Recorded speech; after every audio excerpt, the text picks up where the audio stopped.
Raku lived what appeared to be a normal high school life until he was forced into a fake romantic relationship with Chitoge in order to prevent a serious conflict between their families. While pretending to be in love, Raku became trapped in a complicated romantic situation as several girls connected to a forgotten childhood promise began to appear in his life, each of them holding a key tied to his past. Pulled between obligation, slowly growing feelings, and a promise he could barely remember, Raku struggled to discover who truly held the key to his heart. 10 years earlier, Raku had made a promise with a childhood friend. Before they were separated, they each wore a pendant. Raku kept a pendant shaped like a keyhole, while his childhood friend carried the key. The locket was meant to be opened only when they met again, and the key would reveal what had been locked inside. They had promised to marry in the future. 10 years passed, and Raku grew into an ordinary teenager. On that day, Raku began his morning routine by preparing breakfast. He started by sautéing spices for the meat, cooking pasta, and finishing the dish carefully. Once the food was ready and tasted good, Raku called over the people he casually referred to as troublemakers to eat together. The men, who had intimidating appearances, immediately turned toward him and addressed him respectfully as the young master. They all ate together, genuinely enjoying the meal Raku had prepared. They praised him as a worthy heir. Raku stated that he had no interest in becoming the successor to a Yakuza organization. He explained that he wanted to attend a top university, become a civil servant, and live an honest and upright life while moving forward with purpose. The group reacted enthusiastically. Raku's father, Issei, soon arrived, and the Yakuza members immediately showed respect to him as their boss. Issei mentioned that he would discuss something important with Raku in the near future. Every day, Raku was escorted to school by his father's subordinates. Other students felt uneasy when they passed by the Yakuza members. As Raku walked toward his school, one of the subordinates warned him that an unfamiliar gang had been causing trouble in their territory and advised him to be careful. Raku could not understand why his world was always surrounded by conflict. He even thought about leaving his family behind and living a peaceful life elsewhere. Raku studied diligently so that he could be accepted into a prestigious university, which was why he never had a girlfriend. The only time he had been close to a girl was during his childhood. He often looked at the keyhole pendant as a reminder of that promise. Despite the many challenges he faced in life, that day marked a turning point in Raku's fate. A girl was running toward the school in a hurry. She attempted to climb over the fence and jump down, but unexpectedly landed directly on top of Raku. The impact caused Raku's pendant to be thrown aside. The girl apologized and quickly left the scene. Raku was left confused by what had just happened. Raku then entered his classroom, where Shu and Onodera were surprised to see him. Onodera noticed that Raku's nose was bleeding and showed concern, but Raku reassured her that he was fine. He explained that a girl had accidentally landed on him earlier. Shu was confused, wondering what kind of person would climb a fence and cause such an incident. Raku asked Shu to believe him.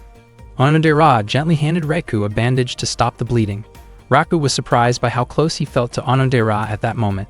He even felt that enduring the mishap was worth it just to be near her. Raku felt relieved and happy that he could talk with Onodera, even though he had expected the day to continue going badly. That morning, their homeroom teacher, Hyoko, informed the class that they would be welcoming a transfer student. She then introduced the new student. The transfer student turned out to be the same girl who had collided with Raku earlier that morning. She introduced herself as Chitoge, a transfer student from America with Japanese and American heritage.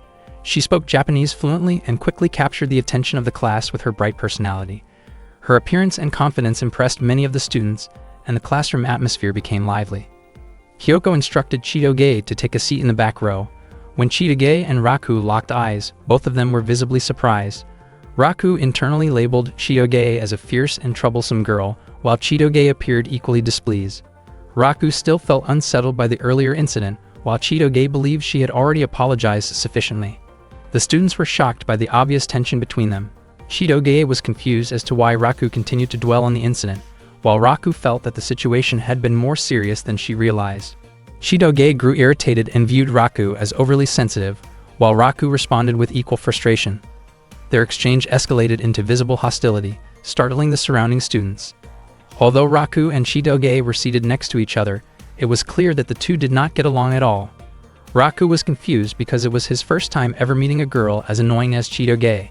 Her personality was completely different from Onodera's and also very different from his childhood friend from long ago.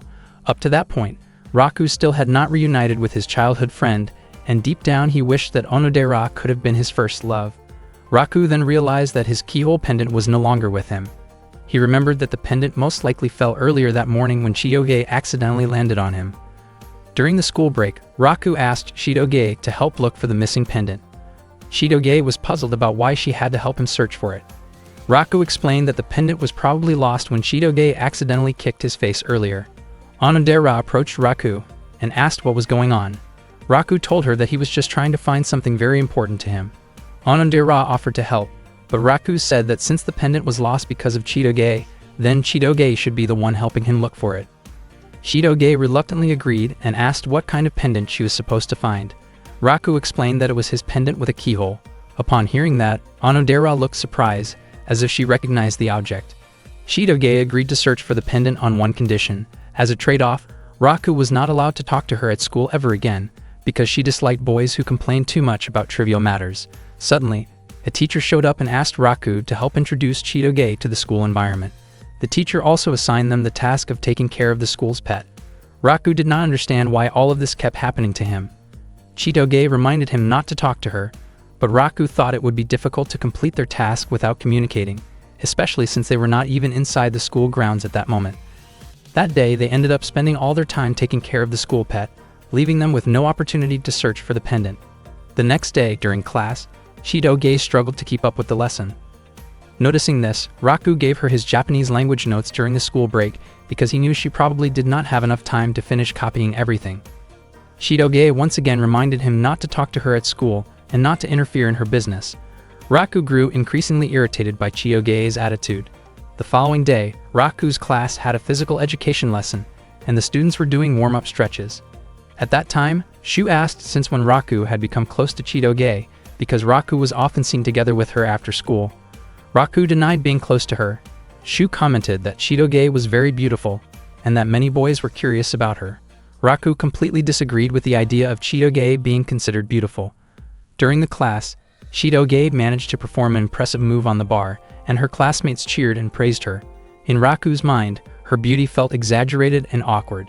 Chitoge noticed his reaction and responded by acting recklessly, causing a small commotion that the teachers quickly put under control.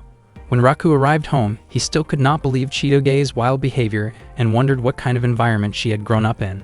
Suddenly, one of the Yakuza members mentioned that there was trouble involving a rival group in Alley 3, and they rushed out to deal with the situation.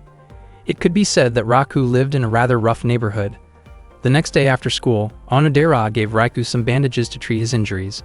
Raku mentioned that Chitoge was a very intense and intimidating girl. Even so, Onodera thought that Raku was still being kind to Chitoge, since she had seen him lending his notes to her.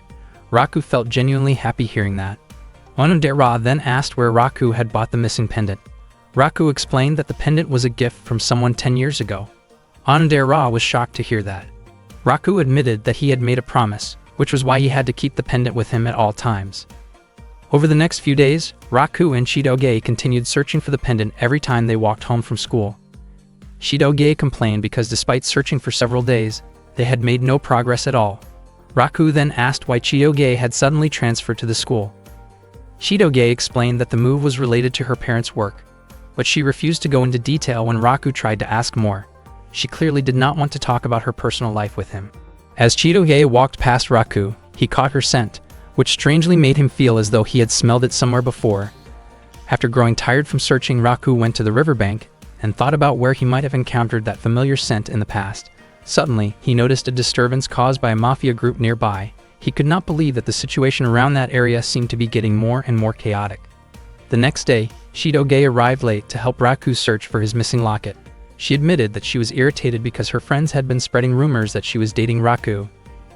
In reality, Chitoge did not feel close to him at all, and every day after school, she still chose to help him look for the locket because she believed it was the right thing to do as a decent person. At the same time, Onodera was walking toward Raku because she wanted to help with the search as well.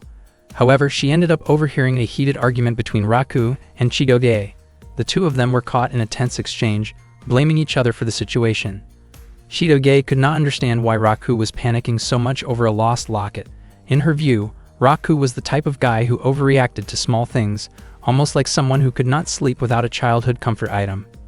Chitoge acknowledged that it made sense if the locket had been given to Raku by a girl he cared about, but she still could not understand why he kept clinging to such a childish memory from the past. She believed that the girl who gave him the locket had probably already forgotten about it. Chitoge continued to speak harshly, which eventually made Raku lose his temper. He told her to leave if she truly did not want to help anymore. Heavy rain began to fall, and Chitoge immediately walked away after Raku raised his voice at her.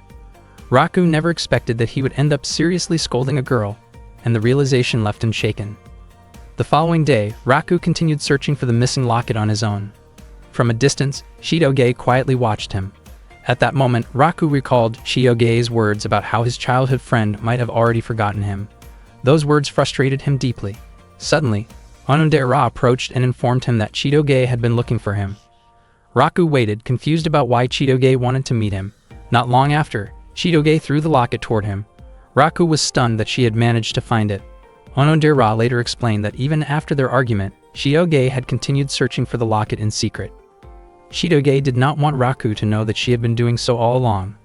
Chitoge had also slipped a short note inside the locket, stating that her task was finished and that Raku should no longer speak to her while they were at school.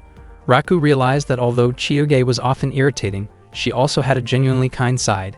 He also understood that some of the things she had said to him were not entirely wrong. It truly might have been time for him to let go of his childhood promise. Suddenly, Onodera expressed that she did not agree with Raku's decision to forget the promise. She believed that if the other person still remembered making that promise, then that person would surely feel hurt if Raku abandoned it, even if it was a promise made by two children. The fact that it existed meant that the person who made it cared deeply about him. Onodera apologized for saying something that might have sounded strange, but Raku did not mind at all. Instead, he felt grateful because her words helped him feel better. Onodera's face turned red as she looked at Raku. Raku realized that whether or not he would ever meet that person again, he should never forget the promise and must continue to keep it close to his heart. He thanked Onodera and then left. Onodera remained standing there, her face still flushed as she watched him walk away. She felt nervous, and once again, she could not bring herself to say what she truly felt. In truth, Onodera was the girl who had made that promise with Raku in the past. She felt foolish for being unable to confess the truth to him. That evening, Raku returned home, where Issei was already waiting to speak with him, just as he had mentioned before. Issei explained that a long-standing conflict between powerful groups was about to reach a critical point. Raku was shocked and wondered whether it was really acceptable for the situation to continue escalating. Issei then revealed that the leader of the opposing group was actually an old friend of his, and that the man had a daughter around Raku's age. Because of this, Issei planned to pair Raku with that daughter. Raku was stunned by the idea, but it turned out to be a strategic arrangement. If the heirs of both families appeared to be a couple, their followers would hesitate to take drastic action. Raku insisted that he did not want to be involved in such an arrangement. Issei asked whether Raku already had a girlfriend, but regardless of the answer, Issei made it clear that lives were at stake and that his decision would not change. Raku could not refuse his father, especially since the relationship would only be an act and would likely last just a few days. Suddenly, Raku heard a familiar voice. Issei then asked the girl who would be Raku's partner to come forward. To Raku's complete surprise, the girl was Chitoge. In that moment, everything finally made sense to him. Why Chitoge had suddenly transferred schools, why she avoided talking about her family, and why the scent around her had always felt familiar. It was the same sharp scent he associated with gunpowder. Issei declared that starting the next day, Raku and Chitoge would be in a relationship for 3 years. The days filled with constant arguments between them were about to turn into a period of living out a carefully constructed false love. Raku was forced by his father to date the daughter of a mafia boss.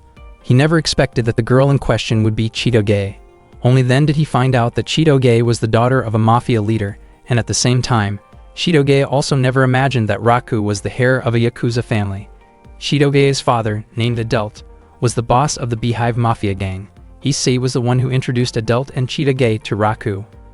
Adult mentioned that Issei had talked a lot about Raku before this meeting. Both Chitoge and Raku strongly objected to the idea of dating each other, but Issei explained that they really had no other option. Neither side wanted to allow a conflict between groups to break out. Suddenly, a group of people led by Claude rushed into Raku's residence, searching for their young lady. Claude was a high-ranking member of the Beehive Mafia and was assigned to protect Chitoge, so he came to bring her back. Not long after that, more members arrived and prepared themselves, creating a very tense situation with the opposing group. Issei realized that the Beehive members seemed to misunderstand the situation. Issei and Adult then explained together that Raku and Chitoge were a couple who were deeply in love. Everyone present was shocked and clearly found it hard to believe. Claude even looked to his boss for confirmation. Adelt admitted that both he and Issei had already given their blessing to the relationship. The Yakuza members were deeply moved, because they had been worried for a long time that Raku still did not have a girlfriend at his age. Some of them even started thinking about celebrating the news. Claude was also emotional, as he suddenly realized that Chitoge had grown up. He never imagined that the young lady he had protected since childhood would one day become a mature and independent young woman. Knowing this made him genuinely happy. The Yakuza members agreed to maintain peace for Raku's sake, and the Beehive Mafia members were also willing to support Chitoge so she could date without trouble. Raku and Chitoge both tried to deny their relationship. Raku teased Chitoge with a nickname that compared her strength to a gorilla, while Chitoge teased Raku by comparing him to a bean sprout. The tense atmosphere quickly escalated when both sides reacted strongly to the teasing, and the situation almost turned dangerous. Issei and Adelt immediately stepped in and made it clear that any harm toward either Raku or Chitoge would not be tolerated. The subordinates then asked again whether Raku and Chitoge were truly dating. Seeing no other way out, both of them felt pressured and had no choice but to go along with the story. Raku explained that he and Chitoge were indeed in love. He clarified that the nickname he gave her was meant as a compliment, because she was as strong and dependable as a gorilla. He also emphasized that his feelings for her were not ordinary. Chitoge responded in the same way, explaining that she called him a bean sprout because of his very pale skin. They even started calling each other affectionate names. The faces of the subordinates turned red with embarrassment, and they became convinced that Raku and Chitoge were truly in love. That night, Raku and Chitoge sat together while looking up at the sky.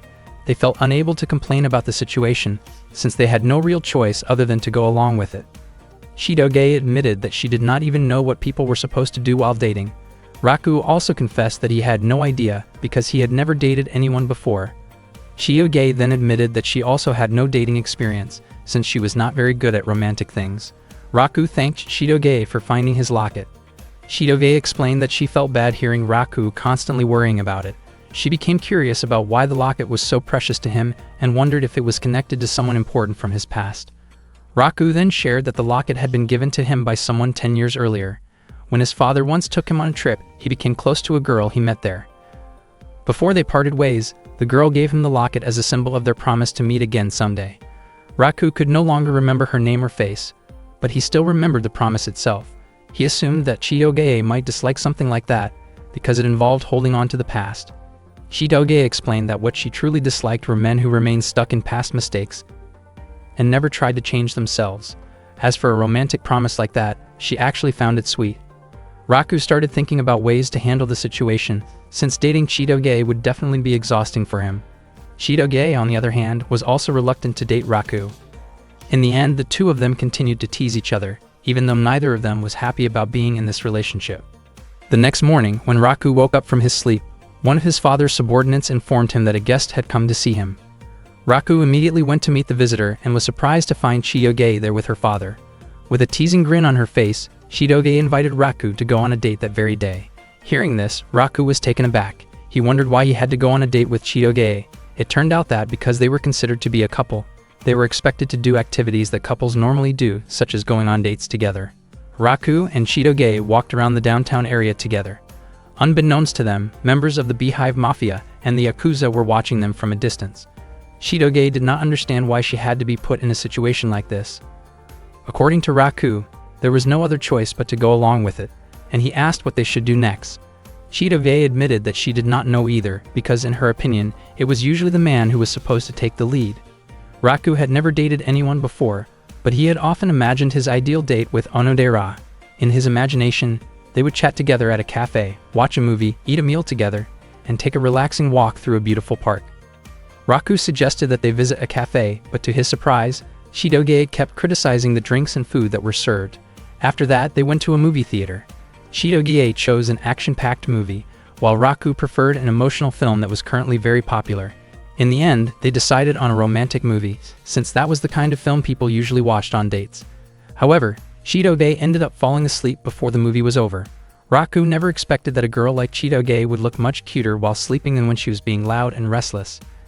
After the movie ended, Chitoge asked Raku to buy her some juice because she was thirsty. Raku felt irritated and realized once again that Chitoge really did not have a soft or gentle side at all. While Raku was buying the juice, Chitoge was approached by a group of rude men. She said that she was waiting for someone, but they kept bothering her. Even Claude and the others who were keeping watch from afar felt annoyed by the situation. The men continued to bother Chitoge, and she was already preparing to deal with them herself. Suddenly, Raku returned, grabbed Chitoge by the arm, and pulled her away as he started running.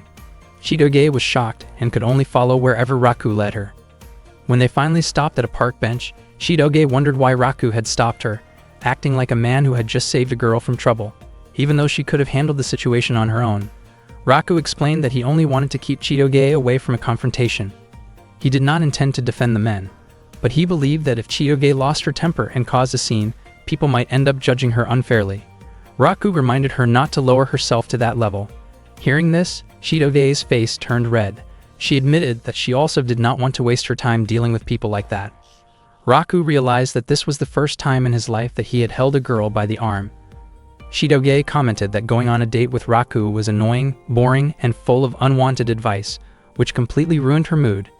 Even so, she admitted that it was not the worst experience ever, and she even added 1 extra point to the score if their date were rated out of 100. After saying that, Chitoge quickly walked away. As she continued down the street, Chitoge kept thinking about what had happened earlier. It was the first time she had ever been led by a man like that, and she felt that it was a mistake. Meanwhile, Raku did not understand what Chitoge actually wanted. He thought that if he had gone on a date with Onodera instead, his dream might have come true already. Suddenly, Onodera appeared right in front of him. She was surprised because she had just heard Raku say her name. Onodera asked what Raku was doing there, and Raku reacted in panic when he saw her. He then asked what Onodera was doing in that area. Onodera explained that she was on her way home after shopping with a friend. In truth, she had wanted to surprise Raku, but she ended up being the one who was surprised when she heard him mention her name. Onodera became curious about what Raku had been thinking. Raku's heart started beating fast as he saw Onodera looking straight at him. At that moment, Chitoge was in the restroom. By chance, she overheard her father's subordinates talking. It seemed that they were starting to suspect her relationship with Raku, because it did not look affectionate like it did back at the Yakuza house. Instead, they often saw the two of them arguing. Realizing that her situation could become risky, Chitoge quickly put on a cute act again. She approached Raku while calling him by an affectionate nickname, her face slightly flushed. However, the moment she reached him, her body froze when she saw that Onodera was standing there as well. Onodera did not expect what she had just heard. After hearing Chitoge call Raku by an affectionate nickname, she asked whether that meant Chitoge and Raku were dating. Raku and Chitoge immediately denied it, but they both realized that their father's subordinates were watching them closely. Raku had no idea what to do, especially because he did not want Onodera to think that he was in a relationship with Chitoge. Unexpectedly, Chitoge suddenly held onto Raku's arm and claimed that she and Raku really were a couple who had just started dating. Onodera was shocked by that statement. Raku froze, unsure how to react. Chitoge then urged Raku to go along with it. She understood that Raku would feel embarrassed if their classmates found out, but at that moment, their safety was what mattered most. Maybe if it were only their classmates, Raku would not care. But the real problem for him was that he did not want Onodera to believe he was dating Chitoge. Onodera admitted that the news surprised her because she had never known about it before. Raku tried to deny it again, but Chitoge kept insisting on the opposite. Feeling irritated, Chitoge lightly stepped on Raku's foot to get his attention, then excused herself and left. Onodera asked whether it was really okay to let Chitoge go home alone. Raku replied that it was fine because he would catch up with her later. Meanwhile, Claude felt that even though he could not follow Raku and Chitoge everywhere, something about their relationship seemed off to him. He decided that he would eventually confront Raku for getting too close to Princess Chitoge, though his intention was more about setting things straight than causing trouble. Raku then tried to explain to Onodera that he and Chitoge did not have the kind of relationship she was imagining. However, Onodera became even more convinced that Raku was simply too shy to admit it. She said that she understood his feelings, but in her view, Raku did not need to treat Chitoge so coldly because it came across as unkind. Onodera also felt that Raku and Chitoge looked very compatible and even seemed like a couple deeply in love. Raku never expected Onodera to believe the story so completely. Onodera prepared to leave, assuming that Raku and Chitoge were on a date. But before she went home, Raku asked whether she had ever seen his locket before, perhaps when they were younger. Onodera said that she had never seen a locket like that at all, and she suggested that Raku should hurry and find Chitoge. After night fell, Raku searched around the park for Chitoge. He apologized for making her wait so long. Chitoge scolded Raku, saying that even though she had tried her best, Raku had ended up doing the opposite of what she expected. Raku bought dorayaki as a way to apologize. His face turned red as he admitted that everything really was his fault. Chitoge was surprised that Raku was actually aware of his mistake. Raku urged her to try the dorayaki right away, but when she opened the package, it turned out she did not like dorayaki at all. That night, Onodera returned home, where her mother offered her a new dorayaki flavor. Onodera chose to go straight to her room instead. She looked at an old photo of Raku from when he was a child and felt conflicted because she had not told him the truth. She realized that by staying silent, it was only becoming harder for her to ever say what she really felt to Raku. One day, Chitoge accompanied Raku while he took care of the school's animals. Chitoge admitted that even though Raku handled everything on his own, he took very good care of them. Raku explained that he treated the animals like his own family. Unexpectedly, many of the animals he fed became overly energetic and crowded around him, but Raku laughed happily and casually complained about how troublesome they were. Chitoge asked how many animals were actually there. Raku said there were about 90, which shocked Chitoge and made her say that the place felt like a zoo. Some of the animals had names while others did not. Chitoge wondered why only some were named even though Raku considered them family. It turned out that precisely because he saw them as family, Raku was very careful when choosing names. One animal was named Divine Spacer Kiyoshi, which Chitoge felt was far too long. Raku then told Chitoge that she could name the animals instead, but she ended up just numbering them. Raku pointed out a few animals he had already named, such as Rodriguez IV, the turtle, and Crusher Kato, the chicken. Chitoge reacted with curiosity, casually wondering what kind of food those animals might like, which made the moment feel awkward but lighthearted. In the past, a young Raku approached a little girl and asked why she was crying. The girl explained that the picture book she was reading had a sad ending. She said she loved the book very much, but the story made her heart ache. After hearing that, Raku changed the ending into a happy one. The girl felt relieved and happy because the new ending was beautiful. She smiled warmly and asked for Raku's name. However, before she could say her own name, the adult Raku suddenly woke up from his sleep. That moment from his childhood had once again appeared in his dream. Yet even now, Raku still could not remember the little girl's name. His face turned red as he recalled the girl's face from the dream, but he felt irritated because the dream never continued, even though he dreamed about her quite often. That morning, Raku quickly prepared breakfast while his mind was still stuck on the dream. After yesterday's conversation with Onodera, it was already clear that Onodera was not the girl from the pendant promise in his past. On top of that, Onodera had also been thinking about the fact that Raku was already dating Chitoge. Raku suddenly let out a frustrated scream, feeling overwhelmed by everything that was happening to him. His reaction made the Yakuza members around the house feel worried. After that, Raku headed to school with the intention of talking to Onodera to clear up the misunderstanding. He remembered Onodera's words about how the girl from the promise must have truly cared about him. Raku wondered whether that girl was still holding on to the key after all those years. Suddenly, Chitoge greeted Raku affectionately from across the street. Raku was surprised to see how exhausted Chitoge looked. She explained that she was tired because of what happened the day before. It turned out she had been overwhelmed by endless questions about her relationship, asked by her father's subordinates. Chitoge felt irritated because even at home, she could not catch a break. Raku realized that school might be the only place where they could relax, even just a little. Chitoge wondered how long this situation would last and whether it really had to continue for 3 years. According to Raku, the most troublesome person was Claude, since he was completely suspicious of their relationship. Raku asked where Claude was at that moment, but Chitoge did not know because she had not seen him yet that day. For Chitoge, the most important thing was making sure their relationship did not become known at school. She reminded Raku to explain things to Onodera, because if Onodera misunderstood and spread rumors, it would cause more problems. Raku felt confident that Onodera was not the type of person who liked gossiping. As soon as Raku opened the classroom door, he saw Onodera chatting with 2 of her friends. Onodera immediately greeted him. Just as Raku was about to explain what had happened the day before, all the students in the class suddenly congratulated him and Chitoge on becoming a couple. Their classmates hoped that the relationship would last all the way to marriage. Raku quickly tried to deny it, but Shu explained that on the previous Saturday, Itano and Shirogasaki had seen them together and assumed their relationship was real.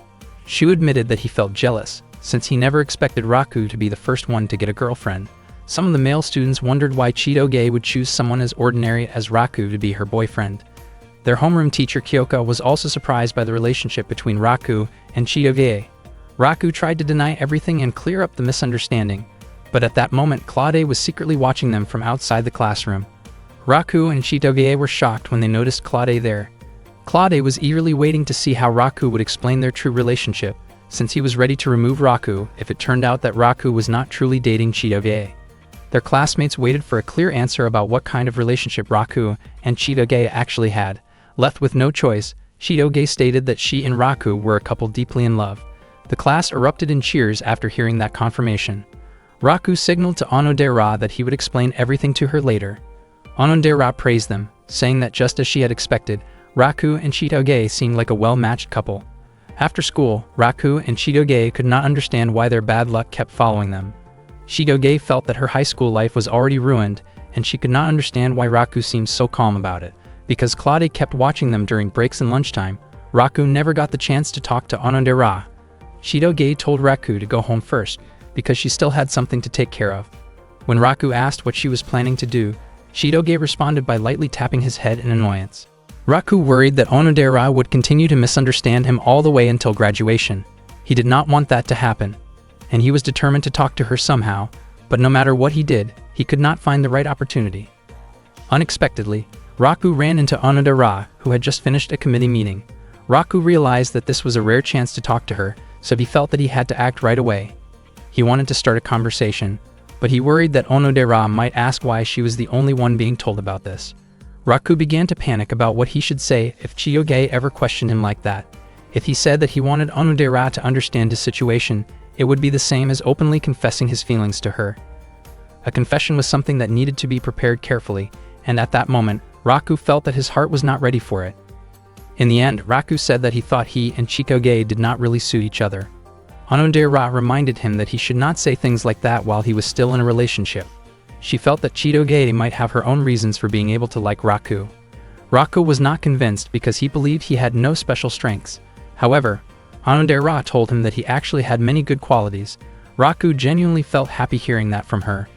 Onodera mentioned several of Raku's strengths, such as the time when Chitoge struggled with studying Japanese and Raku quietly gave her his notes, or how Raku could not stand seeing abandoned animals and always felt the urge to help them. She also brought up how Raku once helped an elderly woman for hours without expecting anything in return. Another example was when Raku lied to a teacher by saying that he had also forgotten his homework, just like his classmates, so they could all be scolded together. In Onodera's eyes, Raku had many admirable qualities. Raku never expected that Onodera paid such close attention to him. From Raku's perspective, it seemed unlikely that Chitoge would be drawn to those kinds of traits, yet he felt that he finally understood why Chitoge might like him. Suddenly, another student accidentally bumped into Onodera, causing a necklace from her bag to fall out. Both Raku and Onodera were startled when they saw it, and Onodera's face immediately turned red as she noticed Raku's curious expression. Raku thought that the key attached to it did not look like a house key. He began to wonder if it might be connected to the pendant he owned. Cold sweat formed on Raku's face as he thought about the possible connection between Onodera's key and his own pendant. Onodera quickly picked up the key and nervously said that it was her house key, only to suddenly correct herself and claim that it was actually the key to a bookshelf at her home. She looked extremely flustered and hurried away. Raku was surprised that Onodera could act like that.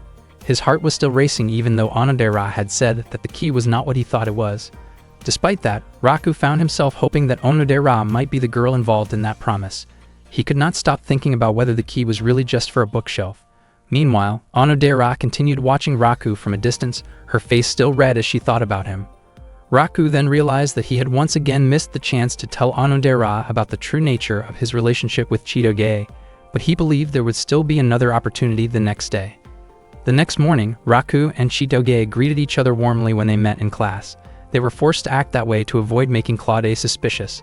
Their classmates cheered happily when they saw how close the two of them looked. In reality, neither Raku nor Chitoge enjoyed keeping up the act, but they had to stay cheerful in front of everyone, especially since Claude continued to watch them from outside the classroom window. At that moment, Ruri, Onodera's close friend, admitted that she felt jealous of how close Raku and Chitoge seemed. During the lesson, Onodera kept staring at Raku again and again. When break time arrived, Raku approached Chitoge and asked why she looked so nervous. The two of them chose a quiet place to talk privately. Chitoge complained about how everything had turned out this way. Raku felt that they needed to find a way to outsmart Claude. Chitoge said that since Claude was already suspicious, he would not be willing to listen to anything Raku had to say. She also mentioned that Claude probably would not show up after school that day because he had other business to attend to. Chitoge felt that if things continued like this, nothing would change. Raku thought that it might be okay to tell the truth to a close friend who could keep a secret. He believed that if someone else knew about their situation, the burden on his shoulders might feel a little lighter. Chitoge told him that he should be the one to say it first.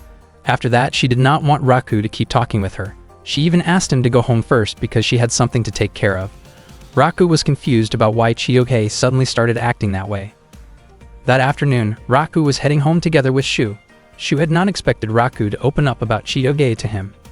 Raku felt confused because he believed he had not done anything wrong, yet Chitoge had acted strangely toward him.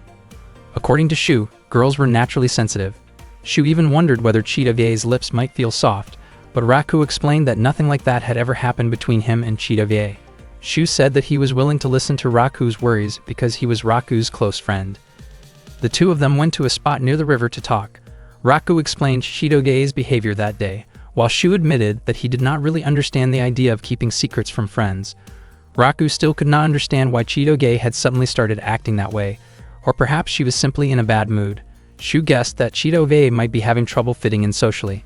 Raku thought that if Chitoge had close friends, her secrets would not feel like such a burden. It seemed that Chitoge truly did not have friends. Although she had spoken with other girls before, she never acted close to anyone other than Raku. After school, when Raku turned in his assignment at the teacher's office, he asked about Onodera. Ms. Kyoko told him that Onodera had already gone home because there was no committee meeting that day. Raku felt disappointed, since that day had been a good chance for him to talk with Onodera. As he was about to leave, he suddenly remembered what Shu had said earlier, that Chitoge never acted close to anyone except him. Raku wondered why he was the one worrying about Chitoge. By chance, Raku overheard other students talking. They were discussing how Chitoge seemed distant whenever she talked with them. They admitted that it felt difficult to get close to a mixed heritage student like her, yet she looked friendly when she was with Raku. They felt as though Chitoge looked down on them. Raku immediately ran back toward the classroom. Only then did he realize that Chitoge really had been spending most of her time with him, ever since she transferred to the school. Especially when they were pretending to be a couple, Chitoge had pushed her own personal life aside. At that moment, Chitoge was making notes about the names of her classmates. Raku could only watch quietly. After Chitoge finished writing, she felt confident that she could finally start talking with them. Raku slowly approached her. Chitoge was startled when she noticed Raku and quickly covered her notebook, asking how long he had been standing there. Her face turned red with embarrassment after realizing that Raku had seen what she was doing. Chitoge reflexively tried to lash out, but Raku stopped her before it went too far. Chitoge was sure that Raku would laugh at her. She admitted that she did not know any other way to get close to people and confessed that she had no idea how to approach classmates. Claude had been protecting her since she was little. He had always been extremely protective, even escorting Chitoge to school and constantly keeping an eye on her. He also always tried to find out who she spent time with, which made it difficult for Chitoge to make friends. In truth, she wanted to live like a normal girl. She had thought that moving to Japan would mean no one would know that she was the daughter of a mafia boss, but the situation turned out to be no different. Chitoge herself wondered why she had ended up telling all of this to Raku. Raku felt that his own life was not that different from hers. He had even made similar notes before. Since Raku was little, his father had been part of the Yakuza, and every time he changed schools, people always whispered about him. Raku explained that Ueshida was actually a nice person who got really excited when talking about sports. He suggested that Chitoge ask Suzuki about schoolwork because she was smart, and he hoped that Chitoge could get closer to Maria, who clearly wanted to talk with her. Raku knew a lot about his classmates thanks to the notes he had once made, and he even offered to help Chitoge become closer with everyone. Raku admitted that Chitoge could be annoying, but he understood how she felt. Chitoge's face turned red, yet she acted as if she was reluctantly accepting Raku's help. Raku became even more convinced that Chitoge was not cute at all. Chitoge stated that she would not act sweet toward Raku, because their relationship was only pretend. Unexpectedly, that conversation was overheard by Onodera, who was standing at the front of the classroom. She was shocked and could not understand what was really going on. One morning, Chitoge headed to school together with Raku. Suddenly, two fellow students came over to greet Chitoge. At first, she looked very nervous, but moments later she started talking about sports. They seemed very comfortable chatting about a sports match from the previous night. Raku noticed that the note she had prepared earlier seemed to help a lot.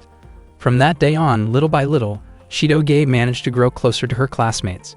She was not the type of person who struggled to make friends. Rather, her natural personality allowed her to connect easily once she was given the chance. That day, Chitoge was assigned to take care of the plants at school, and she quietly sang to herself because she felt happy. Her high school life was finally going the way she had imagined. Her mood even improved whenever she saw the school's plants and animals. She proudly told Raku that she was planning to go to McDonald's with her friends later. Raku did not feel jealous, since he also went there often. In Chitoge's mind, she felt that if she were to break up with Raku, her life might become even more perfect. Previously, whenever Raku was near her, Chitoge always showed a sulky expression, but this time she actually smiled at him. Unfortunately, Raku misunderstood her attitude. Chitoge had not really changed at all, and was still the same troublesome girl as ever. At the same time, Ruri and Onodera were watching them from a distance. Ruri did not like how close Raku and Chitoge seemed to be. Instead, she was worried about Onodera's feelings, since she realized that her best friend had feelings for Raku. Hearing this, Onodera was surprised and tried to deny it, but Ruri was completely convinced that Onodera liked him. Onodera felt that she was nothing more than an obstacle, because Raku already had a girlfriend. Ruri confidently stated that she believed Raku also had feelings for Onodera. Onodera's face immediately turned red, and she could hardly believe what Ruri was saying. Ruri had been watching the two of them for a long time and even suggested that Onodera should try dating Raku. Onodera admitted that Ruri's words were painfully honest. Ruri gently patted Onodera's head and reminded her that there was no rule saying Onodera could not get close to someone just because that person liked someone else. Onodera realized that Ruri had a point. Ruri told her not to worry and promised to create an opportunity for her. She then walked straight toward Raku, making Onodera panic and worry about what Ruri might say to him. In the end, Ruri simply suggested having a group study session in Raku's room. Raku was surprised by the idea, but immediately agreed. After school, Raku invited Ruri, Onodera, Shu, and Chitoge to his house. They were greeted by members of the Yakuza. One of them, Ryunosuke, asked whether Raku was planning to hold a study session. Raku asked Ryunosuke to prepare some tea right away. He did not understand why Ruri had suddenly suggested studying at his place. He also never expected that Onodera, the girl he liked, would join them, which made him feel extremely grateful. Ruri then asked why Shu had come along as well. Shu explained that there was nothing wrong with him joining, especially since he and Ruri were both glasses-wearing classmates. Raku wondered if this had all been Onodera's idea and tried to get Ruri to admit it. At that moment, Raku and Onodera accidentally made eye contact, but Onodera quickly looked away. Her face turned red, and she could not bring herself to look at Raku. The group then headed toward Raku's room. Raku tried to calm his racing heart, but suddenly Chitoge started moving around excitedly in front of him, prompting Raku to wonder what was making her so nervous, or rather, so cheerful. Chitoge admitted that it was her first time ever studying in a group with friends, and wondered if it was wrong for her to feel that happy. When they arrived at Raku's room, Ruri was amazed by how spacious it was. Shu mentioned that it had been a long time since he had last been there. Chitoge, on the other hand, commented that the room felt small and had a strange smell. Raku felt irritated that Chitoge would say something like that in front of Onodera. Onodera's face turned red when she noticed the familiar scent of Raku's room, making her feel even more embarrassed. Once again, Onodera and Raku accidentally locked eyes, but she quickly turned her face away. She was truly too shy to look at him directly. Not long after, Ryunosuke arrived with tea for everyone. Raku picked up the tea tray, and Onodera hurried over to help him. However, when their hands accidentally touched, Onodera panicked and ended up tossing the tray into the air. Ryunosuke immediately became flustered and asked whether Raku was all right, while Onodera, overwhelmed with embarrassment, quickly apologized. At that moment, Raku felt so restless that he did not know what to do. He tried to calm himself down and focus on his assignment. Onodera asked Ruri to help her with a problem she found difficult, but instead, Ruri told Raku to help Onodera. Onodera was surprised and wondered why Ruri had pointed her toward Raku instead. Ruri admitted that she was not good at that particular subject. Onodera found it strange because Ruri had been able to solve even harder problems the day before. Worry then asked Onodera not to question her any further. Onodera quickly approached Raku, looking nervous as she asked for his help. Their faces both turned red because they were standing so close to each other. At that moment, Raku's heart was beating extremely fast, not only because Onodera was right beside him, but also because he was not confident in math. He did not know what to say to her and even worried that she might be able to hear how fast his heart was pounding. Raku tried to calm himself, but the math problem truly was difficult. Suddenly, Chitoge suggested that they should align the variables first. Raku told Chitoge that she should just focus on her own assignment. Chitoge replied that she had already finished it, which Raku could hardly believe since the homework that day was 3 full pages. Chitoge then showed the completed assignment to him. Raku was shocked and realized that Chitoge was actually smart, even though he had assumed he was better than her. It turned out that when Chitoge studied in America, she consistently earned straight A grades. She was also willing to help Onodera. Onodera felt very happy because Chitoge explained everything in a clear and easy-to-understand way. Hearing the praise, Chitoge laughed cheerfully and looked down at Raku with confidence. Raku felt extremely annoyed and silently wished she would stop acting so smug. Not long after that, Chitoge suddenly asked whether there was a guy that Onodera liked. Both Raku and Onodera were caught off guard by the question. Raku wondered why Chitoge would bring up something like that, but to Chitoge, it was a normal topic among girls. Onodera admitted that she did not have feelings for anyone yet. Hearing that, Raku smiled to himself because it meant he still had a chance. Chitoge also admitted that she did not like anyone at the moment and hoped she would experience something romantic someday. Their classmates felt confused by Chitoge's statement, and realizing the awkward atmosphere, Chitoge claimed that she was only joking. Raku immediately played along to help smooth things over. They continued acting close so their classmates would not grow suspicious. Shu suddenly asked how far Raku and Chitoge's relationship had progressed. Chitoge panicked upon hearing the question. Raku quickly stopped Shu from continuing and led him outside, clearly uncomfortable with the topic. Raku warned Shu not to talk about things like that. He then explained the fake dating situation and asked Shu to keep his secret. However, Shu revealed that he had known from the start and had only pretended not to know so he could enjoy the situation. Raku was surprised that he had ended up telling Shu everything. Shu advised Raku not to let Onodera misunderstand anything and suggested that Raku should be honest and confess his feelings to her. Shu even offered to help, as he believed that Onodera had feelings for Raku as well. Raku was shocked and felt that such a possibility was hard to believe. Raku and Shu then returned to the others. Raku kept thinking that if Onodera truly liked him, his life would become incredibly happy. Unbeknownst to him, several Yakuza members were watching from a distance. They were suspicious because there seemed to be no progress in Raku and Chitoge's relationship. Even inviting Chitoge to his house required bringing other friends along. The Yakuza members decided to help Raku grow closer to Chitoge. They asked Raku and Chitoge to retrieve some expensive tea stored in the warehouse. Ruri felt relieved because she had been feeling awkward around Onodera at the time. When they arrived at the warehouse, Raku asked Chitoge to go inside with him, but she refused and chose to wait outside. Suddenly, someone pushed them both inside and locked the door from the outside. It turned out that the Yakuza members had done it on purpose to give Raku and Chitoge time alone together. Raku repeatedly knocked on the warehouse door, but it was no use. He wondered why the Yakuza members would go that far, especially after they claimed they could only help up to that point. Despite the situation, Raku remained calm because he believed they would eventually find a way out, especially since there was a ladder and a window inside. He apologized to Chitoge for the Yakuza members' actions. Unexpectedly, Chitoge held on to Raku tightly from behind. She was extremely frightened and reacted defensively when she realized how close they were. Chitoge admitted that she felt uncomfortable in dark, confined spaces due to a past experience where she had been stuck inside a washing machine for several hours. She asked Raku to stay still because holding on to him helped her feel calmer. At that moment, Raku realized that there was another side to Chitoge he had never seen before. Being so close to her, he became aware of her shaky breathing and her teary eyes, and he could sense the warmth of her presence. Raku admitted to himself that Chitoge truly had a gentle and charming side. However, he quickly pushed those thoughts away, reminding himself that he had already decided to give his heart to Onodera. Chitoge noticed a ladder and wondered whether they could get out through the window, but her condition at the time made it impossible for her to climb. She asked Raku to go out first and look for help, yet he could not bring himself to leave her alone in the storage room. He believed the Yakuza members would eventually open the door, so he chose to stay and keep her company. Chitoge grew irritated, feeling that Raku was trying too hard to act cool in a way that did not suit him. After that, she suggested that they talk. because staying silent would only make her feel more scared. Raku did not even know what they were supposed to talk about. Chitoge suggested that he tell an amazing story, but Raku admitted that he was not good at talking about things just like that. She then asked how he felt about Onodera at that moment. Raku was startled and wondered why she suddenly brought that up.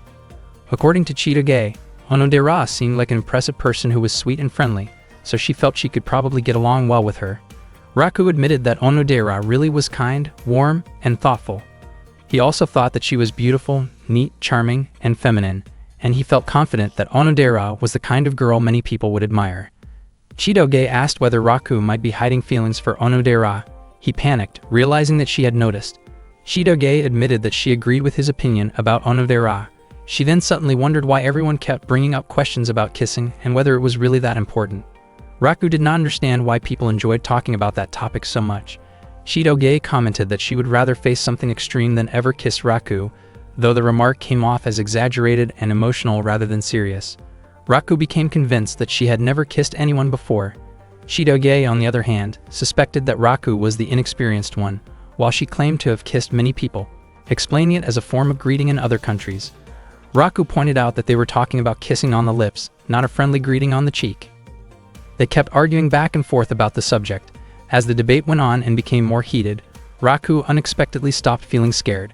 Because of that, Chitoge felt confident that she could finally climb the ladder. She quickly stood up, but then she stumbled and her body landed right in front of Raku. Their faces turned red because they were suddenly so close that it looked as if they were about to kiss. At that moment, Claude arrived and opened the storage room door. Seeing how close they were, he teased Raku, implying that he should not rush things like that. Ruri then appeared and admitted that she felt relieved, since she had been worried about them the entire time. Unexpectedly, Onodera also arrived and saw the scene. Her face turned red, and she apologized for interrupting before quickly leaving the area. Raku felt deeply upset because Onodera had misunderstood the situation. He never imagined that such drama would bring their group study session to an abrupt end. That night, after taking a bath, Chitoge read through a friend's notebook. Before this, she had viewed Raku as loud, overly heroic, and annoying.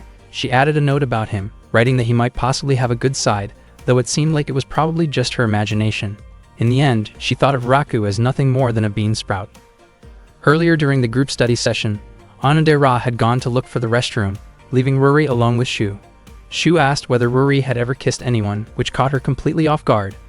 Ruri refused to answer and wondered why Shu was suddenly acting so familiar with her. She brought up her suspicions about the relationship between Raku and Chitoge, feeling sure that Shu knew something. But he only continued teasing her, making her feel uncomfortable and turned off by his attitude. Meanwhile, Onodera became confused about where the restroom was and decided to ask Ryunosuke for directions. That day, during the break, Raku bought a drink from the school vending machine. His mind was still stuck on what had happened at his house the day before. He desperately wanted to forget the incident with Chitoge in the storage room, but he could not stop worrying about Onodera, who might have misunderstood what she saw when Raku and Chitoge were together there. When Raku reached the area near the classroom, he noticed Ruri trying to cheer Onodera up and telling her not to stay gloomy. Onodera explained that she felt like she could not interfere in someone else's relationship. Unfortunately, Raku could not clearly hear their conversation. Ruri then asked why Onodera was still keeping that key and whether she was still searching for the boy she had made a promise with 10 years ago. Hearing this, Raku began to wonder if Onodera might be the girl from that promise long ago. Ruri continued encouraging Onodera to give herself a chance to express her feelings to Raku and even planned to ask Chitoge for help. Ruri was very confident that Raku truly liked Onodera, especially because she strongly suspected something complicated about the relationship between Raku and Chitoge. That same day, Ruri asked Chitoge for help by inviting her to join the school swimming team. Ruri explained that the swimming team would hold a group practice the next day, but they were short on members. She chose Chitoge because of her excellent athletic ability. Chitoge did not mind at all since she genuinely enjoyed sports, although she was surprised to see Raku there as well. Raku was confused about why Ruri had invited him, considering it was a girls' swimming team. Ruri explained that she needed Raku's help to support someone. Raku, however, was still distracted by the conversation about the 10-year promise that Ruri and Onodera had earlier that morning, making it hard for him to focus. Suddenly, Onodera arrived and was confused about why Ruri had signed her up for the swimming team even though she could not swim. Raku was startled when he saw Onodera in a swimsuit. He had not expected how sweet and charming she looked in it. Onodera became extremely nervous upon noticing Raku, while Raku kept wondering why she continued carrying the key she referred to as a bookshelf key. Onodera's face turned red as she stood there, unsure of what to do. Chitoge quickly scolded Raku for staring too much and snapped him out of it. At that moment, Onodera began to wonder if Raku might actually have feelings for her. She felt awkward being so close to him. Suddenly, Ruri casually brought up what Raku and Chitoge had been doing together in the dark storage room the day before. The question shocked everyone, and Onodera was confused as to why Ruri would mention that. Raku explained that it had only been an accident caused by losing balance. Hearing this, Onodera felt relieved and realized that Ruri had asked the question for her sake. Ruri then made sure that nothing inappropriate had happened between them. Not long after, Shu approached them, having come specifically to watch Onodera and Chitoge help the swimming team. He was clearly impressed by Chitoge and Onodera, though he showed no such interest in Ruri. Annoyed by his attitude, Ruri pushed Shu into the pool to shut him up. She then firmly warned him to stop causing trouble. Ruri explained that she had asked Raku to help teach Onodera how to swim. Both Raku and Onodera were shocked to hear this. Chitoge looked excited, while Raku became visibly nervous. Onodera's face turned bright red when she realized that Raku would be the one teaching her. It turned out that Ruri had planned everything without telling Onodera beforehand. Chitoge wondered why Ruri had invited Onodera, even though she could not swim. Onodera apologized to Chitoge for the sudden situation, but Chitoge did not mind at all and even said that she was enjoying herself. Seeing how friendly and kind Chitoge was, Onodera felt that Chitoge truly seemed like someone worthy of Raku's affection. Suddenly, a suspicious man approached while disguised, offering to help Chitoge with sunscreen. Ruri immediately kicked him away, revealing that it was actually Shu in disguise. She told him to go home if he was only going to cause trouble. Meanwhile, Raku wondered whether Claude had been watching him the day before. If Claude had been there, Raku was certain that Shu would not have acted so recklessly.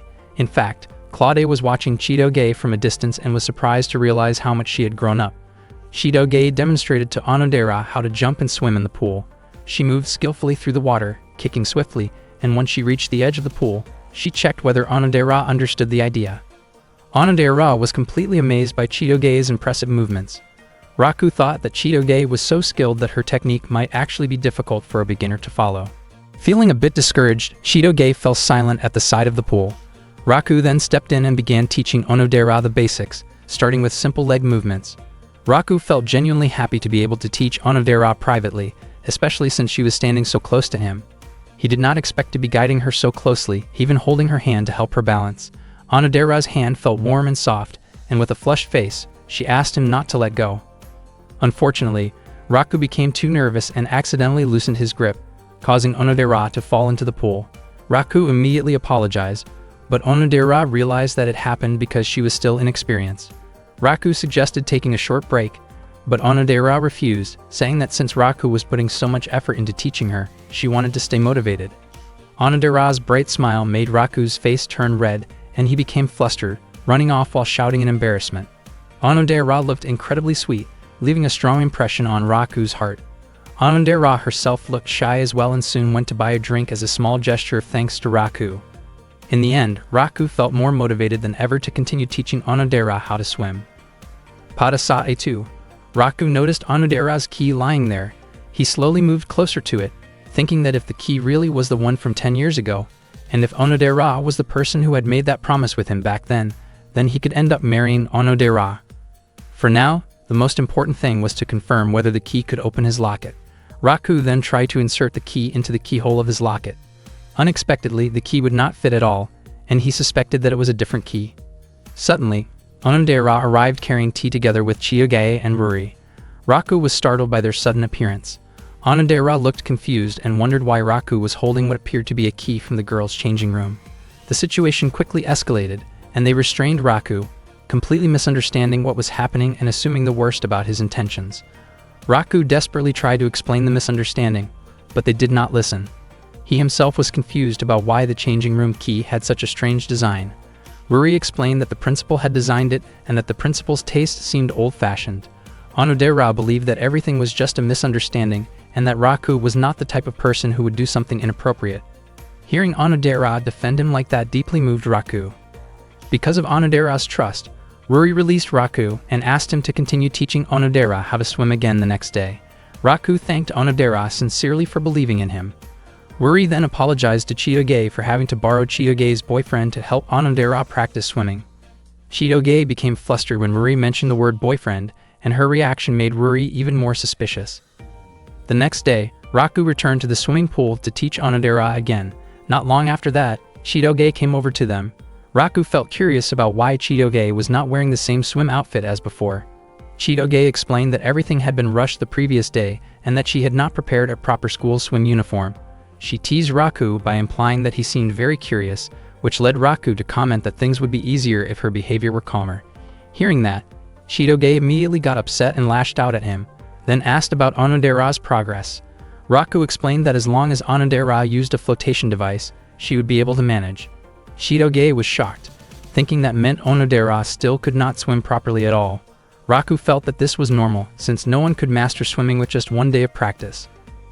They continued arguing back and forth until Onodera arrived with Ruri. Raku asked if Onodera was feeling okay. Onodera said that she had practiced swimming techniques in the bathtub. Raku told her not to push herself too hard and reminded her that all she needed to do was swim until the finish line. Seeing this, Chitoge wondered why Raku treated Onodera differently compared to others. Raku responded that there was no reason for him to be especially considerate toward Chitoge. Chitoge felt hurt by the difference in how Raku treated her compared to Onodera. Because of that, they ended up arguing intensely once again. Ruri found it strange and wondered whether the two of them were fighting because they were close or because they truly disliked each other. Their public behavior toward each other was very different from what she was seeing now, which only made her more curious about what kind of relationship they actually had. The swimming competition then began. Raku reminded Chitoge to warm up first, but she refused. Only Onodera wore a flotation device, since she was still unable to swim on her own. She encouraged herself to make it to the finish line. When the signal was given, all the participants jumped into the pool. Raku apologized to Ruri, feeling that just one day of practice was not enough to make Onodera skilled at swimming. Ruri was surprised that Raku took it so seriously, since she had only been joking. Still, Onodera was able to keep going and did not sink during the swim. Suddenly, Chitoge began to sink because both of her legs cramped up due to not warming up beforehand. Raku immediately jumped into the pool to save her. He managed to reach Chitoge and support her, and everyone there praised Raku for his quick action. He quickly brought Chitoge to the edge of the pool. Shu rushed over and asked about Chitoge's condition. Raku said that she had not swallowed much water, but after Shu checked her, he realized that Chitoge was not breathing. Everyone panicked.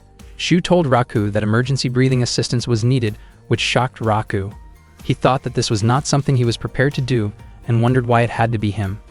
Onodera's face turned red, and Ruri pointed out that Raku was the one who should do it, since he was Chitoge's boyfriend.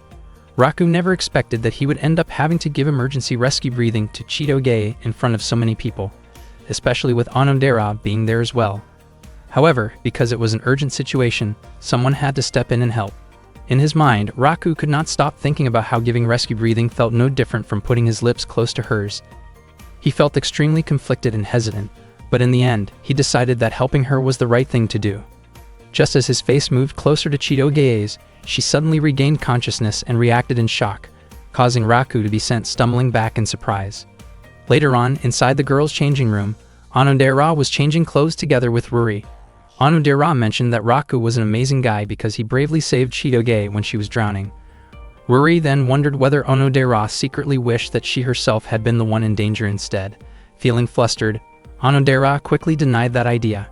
Ruri noticed that Onodera often looked timid and unsure of herself, yet in the end, it was still hard to tell whether the relationship between Raku and Chitoge was good or bad. Their chemistry seemed both compatible and conflicting at the same time. But one thing was certain, Raku and Chitoge did not look like a couple at all.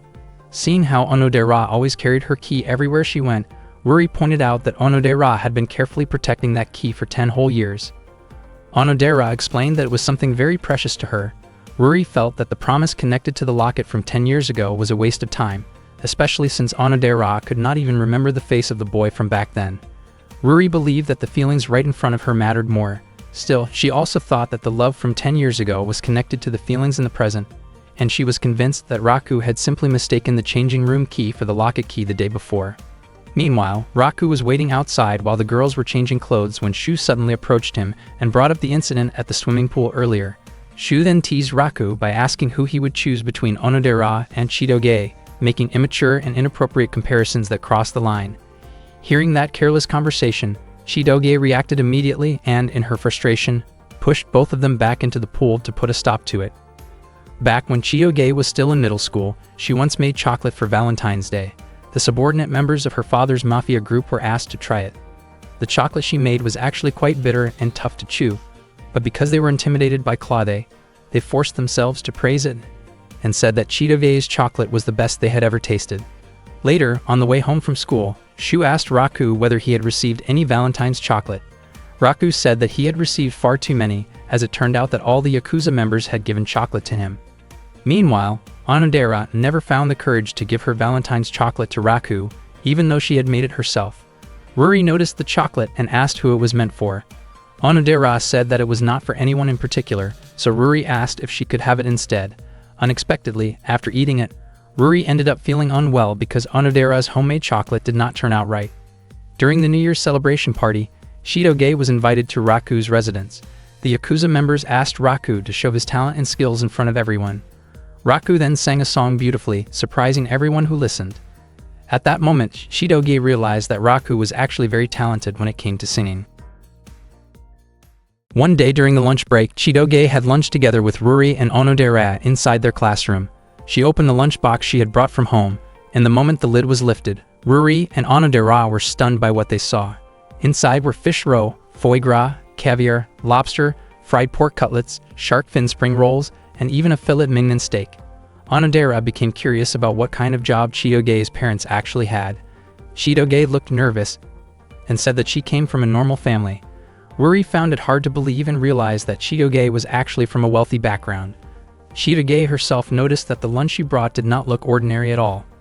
The three of them were getting closer and agreed to call each other by their first names only. Nearby, several male students looked delighted while watching the friendly interaction between the three beautiful girls. Chitoge apologized because she had been disqualified from the swimming practice match, even though she was supposed to help Ruri's team. Ruri said it was not a problem, especially since she had been the one who pushed Chitoge too hard from the start, and she was just relieved that Chitoge was still okay. Even though Ruri had done it for Onodera's sake, she still felt deeply guilty. Chitoge explained that the reason she had sunk was because of Raku, since everything he had said before the practice match had annoyed her. She even felt that, while she was unconscious, Raku had still tried to startle her, and in her eyes, he was nothing more than someone beneath her. Onodera then told Chitoge that the person who saved her was actually Raku. Chitoge's face instantly turned red, as she could not believe that the soft and unreliable Raku had helped her. Onodera said that Raku's actions the day before had been impressive, especially when he suddenly dove in to save Chitoge. Onodera also felt uncomfortable hearing Chitoge describe Raku in such a demeaning way. Chitoge began to feel bad for having lashed out at Raku twice. Ruri said that it was not too late for Chitoge to apologize and thank him properly. Chitoge insisted that she could never do something like that, but Onodera encouraged her and even offered to help. Chitoge eventually went to see Raku. She looked nervous about bringing up what happened the day before, but Raku misunderstood and thought she was talking about Shu's comment about her stomach looking a bit round. He promised he would never tell anyone about it. Chitoge was shocked, since that was not what she meant at all. Raku was also confused about why Chitoge had been so rough with him the day before, even though he had not said anything offensive. He even suggested that she might feel better if she balanced her diet by eating more vegetables and less meat. Chitoge became irritated and reacted harshly toward him again. After that, she tried once more to apologize, this time asking about Raku's favorite food. Instead of understanding her intention, Raku suspected that she might be planning something unpleasant and wondered what she was actually trying to do. Earlier, Onodera had suggested that Chitoge give Raku something as an apology. Chitoge handed him a peanut butter bread as a way to thank him for what happened the day before, but Raku said that he preferred chunky red bean paste instead. Chitoge grew annoyed once again and responded sharply toward him. Chitoge still did not give up and tried to meet Raku again later. She brought up the incident from when she had sunk in the pool and said that she had only just learned that Raku was the one who saved her. She admitted that she never expected Raku to be someone who could act so bravely. Raku's face turned red after being described as brave by Chitoge, and it was a relief to him that she did not feel uncomfortable about his attempt to help her breathe. Raku admitted that he had panicked because Chitoge had stopped breathing. Chitoge was surprised and wondered if Raku had truly been worried about her. Raku then asked why she did not seem bothered by it, even though it had been a first-time experience for him. Chitoge misunderstood and thought he was talking about saving her from drowning. She said that it did not scare her at all and that she actually felt happy about it. Raku was confused about why Chitoge felt that way and did not see it as a serious issue. He became even more surprised and confused by what seemed like hidden feelings from her. The misunderstanding continued until Raku finally mentioned the attempt to help her breathe, which made Chitoge angry and caused her to react strongly once again. At that point, Chitoge seemed exhausted and decided that she would never properly thank someone as annoying and foolish as Raku. Onodera tried to calm her down. Ruri remained unsure whether Raku and Chitoge were actually a good match or not. She asked whether Raku and Chitoge were truly dating. Chitoge was startled by the question, but she remembered that Raku had once said that secrets could be shared with close friends. In the end, Chitoge chose to be honest with them. Ruri and Onodera were shocked to learn that Chitoge and Raku were not actually dating. Chitoge explained that their parents had a unique relationship, and because of that situation, she and Raku had been forced to pretend to be a couple. She added that if the circumstances were different, she would never choose to be with someone like Raku. Hearing that, Ruri asked what Chitoge would do if another girl developed feelings for Raku. Chitoge said that she would not mind at all. She asked Ruri and Onodera to promise to keep the secret, because if it ever leaked out, the consequences would be disastrous. Ruri became curious about what Chitoge's family was really like. But Chitoge once again insisted that she came from an ordinary family. After that, Chitoge excused herself, saying she had to go take care of the animals. After Chitoge left, Ruri suggested that Onodera should finally confess her feelings to Raku as soon as possible. However, Onodera felt that doing so would be too sudden. Ruri warned her that if she did not act soon, someone else might take Raku away. Onodera admitted that she had almost given up on expressing her feelings to him, but she realized that this was a rare and valuable opportunity. She did not want those emotions to keep weighing on her heart, so she decided that she would try her best to confess her feelings to Raku. Onodera had no idea how she should do it, and even imagining the moment already made her feel embarrassed. Ruri encouraged her to be brave, and reminded her that she needed to keep trying no matter how difficult it felt.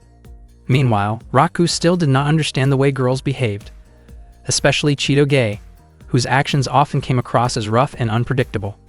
Because of that, the pendant Raku treasured now had several scratches.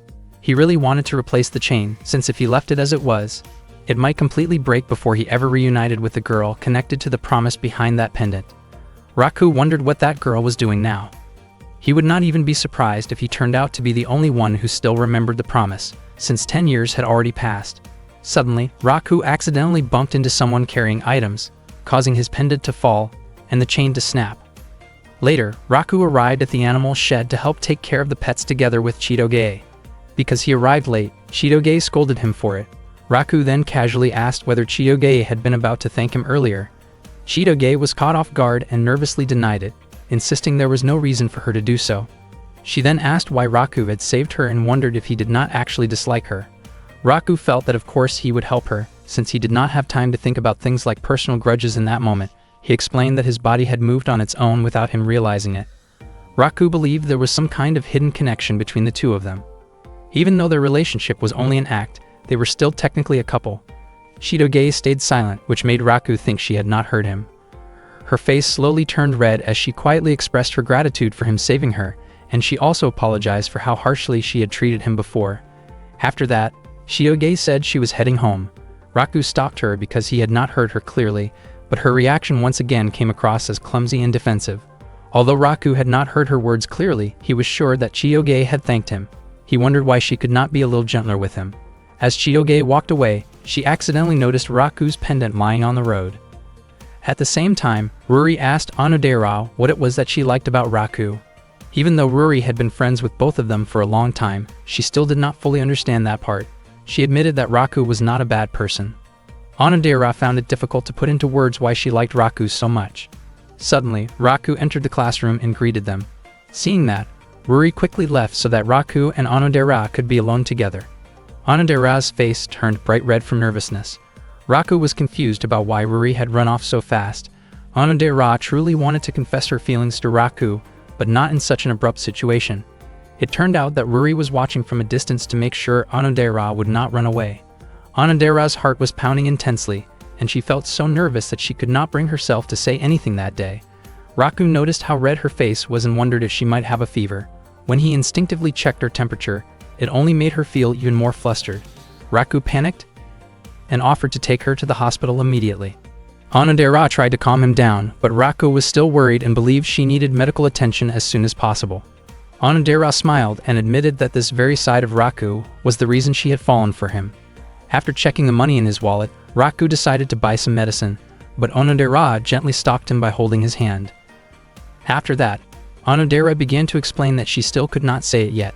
Slowly, she started to express what she had been wanting to tell Raku, but suddenly a baseball flew toward them, startling them both. Raku scolded the students who were playing baseball nearby and immediately went to report the situation to a teacher. Before leaving, he asked what Onodera had been trying to say earlier. Onodera simply smiled and said that it was nothing. After Raku left, Onodera felt deeply disappointed. She had almost managed to confess, but once again, something had gotten in the way. Her heart was still racing as she tried to calm herself down. Meanwhile, Raku thought that Onodera might have been about to confess her feelings to him, since her words had sounded close to a love confession and her face had been so red. However, he quickly dismissed the idea, believing it was impossible for Onodera to like him, and that such a beautiful moment would never really happen. Onodera was walking home when she ran into Ruri, and the two of them decided to head back together. Onodera apologized because, in the end, she was unable to go through with it. Ruri commented that Onodera turned out to be weak, just as she had expected, but she also believed that Onodera had tried her very best. Ruri realized that she herself had been pushing Onodera too hard, and if something like this happened again, then it would be enough for them to simply cherish their friendship as it was. Deep down in her heart, Onodera actually felt relieved that she had not yet confessed her feelings to Raku. Even though she truly wanted to express those feelings, she felt that it was better to keep things this way for the time being. Still, Onodera was certain that someday she would tell Raku how she really felt. Meanwhile, Chitoge brought home Raku's locket that she had found on the street. She did not know what to do with it at first. The locket was clearly very important to Raku, so it seemed like she should return it to him the next day. Chitoge found herself wondering what kind of girl had made such a promise with Raku. She started to question whether Raku might still have feelings for that girl, and she was surprised at herself for even thinking about something like that. In the end, Chitoge decided to return the locket right away. That night, Chitoge visited Raku's house and gave the locket back to him. Raku reacted in a panic when he realized that Chitoge was the one who had found it. He explained that he had only just noticed the locket was missing and had been searching for it everywhere. Thanks to Chitoge, it had finally been found. Hearing this, Ryunosuke also felt relieved and happy that the item Raku had been looking for was safely returned. Chitoge reminded Raku that he should be more careful from now on. Raku wondered when he could have dropped it, since he always wore the locket around his neck.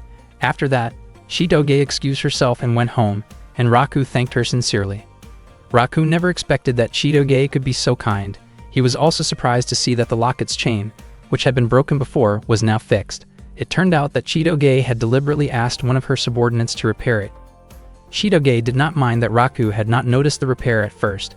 She found it strange that, even though the locket was such a precious item to him, Raku seemed more worried about disappointing the girl connected to his promise. That made Chitoge recall that she too had made a promise when she was little, and the story felt very similar.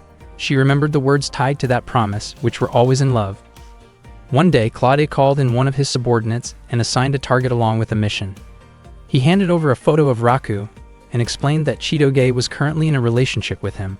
However, Claude was convinced that Chitoge was being deceived and taken advantage of by Raku. Hearing this, the subordinate felt upset at the thought of Princess Chitoge being treated unfairly. Claude went on to describe Raku in an extremely negative way, expressing his strong personal dislike and frustration toward him. He could not accept the idea of Raku being close to Chitoge. Because Claude could not protect Chitoge directly, he entrusted the task to a subordinate he had trained carefully, ordering him to watch over her. In Claude's view, this was the best way to keep Chitoge safe and away from what he believed to be bad influences. The subordinate vowed to protect Princess Chitoge and to prove the promise that had been made 10 years ago. On that day, the students at the school were buzzing about a transfer student. The student had a beautiful face but was wearing a male uniform. Shu shared the rumor with Raku and Chitoge, saying that the transfer student was suspected to be a very handsome boy. Not long after that, Ms. Kyoko arrived and informed the class that there was indeed a new transfer student. The student soon entered the classroom and introduced herself as Shukumi. The students burst into cheers, admiring Shukumi's looks, which reminded them of a fashion model. Ms. Kyoko then asked Shukumi to take a seat in the back of the room. Shu appeared to dislike the newcomer. As Shukumi walked toward her seat, she glanced at Raku with an expression that looked like she was quietly mocking him. Raku did not understand what was going on between them. Chitoge was shocked when she saw Shukumi, and Shukumi suddenly hugged her. Chitoge's face turned bright red, and the surrounding students reacted loudly in excitement. Chitoge quickly pulled away from the hug because so many people were watching. Shukumi was deeply moved to be able to meet Chitoge again. During the school break, Shukumi apologized to Chitoge for her earlier behavior. She explained that Claude had ordered her to stay close to Chitoge and keep an eye on her. Chitoge asked why Shukumi was wearing that kind of uniform, and Shukumi admitted that she had trouble finding the proper school uniform. At the same time, Shu asked Raku the same question, and Raku immediately repeated what Shukumi had just explained. Shukumi revealed that she already knew about Chitoge having a new boyfriend and asked to be introduced to him. Chitoge then called Raku over and introduced him to Shukumi. Raku forced a smile and tried to act friendly. Shukumi said that she had heard many things about Raku and believed that he was someone reliable. Raku felt confused, since Shukumi was connected to the mafia yet looked completely ordinary and harmless. Shukumi formally introduced herself and mentioned that she and Chitoge had been friends since childhood. She also admitted that she had been thinking about Chitoge a lot lately. Without thinking, Raku accidentally referred to Chitoge using a teasing nickname.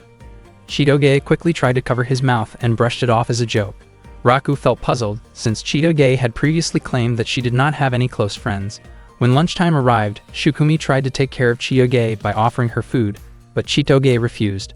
Shukumi kept persuading her, recalling how they used to share meals when they were younger. Chitoge became irritated and asked Shukumi to behave more appropriately. Shukumi even brought Chitoge her favorite assam tea. She simply smiled and commented that Chitoge had become even more beautiful. Raku watched all of this in confusion, while Shu asked him if he was really okay, since his rival seemed quite strong. Chitoge finally snapped at Shukumi and told her to stop pampering her so much. Shukumi looked confused by Chitoge's reaction, as they used to be extremely close in the past and spent almost all of their time together. Frustrated, Chitoge walked off toward the restroom. Soon after that, Shukumi asked Raku to talk with her privately. Shukumi led Raku up to the rooftop so they could talk alone. She wanted to know whether Raku truly loved Chitoge sincerely. Raku was taken aback and nearly let the truth slip out. He insisted that he loved Chitoge very much, but Shukumi did not believe him and questioned how deep his feelings really were.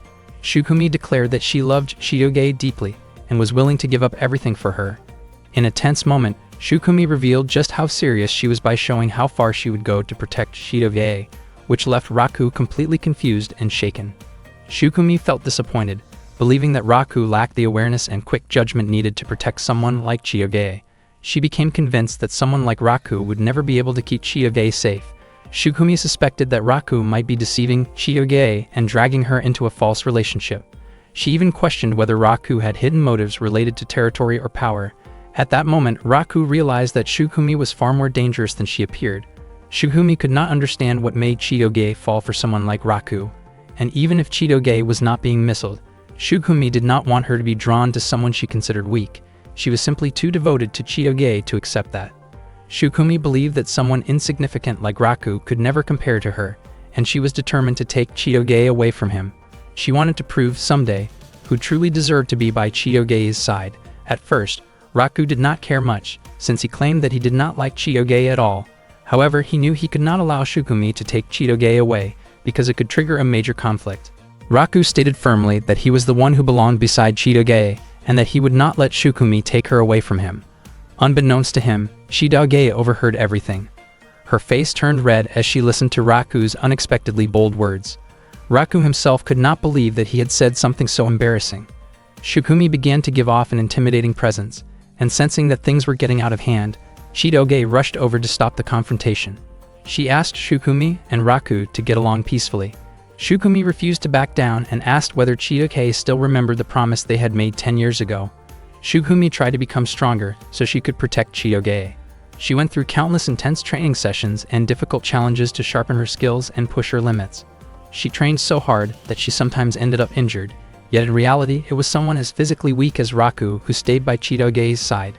Shukumi could not accept that fact, especially because Chitoge was the daughter of the powerful Beehive Mafia family. Feeling conflicted and frustrated, Shukumi wanted to test Raku's worth.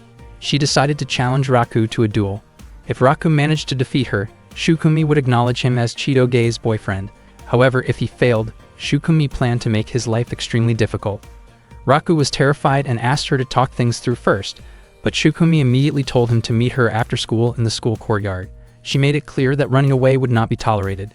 Neither Raku nor Chitoge could stop Shukumi once she had made up her mind. Chitoge felt irritated that things had escalated this far, though she had expected it.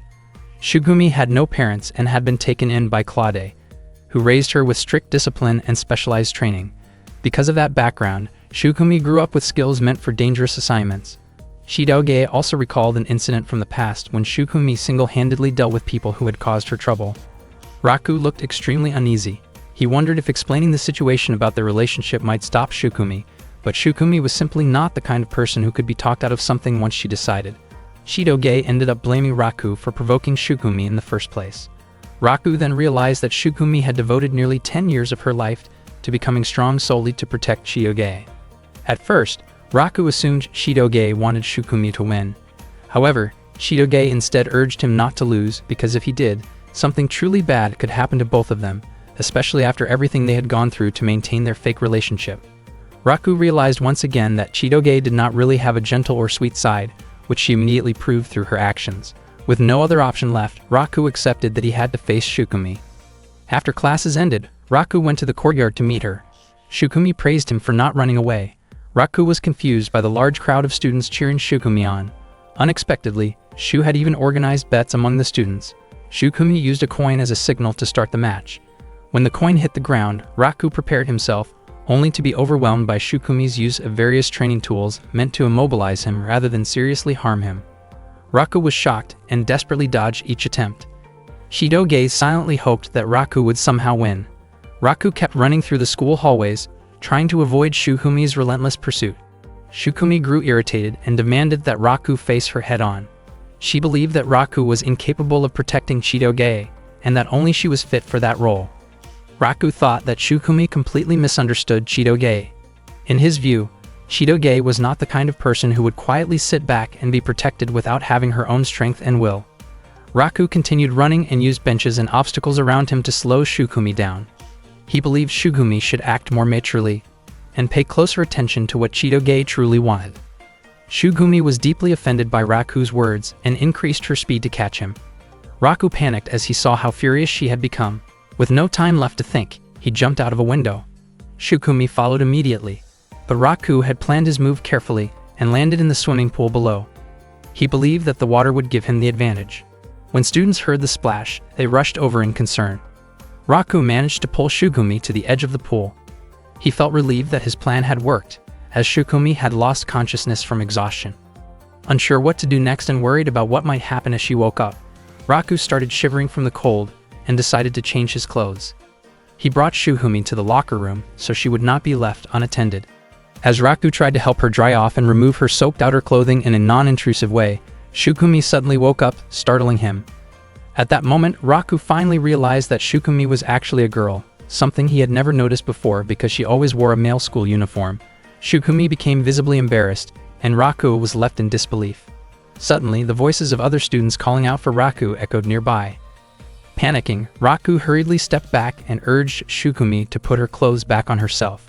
When Chitoge opened the locker room door moments later, she found no one inside, even though she was certain she had heard voices coming from there earlier. Raku and Shukumi were hiding inside a locker. Raku had no other choice because the situation outside had become critical. Their bodies were pressed close together in the tight space. Before long, some students who had already checked the girls' locker room began asking why Chitoge had told them to search there. Chitoge explained that Shukumi was actually a girl, and the students immediately reacted in shock upon hearing that. Shukumi had never expected that Raku thought she was a boy. She herself did not understand why she was always assumed to be male. Raku asked why Shukumi wore a boy's uniform, and she explained that it allowed her to move more easily and act faster whenever necessary. Raku apologized for only realizing the truth now and admitted that the duel earlier should not have happened in the first place. Shukumi felt miserable about losing to someone she considered beneath her, and she believed she could not face Chitoge in such a state. Her expression looked unusually sad and different from before, especially since Raku had only just realized that Shukumi was a girl. Being stuck in such a narrow space with their bodies so close made Raku's thoughts spiral, but he tried to calm himself and focus on thinking about Onodera instead. He became so flustered that he even struck his own face to snap himself back to reality. Shukumi then revealed that she had been an abandoned child and was adopted by Claude. The name Shukumi had been given to her by Claude, and for reasons she could not explain, Claude had believed she was a boy. Even after 10 years had passed, Claude still had not realized that Shukumi was actually a girl. Shukumi did not mind this misunderstanding because her mission was to protect Chitoge. She had long since cast aside her femininity and trained herself to be strong enough to stand against any man. She could not imagine what she would do if she ever failed to protect Chitoge. Raku felt that this burden must have been incredibly heavy for Shukumi, especially since she was actually kind and gentle by nature. Shukumi's face turned red when Raku described her that way, particularly because no one had ever said such things about her before. Suddenly, Chitoge opened the locker. She was irritated and struck Raku in frustration.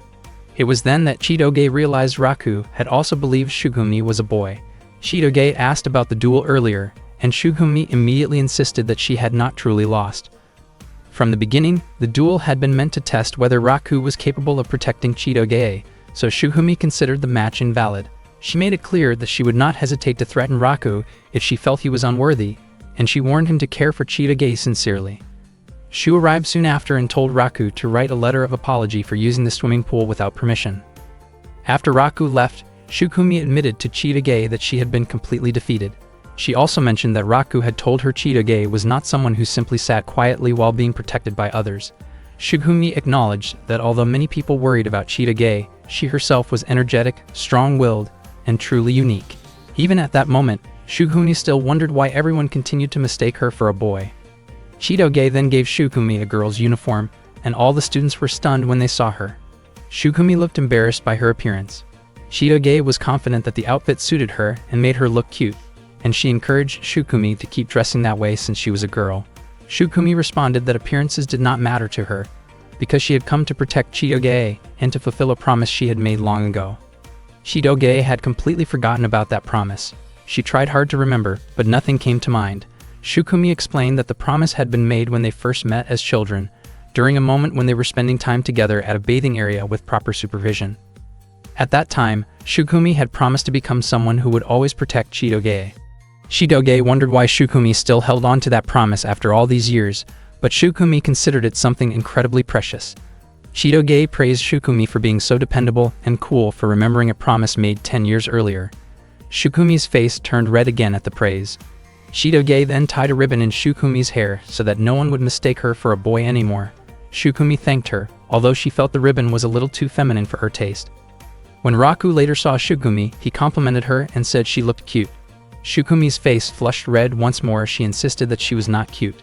That evening, Shukumi quietly wondered whether it was possible that Chitoge had also forgotten the promise she made to her first love 10 years ago. One day, Shukumi was practicing assembling and handling a pistol with her eyes closed, while Claude deliberately tested her in order to monitor her skills. Shukumi completed the task quickly, convincing Claude that her abilities had not faded. Claude then asked for Shukumi's opinion about Raku and whether Shukumi could deal with the situation efficiently. Shukumi admitted that she was not yet able to resolve it. Claude instructed that if Shukumi became completely certain that Raku and Chitoge were not truly dating, then Shukumi should take immediate action to remove Raku from Chitoge's life. Shukumi firmly stated that she would not hesitate to carry out her duty if necessary. She was convinced that Raku was not a good match for Chitoge. Shukumi's face turned red when she remembered Raku once calling her sweet. By that day, Shukumi had already been attending the same high school as Chitoge for 3 days. She introduced herself again to Ruri and Onodera, explaining that although her name sounded masculine, she was actually a girl. Shukumi apologized for not introducing herself earlier. Onodera admitted that she had been surprised because she initially thought Shukumi was a boy, while Ruri revealed that she had known the truth from the beginning. Not long after, Shu arrived and casually praised Chitoge's beauty. Shukumi immediately raised her guard because Shu was acting overly familiar with Chitoge. Chitoge reacted strongly and made it clear that Shu was also her friend. The male students felt relieved when they found out that Shukumi was female, and the female students in the class stopped cheering in admiration, although many of them continued to gather around Shukumi anyway. They clearly seemed to like her a lot. From Raku's point of view, Shukumi appeared capable of adapting to the environment. At first, Raku thought everything would return to normal after that, but Shukumi continued to keep a close watch on him.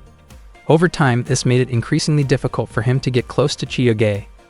That afternoon, Raku informed Chitoge that their teacher had instructed them to buy food for the animals at school. Chitoge wondered why the two of them had to go, since deliveries were usually an option. Raku explained that there were several rare animals at their school, so the food had to be purchased directly from a nearby pet shop. Chitoge suggested that Raku go alone, but he refused because the supplies would be too heavy to carry by himself. Suddenly, Shukumi appeared from behind some plants and startled them. She offered to take Chitoge's place, saying that she could not allow Chitoge to do physically demanding work. Shukumi immediately set off to buy the animal feed, thinking that this would be a good opportunity to find out whether Raku was truly Chitoge's boyfriend or not. If Raku was only pretending to date Chitoge, Shukumi intended to confront him and put an end to the act. Before they left, Chitoge asked Shukumi to wait for a moment. It turned out that Chitoge had changed Shukumi's outfit into something more feminine. In the middle of the crowd, people kept staring at Shukumi, making her feel extremely embarrassed. Chitoge had intentionally altered Shukumi's appearance so she would not be mistaken for a boy, especially since Chitoge had also removed all of Shukumi's weapons. Shukumi felt deeply self-conscious about her feminine look as it drew so much attention. She wondered if she looked strange dressed like that. Raku commented that the outfit suited Shukumi well. Hearing Raku praise her caused Shukumi's face to flush red, and she reacted sharply because she thought he was teasing her. When they arrived at the pet shop, Shukumi was captivated by a very cute white dog. Raku admitted that Shukumi's feminine appearance made her seem different. Shukumi became irritated when she noticed Raku staring at her, and she lost her balance while wearing high heels. Seeing this, Raku immediately caught her before she fell. Shukumi scolded Raku for holding her so suddenly, and Raku sincerely apologized to her. On the way back, Shukumi's feet were badly scraped because of the high heels. When Raku noticed how severe the injuries were, he wondered why Shukumi had not said anything earlier. Shukumi believed that if she could not endure minor pain, she could not truly call herself Chitoge's bodyguard. Raku thought that enduring pain in silence was not a wise thing to do. With no other option, he carried Shukumi on his back. Shukumi was shocked and asked to be put down, insisting that she could walk on her own. Raku refused, saying that he could not simply leave her like that, and he asked her to stay quiet and let him help. Along the way, Shukumi wondered why Raku was willing to help her, even though she considered him an enemy. She also reflected on how Raku was kind to her and even complimented her. Raku asked how long Shukumi had been with Chitoge. Shukumi explained that she and Chitoge had been together since they were 5 years old, which meant 10 years ago. She shared a story about how Chitoge once met her first love and happily talked about it. Raku was confused because Chitoge had told him that she had never fallen in love before. Hearing this, Shukumi laughed and assumed that Chitoge did not fully trust Raku.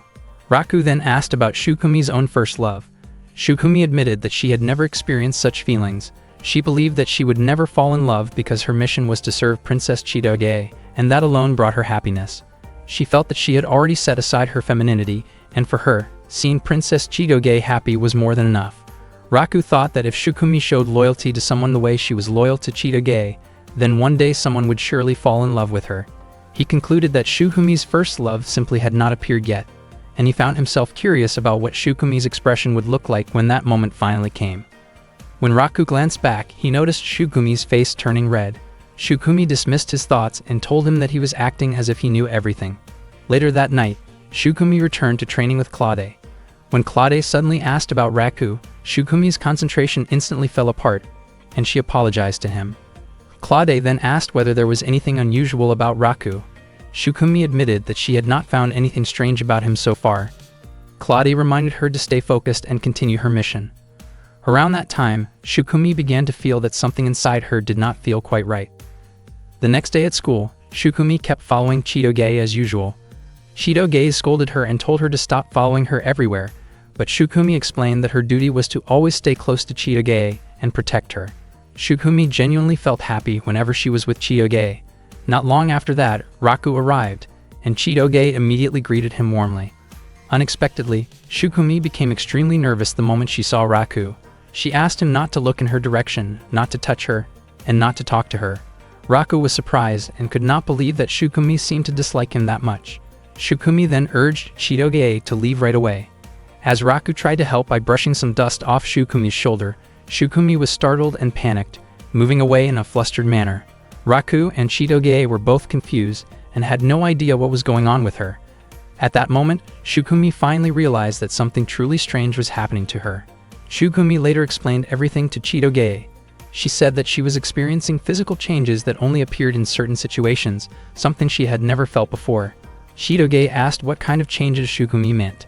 Shukumi admitted that her heart would race around a certain person, her chest would feel tight, her face would grow warm, and when that person was nearby, she could not speak properly. Chitoge suspected that Shukumi might be dealing with a serious illness and suggested that she get checked at a hospital. Shukumi refused, because she felt that what she was experiencing did not seem medical in nature. Even though these strange sensations kept happening, Shukumi felt oddly happy and could not understand why. She was confused about why her thoughts kept circling around one person, especially since she believed those feelings could interfere with her mission. Shukumi decided to ask Claude about it, but Claude admitted that he had never heard of such symptoms before. He suggested that Shukumi consult professionals and reminded her to take care of herself, stay alert, and remain healthy while carrying out her mission. Still searching for answers, Shukumi asked Shu about her condition. Shu immediately guessed that Shukumi was talking about Raku, then laughed at her, which irritated Shukumi. She continued asking other friends, including Kyoko, but the answers she received were vague and unhelpful. Eventually, Shukumi went to see Onodera and Ruri and asked them directly. Onodera guessed that Shukumi might be in love. Shukumi's face turned red, and she reacted strongly, insisting that it was impossible and that she would never experience love. Ruri then mentioned that Onodera herself was going through the same thing. Shukumi became curious about the person Onodera liked. Ruri almost revealed it, but Onodera quickly stopped her. Even though Shukumi continued to deny the feelings growing inside her, her thoughts kept drifting back to Raku. She realized that Raku was Chitoge's boyfriend, and as Chitoge's protector, she believed she should never have feelings for him.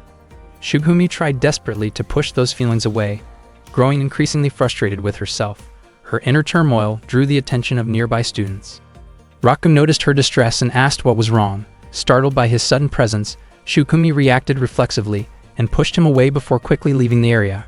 Raku was left confused, unable to understand why Shukumi acted that way. Shukumi later sat alone on a park bench, feeling exhausted and unsure of how she could properly protect Chitoge while feeling so conflicted. She felt completely lost. Chitoge came over and brought her a drink, then asked whether Shukumi had gained any clarity. Shukumi mentioned that people kept saying she was in love. Chitoge said that idea made sense, because Shukumi's symptoms matched what people often experienced when they fell in love. Shukumi asked whether Chitoge felt the same way. Chitoge admitted that she had never really felt what falling in love was like. Shukumi found that strange and pointed out that Chitoge had a boyfriend. Chitoge quickly corrected herself, surprised at how careless she had been with her words. Shukumi then brought up Chitoge's first love from 10 years ago. At first, Chitoge did not understand what Shukumi meant. Moments later, she suddenly realized what Shukumi was referring to and wondered why she had forgotten about it for so long. Shukumi laughed and mentioned that Chitoge used to sneak out of the house back then to meet a boy. Chitoge was certain that the boy was the one who had made a promise with her 10 years ago, but she could not remember what that promise was. She also admitted that she could not recall his face or even his name. Shukumi could not remember him clearly either, but she remembered how deeply and romantically Chitoge had fallen in love at the time, believing that Chitoge had loved him with all her heart. Chitoge looked extremely embarrassed and admitted that she truly did like that boy back then. After that, Chitoge suggested that they return to discussing the strange symptoms Shukumi was experiencing. Shukumi shared a story about the first time her heart started pounding when someone was close to her. Right at that moment, Raku suddenly appeared nearby and casually mentioned that what she was feeling sounded like a sign of falling in love. Shukumi was caught completely off guard and reacted on instinct, aggressively aiming her weapon toward Raku before anyone could stop her. The situation quickly settled down, but it left Chitoge lost in thought, wondering whether she herself had ever felt the same kind of feeling in the past. Chitoge was convinced that the boy from back then probably did not remember anything about the promise they once made. Still, she could not ignore the fact that Raku continued to hold on to a promise from 10 years ago. Driven by curiosity, Shitoge tried to look for an object or keepsake that might help her remember. She opened her closet, which was filled with all kinds of belongings, and eventually came across an old diary. She found it strange that the diary was written in Japanese and began to wonder if she had once lived in Japan. She slowly flipped through the pages. An entry dated July 30 said that Chitoge could hardly wait for the next day so she could play again with the boy who was her first love. Another entry on August 2 described something frightening that happened while she was playing on a mountain slope. A large dog suddenly rushed toward her, and she twisted her ankle, leaving her unable to run. Fortunately, the boy came to her rescue, and she remembered feeling incredibly relieved and happy afterward. At that moment, Chitoge clearly recalled being attacked by a stray dog on the mountain and how the boy had ended up with a scrape on his forehead. Back then, she stayed by his side the entire time, waiting for him to recover. The entry from August 5 mentioned that the boy still had a scar, but his condition had improved, and they promised to go out and play together again. On August 9, Chitoge wrote about spending another joyful day playing with him, feeling truly happy. The August 12 entry described them playing by the river and catching a big fish together. Then, on August 15, Chitoge slipped between some rocks, but once again, the boy rushed over to help her. He always showed up whenever Chitoge cried. On August 18, she wrote about how happy she was simply because she got to spend the day playing with him. Reading all of this, Chitoge was surprised by just how happy she had been during that time. She had always believed she had never experienced love, yet it turned out she had felt it when she was still a child. This realization made her even more curious about what kind of boy he had been. On August 21, she had even written that she would be willing to marry him someday. That diary also contained an entry about the day they had to part ways. The day before Chitoge left for America, she met the boy and made a promise with him. Unfortunately, there was no record explaining what that promise actually was. Chitoge felt frustrated with herself for not writing down something so important. Just then, a small key slipped out from between the pages of the diary and fell to the floor, leaving her completely stunned. A key slipped out from inside Chitoge's diary, and she started wondering whether it might be connected to that promise from long ago. She opened her bedroom window, only to find Shukumi already there. Shukumi asked if something was wrong since Chitoge had not eaten anything all day. Chitoge admitted that she had forgotten, and then asked whether Shukumi knew the place where she had once met her first love. Shukumi said she was willing to investigate that location. Chitoge asked her to prepare transportation for the next day because she wanted to look around that place. Chitoge assumed that the next day was Saturday and that school would be off, but she had completely forgotten that it was actually the day of the school field trip. Chitoge really wanted to find answers about that promise, but she could not bring herself to skip such a fun school event. Not long after that, Kyoko arrived and told all the students to gather with their assigned groups because they would soon be boarding the bus. Raku noticed that Chitoge looked confused and asked which group she was in. He then realized that Chitoge must have fallen asleep the day before during the group assignments. Each group consisted of 6 students. Raku's group included Shukumi, Chitoge, Raku himself, Onodera, Ruri, and Shu. At the time, Raku and everyone else in the group except Shu were seated in the back row of the bus. Raku ended up sitting in the middle, squeezed tightly between others, and he was convinced that Shu had planned it on purpose. All the male students stared at Raku with obvious jealousy because he was sitting right next to several beautiful girls. Raku's heart was pounding because his shoulder kept pressing against Onodera's, and he worried that she might hear how fast his heart was beating. Meanwhile, Onodera's face turned red as well, and she worried that Raku might notice her own racing heartbeat. Ruri looked for opportunities to nudge Onodera closer to Raku whenever the bus went around a corner, causing their bodies to press together. Onodera scolded Ruri for pushing her on purpose. Shukumi pointed out that Raku was overreacting because he kept leaning too close to Chitoge. When Ruri pushed Onodera again, Raku lost his balance and nearly fell over. Shukumi quickly stepped in and firmly stopped things before anyone got hurt. The same kind of chaos happened at every turn along the road, repeating dozens of times throughout the trip. Once they arrived at the field trip location, Shu proudly asked whether the bus seating arrangement he planned had been exciting. Raku admitted that the plan had been effective, even though he was clearly exhausted by it. Onodera hoped that she had not caused Raku any trouble, while she lightly scolded Ruri for earlier antics that had left her feeling embarrassed. Kyoko then arrived and explained that the students' task for the day was to cook rice and make curry. Shukumi asked Onodera and Ruri to gather firewood. Chitoge was extremely excited because it was her first time staying overnight on a school field trip. Although she still wanted answers about her first love, she decided to focus on enjoying herself for now. Raku noticed how genuinely happy Chitoge looked as she took in the experience. Even so, Shidoge could not stop thinking about the boy who had made that promise with her 10 years ago. She was certain that he had a scar on his forehead, and that detail felt like her only clue. At the same time, Raku was also thinking about the person who had made a promise with him in the past, and he still did not understand the purpose of Onodera's key. Shidoge returned carrying hot water, but she tripped and accidentally spilled it onto Raku's head. She quickly apologized. Raku looked annoyed and reminded her to be more careful. As Raku brushed his hair aside, Shidoge froze when she noticed a scar on his forehead that looked exactly like the one she remembered from her childhood. She asked about it, and Raku explained that he had had the scar since he was little, although he could not remember how he got it. He guessed that it might have been caused by one of his old pets. Shidoge immediately thought of the boy who had once saved her from a dangerous dog. She was not fully convinced that Raku was that boy, but she also noticed that he carried a key-shaped pendant, just like the one tied to the promise from 10 years ago. Raku asked why Shidoge suddenly seemed so distracted. Shidoge brushed it off and hurried away. Raku was completely puzzled by her behavior. Meanwhile, Shidoge convinced herself that Raku could not be connected to her childhood memories. After finishing their tasks, Raku and his friends went into their lodging rooms. They were thrilled to see how spacious the accommodations were. Shu became overly emotional when he noticed that a sliding door separated the boys' and girls' rooms, joking that it almost felt like they were all staying in one room. Ruri immediately told Shu that he could sleep on the porch or in the hallway instead. Raku's face turned red when he realized that he would be sharing a room with Onodera, and just imagining it made him nervous. Onodera mentioned that the hotel had a hot spring bath, and invited everyone to go together later. Raku became flustered the moment he heard that.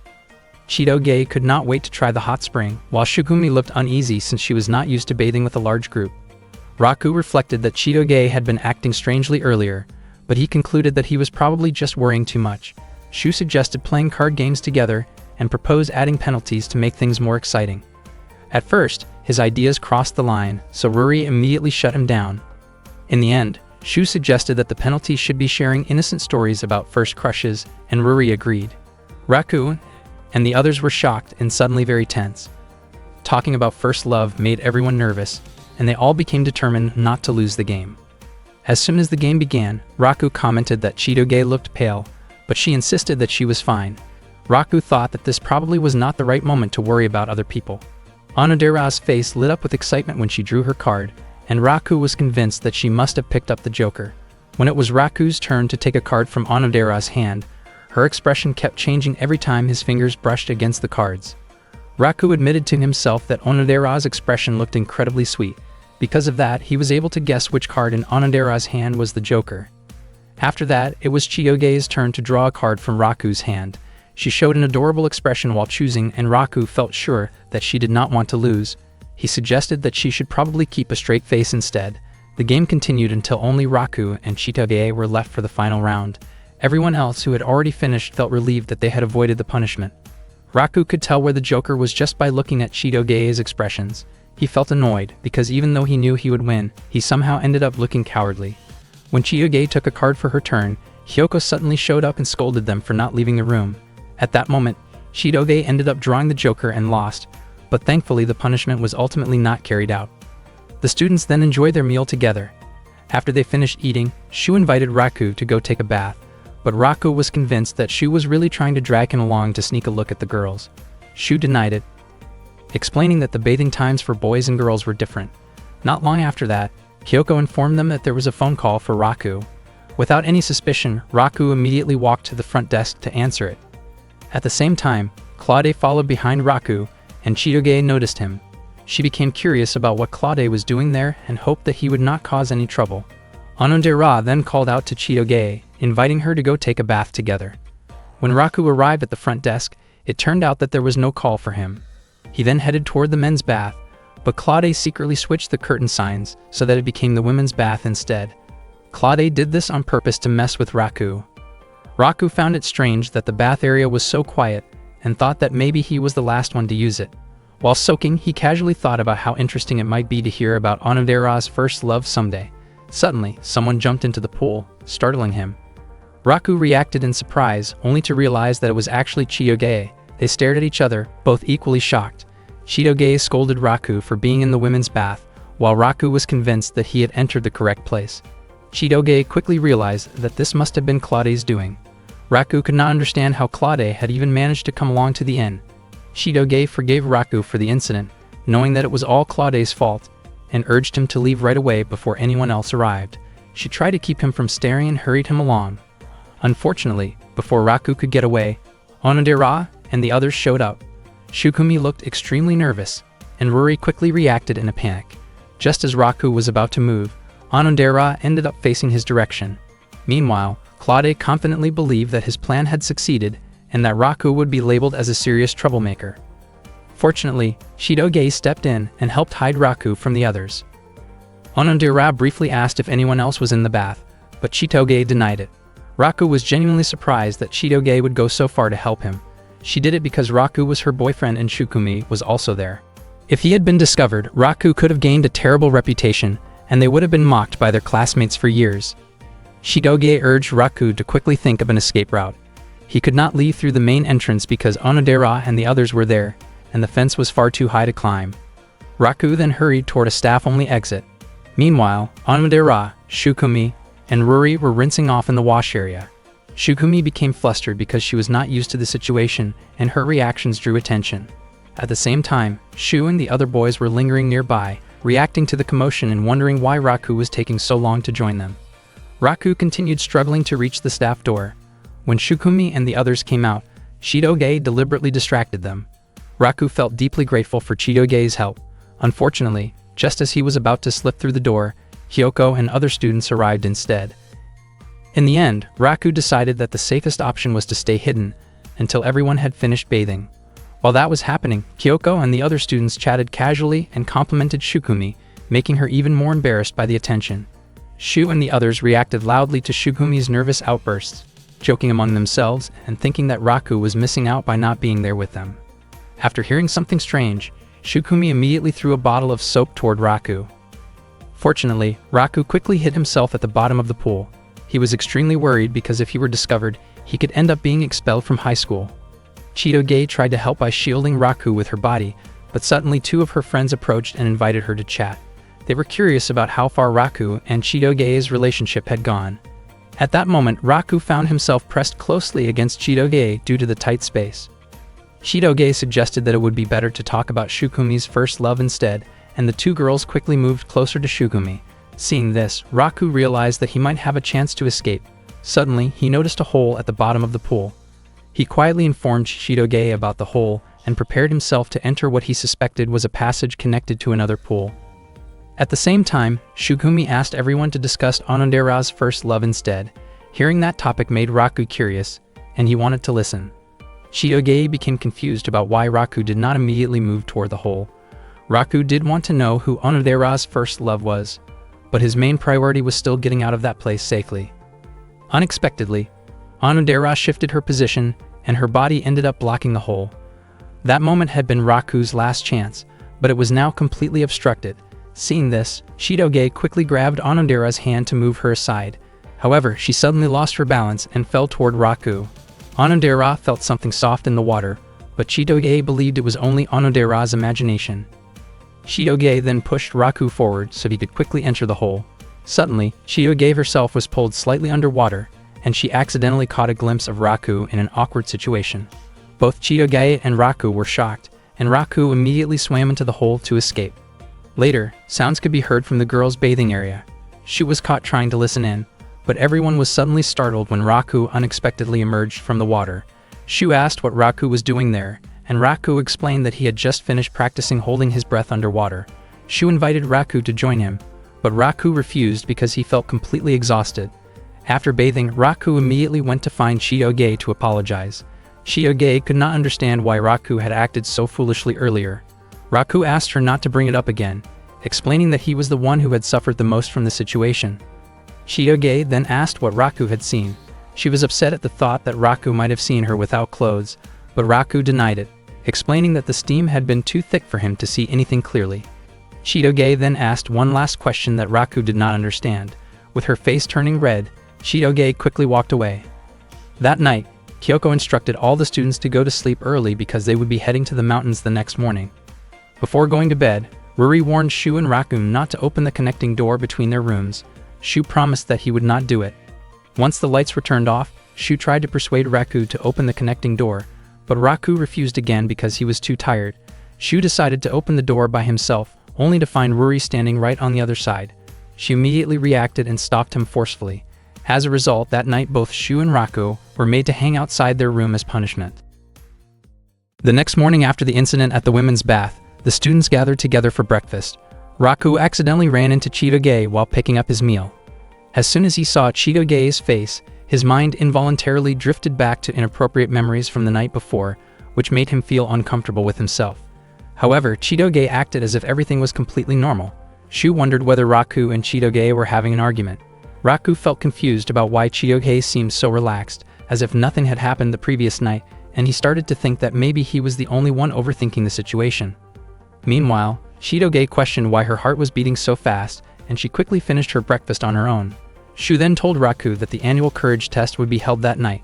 Not only that, but the male and female students would be paired by lottery. The most important rule of the courage test was that each pair had to hold hands no matter what obstacles they faced. Shu was extremely excited about the event, and thought it would be great if Raku ended up paired with Onodera. Shu even claimed that he could get the same lottery number as Onodera and asked whether Raku was interested in buying the lottery so he could be paired with her. Raku admitted that he was willing to pay 2,000 yen for that chance. At the same time, Ruri encouraged Onodera to aim to be paired with Raku. Onodera felt confused since the pairs were supposed to be decided by lottery. Ruri urged her to strengthen her resolve, believing that nothing would change if Onodera did not take the first step. Ruri even offered to give her own lottery slip to Onodera if she happened to draw the same number as Raku.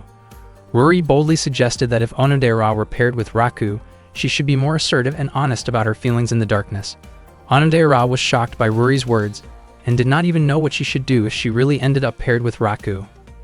When Onodera saw Raku getting a drink, she gathered her courage and greeted him. Raku was startled when he heard Onodera's voice, and his face turned red as memories from the previous night crossed his mind again. Onodera wondered why Raku looked so nervous. Raku quickly moved away from her, unable to look her in the eye after what had happened the night before. Onodera never expected Raku to avoid her like that.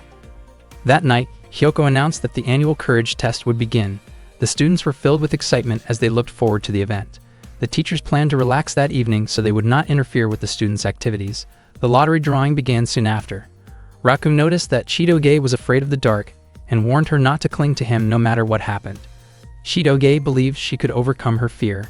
Raku felt sorry for whoever ended up paired with her, imagining how tight her grip might be when she got scared. The female students drew their lottery slips first, their hearts pounding as they unfolded the papers. After that, it was the male student's turn. Raku felt as if this moment would decide his fate, and he was desperate to know what number Onodera had drawn. Suddenly, Ruri announced that Onodera had drawn number 12, which made Onodera extremely embarrassed. Hearing that, Raku did everything he could to draw the same number. When it was his turn, he carefully shuffled through the slips, searching for number 12. Sure enough, Raku drew number 12. He was overjoyed, and Onodera could hardly believe that she would be paired with him. Meanwhile, Shukumi took on a male role due to a shortage of male participants and was paired with Ruri. Shu was paired with Chitoge and was more than willing to support her if she got scared. Raku, on the other hand, could barely believe his good luck. His eyes sparkled when he saw Onodera walking toward him, but once again his thoughts betrayed him and he became flustered. His face turned red and he found himself unable to look directly at her. Onodera asked whether Raku was uncomfortable being paired with her since he had seemed to avoid her earlier that morning. Raku explained that he had been nervous because they had stayed in the same room the night before. Hearing this, Onodera felt relieved, as she had worried that Raku might dislike her. Her gentle expression made Raku like her even more, and he felt that the day could not have gone any better. Raku made it clear that there was no way he could ever dislike Onodera. Meanwhile, Chitoge wondered why Raku looked so shy despite being paired with Onodera. She heard voices from students playing the role of ghosts behind some bushes and went over to check on them.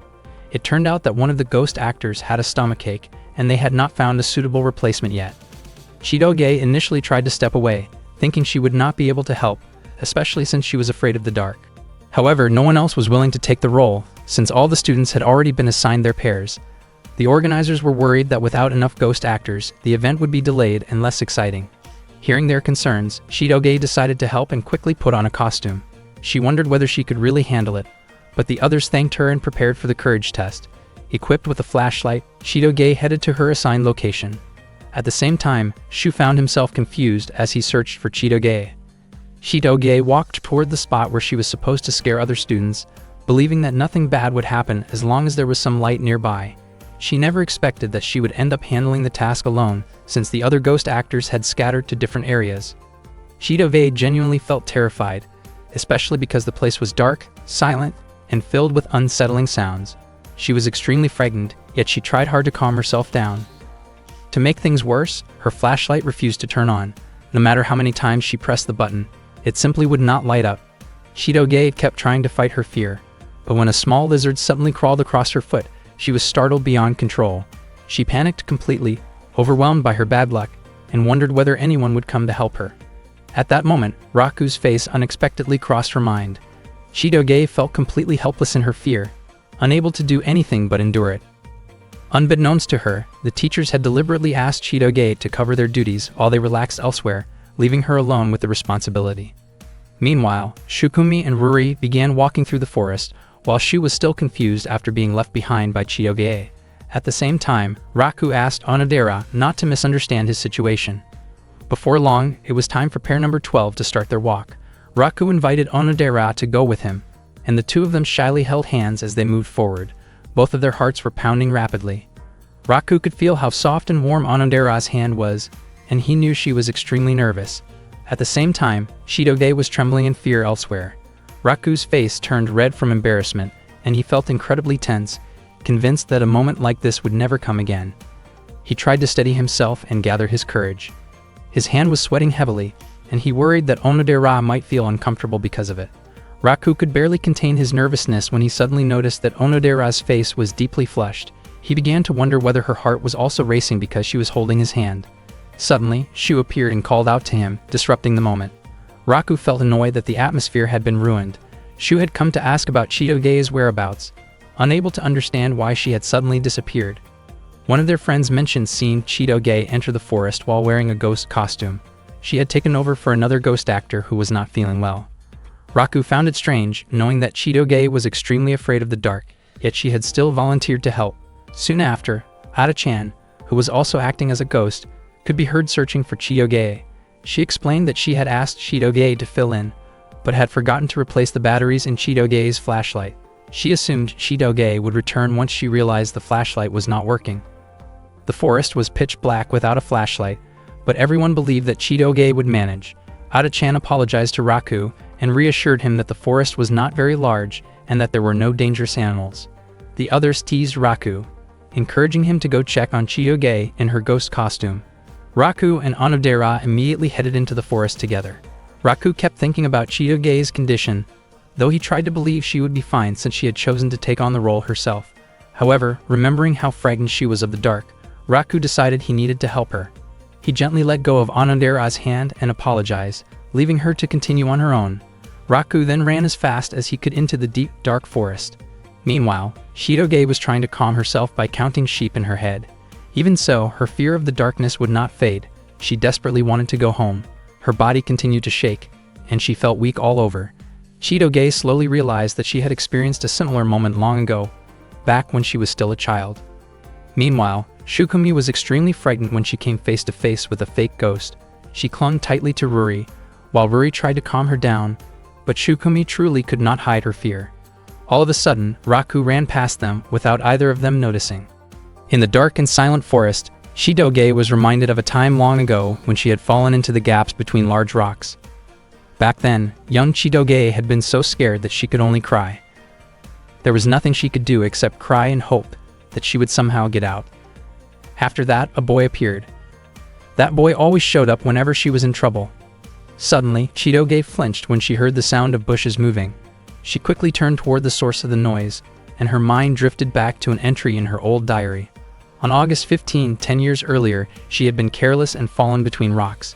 She had cried because the space was extremely narrow and dark. Then the boy came and saved her. That boy always appeared whenever Chitoge cried. Unexpectedly, Raku came over to her and mentioned that ghosts were not supposed to cry. Chitoge felt deeply moved when she saw him arrive. They then walked together, and Raku checked to make sure that Chitoge was alright.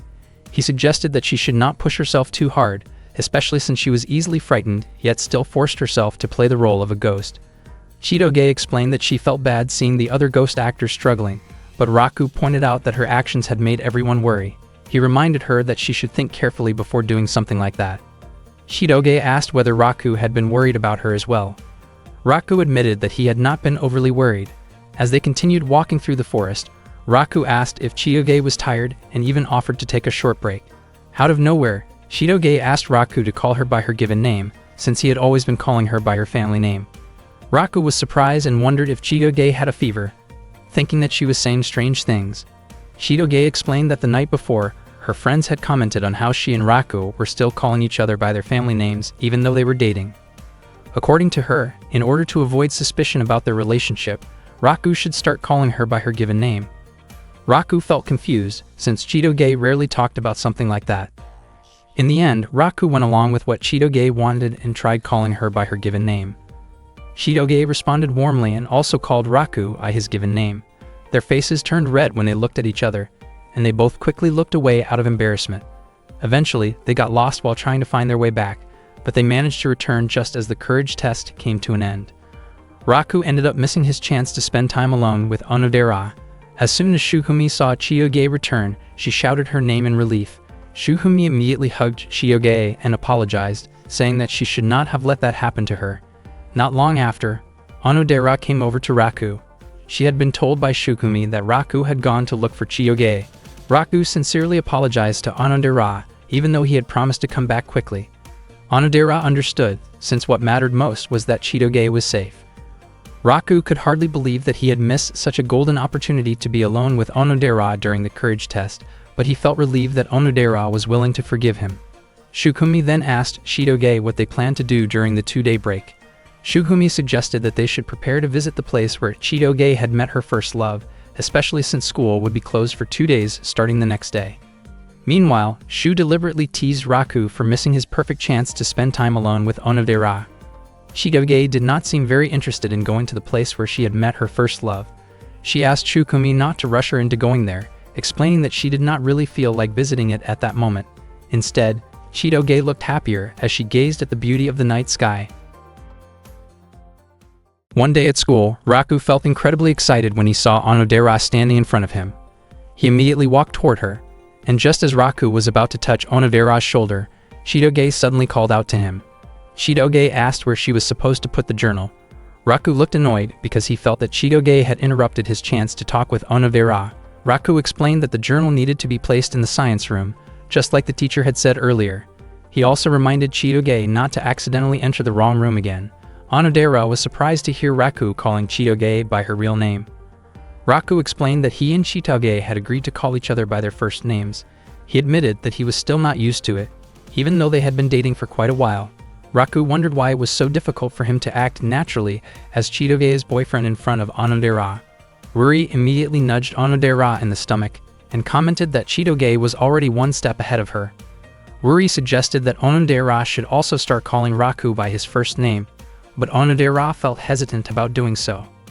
Not long after that, Shukumi came over and asked Raku about Chitoge. Raku mentioned that his girlfriend had gone to the science room. Shukumi explained that she wanted to talk about something with everyone without Chitoge knowing. Shukumi then revealed that it was Chitoge's birthday, and that she wanted to prepare a surprise birthday party for her.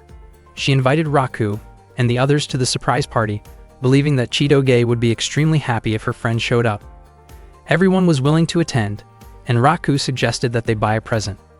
According to Shukumi, Raku was a special case since he was Chitoge's boyfriend, which meant she had no choice but to invite him. Shukumi looked nervous and admitted that inviting Raku was not because she wanted to see his face. Raku responded that he was willing not to come if Shukumi truly did not want him there, but Shukumi immediately shouted at him and told him to come anyway. Ruri then asked Raku and Onodera to go shopping for the gift together after school. Both Ruri and Raku were surprised, and Raku asked why Ruri was not joining them. Ruri claimed that she had a stomachache and could not go with them. She said it would be faster if only Raku and Onodera chose the gift. Raku begged Ruri to come along, but she refused. To make things even stranger, Ruri told them to meet at a cafe at 5 in the evening and asked them to wear casual clothes. Raku and Onodera were genuinely confused. especially since Ruri was not even coming, but was the one giving all the instructions. That afternoon, Raku arrived at the cafe first. He felt very nervous about meeting Onodera. He still could not believe how forceful Ruri had been and could not understand what she was thinking. Inside the cafe, there were many couples on dates. Raku felt that if he and Onodera met in a place like that, it would look exactly like they were on a date. He then realized that aside from the fake date in the past, that day might actually be his first real date with Onodera. He wondered whether buying a gift together could really be considered a date. Raku also found it strange that Onodera had not arrived yet. Soon after, he noticed Onodera outside the cafe. She looked confused as she searched for Raku, since he had not told her that he was already inside. While looking at the cafe window as if checking her reflection, she even smiled, but her face suddenly turned red when she realized that Raku was right behind the glass. Onodera quickly entered the cafe, unable to show her face to Raku. She then suggested that they discuss what kind of gift they should buy. Seeing how unusual her behavior was, Raku realized that Onodera was probably pretending that nothing had happened earlier. Raku found Onodera's face incredibly sweet. When the cafe staff came over, Onodera quickly ordered a coffee. She looked very cute in her casual outfit, but she was clearly nervous because she kept wondering whether Raku had seen her earlier. At that moment, Raku thought about whether people around them might see them as a couple on a date. Raku was actually curious about the boy who had made a promise with Onodera 10 years ago, as Ruri had mentioned, but he felt that it was not the right time to ask about it. Onodera asked what kind of gift might make Chitoge happy. At that moment, Raku instead found himself thinking about when Onodera's birthday was and how he might want to buy her a birthday present someday. Onodera then suggested that they check nearby shops so they could find something more quickly. Raku wanted to ask about Onodera's birthday, but he did not have the courage to bring it up yet. Before long, they found the gift they were looking for. Raku felt like a coward for not being able to ask what he truly wanted to know, and he realized that their time together was about to end. Seeing Raku fall silent, Onodera asked whether he was happy going shopping with her. She worried that Raku might not have enjoyed it, especially since he had come along because Ruri pushed him to do so. Raku denied that idea and explained that he truly enjoyed spending time with Onodera. Hearing that made Onodera feel relieved. She then asked Raku to take a short walk with her.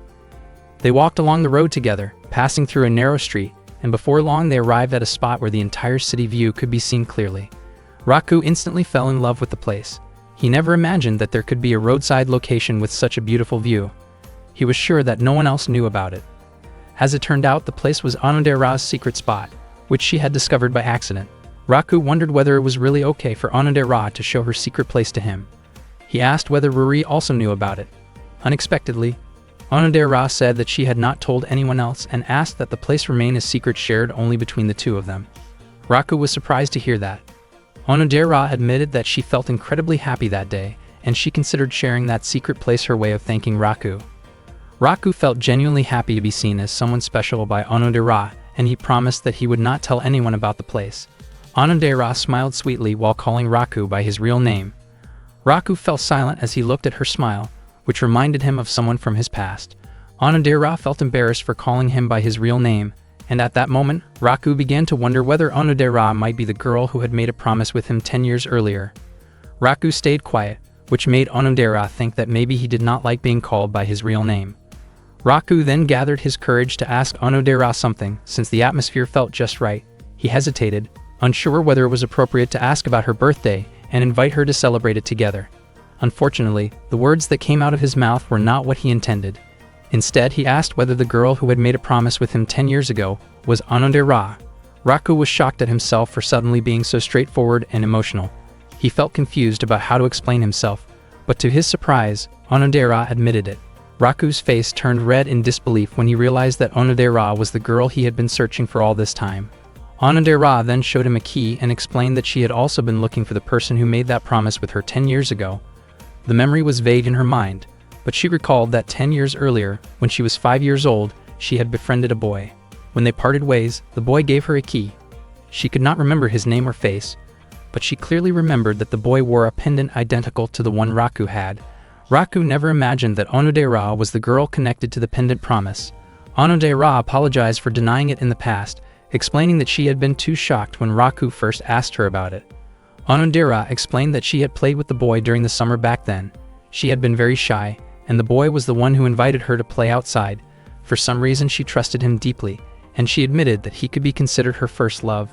Raku's face turned even redder upon hearing that. Onodera said that she had been extremely surprised the first time she saw Raku's pendant, which made her suspect that he might be the boy who made the promise with her 10 years ago. Raku finally understood why Onodera once said that even though it was just a childhood promise, she was sure that the person who made it truly cared about her. Onodera admitted that she had always hoped that the boy was Raku. Both of their hearts raced as Onodera slowly leaned closer to him, leaving Raku flustered and overwhelmed. Suddenly, the moment was interrupted by the sound of a phone ringing. Shukumi called Raku and asked him to come to the party immediately. In the end, Raku and Onodera stopped their conversation and hurried away.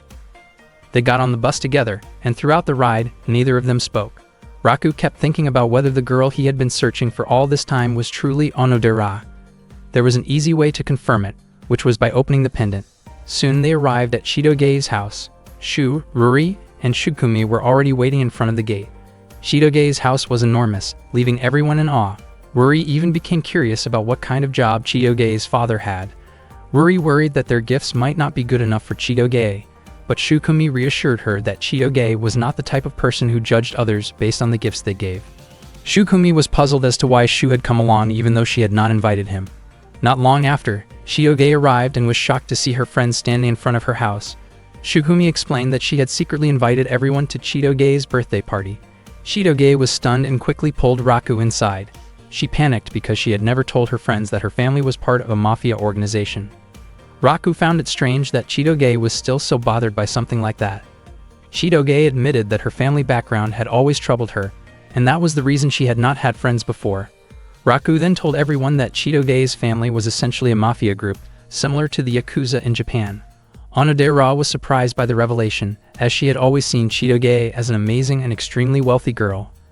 Shidoge was shocked to hear Onodera praise her and realized that it did not become a problem for their friendship after all. Shukumi led everyone into a room inside Shidoge's house. As soon as Shukumi opened the door, the members of the Beehive had already prepared a lively surprise party for Shidoge. That day was Shidoge's 16th birthday, and it was the first time she had ever invited her friends over. The Mafia members greeted Shidoge's friends as well. They were surprised to see how happy Shidoge looked, since that kind of expression felt unusual for her. Not long after that, Claude arrived and greeted everyone. Claude then started teasing Raku, and was convinced that Raku must have prepared a special gift for Shidoge. Raku realized that Claude was becoming more open and straightforward when making fun of him. As the party went on, Onodera gave Shidoge a set of stationery, while Ruri gave her a novel. Shidoge felt genuinely happy with the gifts they gave her.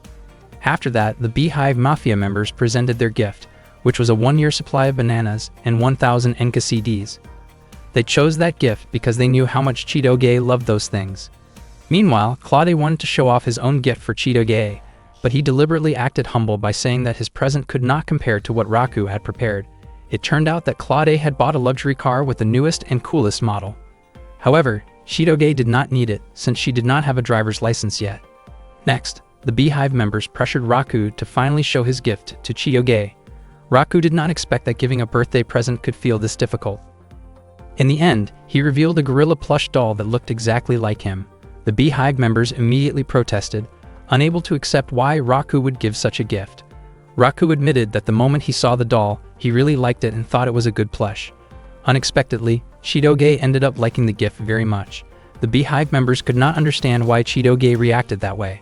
Raku was left staring in surprise at Shidoge's cute expression. While the party continued, Shidoge approached Raku on the balcony. She mentioned that Raku's taste in choosing gifts was terrible. Raku did not expect that her earlier reaction had only been an act, and he told her that she could just throw the gift away if she did not like it. Shidoge replied that since they were dating, she would not throw it away and said that she would keep the gift. Raku started to think that Shidoge actually liked his present, but she kept denying it. Raku was confused as Shidoge began to show a sweeter side of herself, making his heart race. Raku wondered why his heart was pounding just from looking at Shidoge, especially since he had only recently realized that he had found the girl who made a promise with him 10 years ago. Thinking about it all made his head spin. Shidoge then asked whether Raku still liked the girl who made that promise with him 10 years earlier. Raku was surprised by the question, but he also found himself wondering if Onodera was truly the girl from that promise long ago. Raku admitted that he still liked that girl. After hearing that, Shidoge asked whether Raku had ever heard of the term "zossing in love." That night, Chitoge asked whether Raku had ever heard the phrase "Zasen in love." Raku was startled and wondered where Chitoge had learned that phrase. He did not understand why his heart kept pounding so hard. Raku remembered that "Zasen in love" was a line he and a certain girl had once spoken as part of a promise. Chitoge explained that she had been reading her old diary, and it brought back many memories. She recalled meeting a boy 10 years ago while playing together during the summer.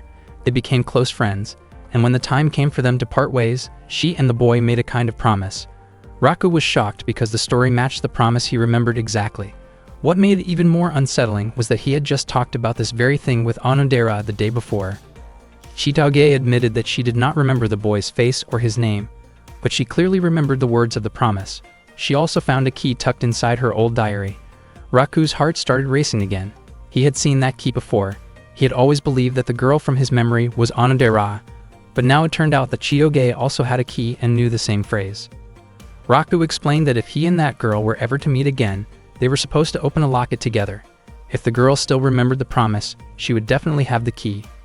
Both of them looked nervous as they stared at each other. Even so, they soon felt that it was almost impossible for them to have made such a promise together, especially since Chitoge insisted that she did not remember ever meeting Raku back then. Raku also pointed out that Chitoge felt very different from the girl who had lived in his memories all this time.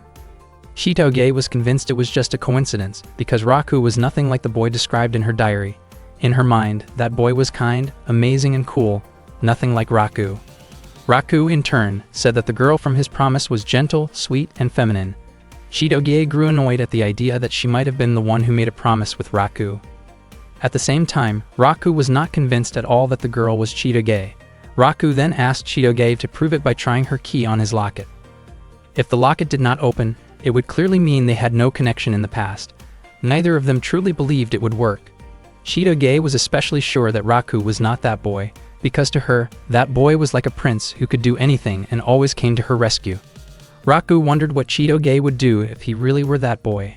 Chitoge went so far as to say that she would do anything if Raku truly turned out to be him, precisely because she was convinced that person could not possibly be Raku. Raku and Chitoge prepared themselves to find out the truth. Raku hoped the locket would not open, because it felt impossible for Chitoge to be the girl he had been searching for. Chitoge was just as certain that Raku was not the boy from her past. She was too nervous to start right away, and both of their hearts were pounding intensely. When the key actually slid into the keyhole of the locket, their faces grew even redder. Then, unexpectedly, the key snapped as Chitoge turned it. Raku was stunned when he saw the broken key and could not understand how Chitoge had managed to break it. Chitoge explained that it was an accident, and that her nerves had caused her to twist the key too forcefully. Raku became frustrated when the broken piece got stuck inside the locket. Chitoge was at a loss, unsure of what to do. Raku was upset because this meant he could no longer try opening the locket with Onodera's key. Chitoge asked Raku to forget about it, especially since they both felt they had never truly shared a promise together. She quickly ended the conversation. Raku tried to stop her, but Chitoge ignored him and walked away. Raku was confused by her behavior and could not stop wondering what might have happened if the locket had actually opened. Meanwhile, Chitoge continued watching Raku from a distance. Raku walked down the hallway, still lost in thought about Onodera and Chitoge, who both seemed to have made promises 10 years ago, and both possessed similar keys. He convinced himself that it had to be nothing more than a coincidence. Raku concluded that one of them had to be the girl who made that promise with him, which meant he had definitely met one of them back then.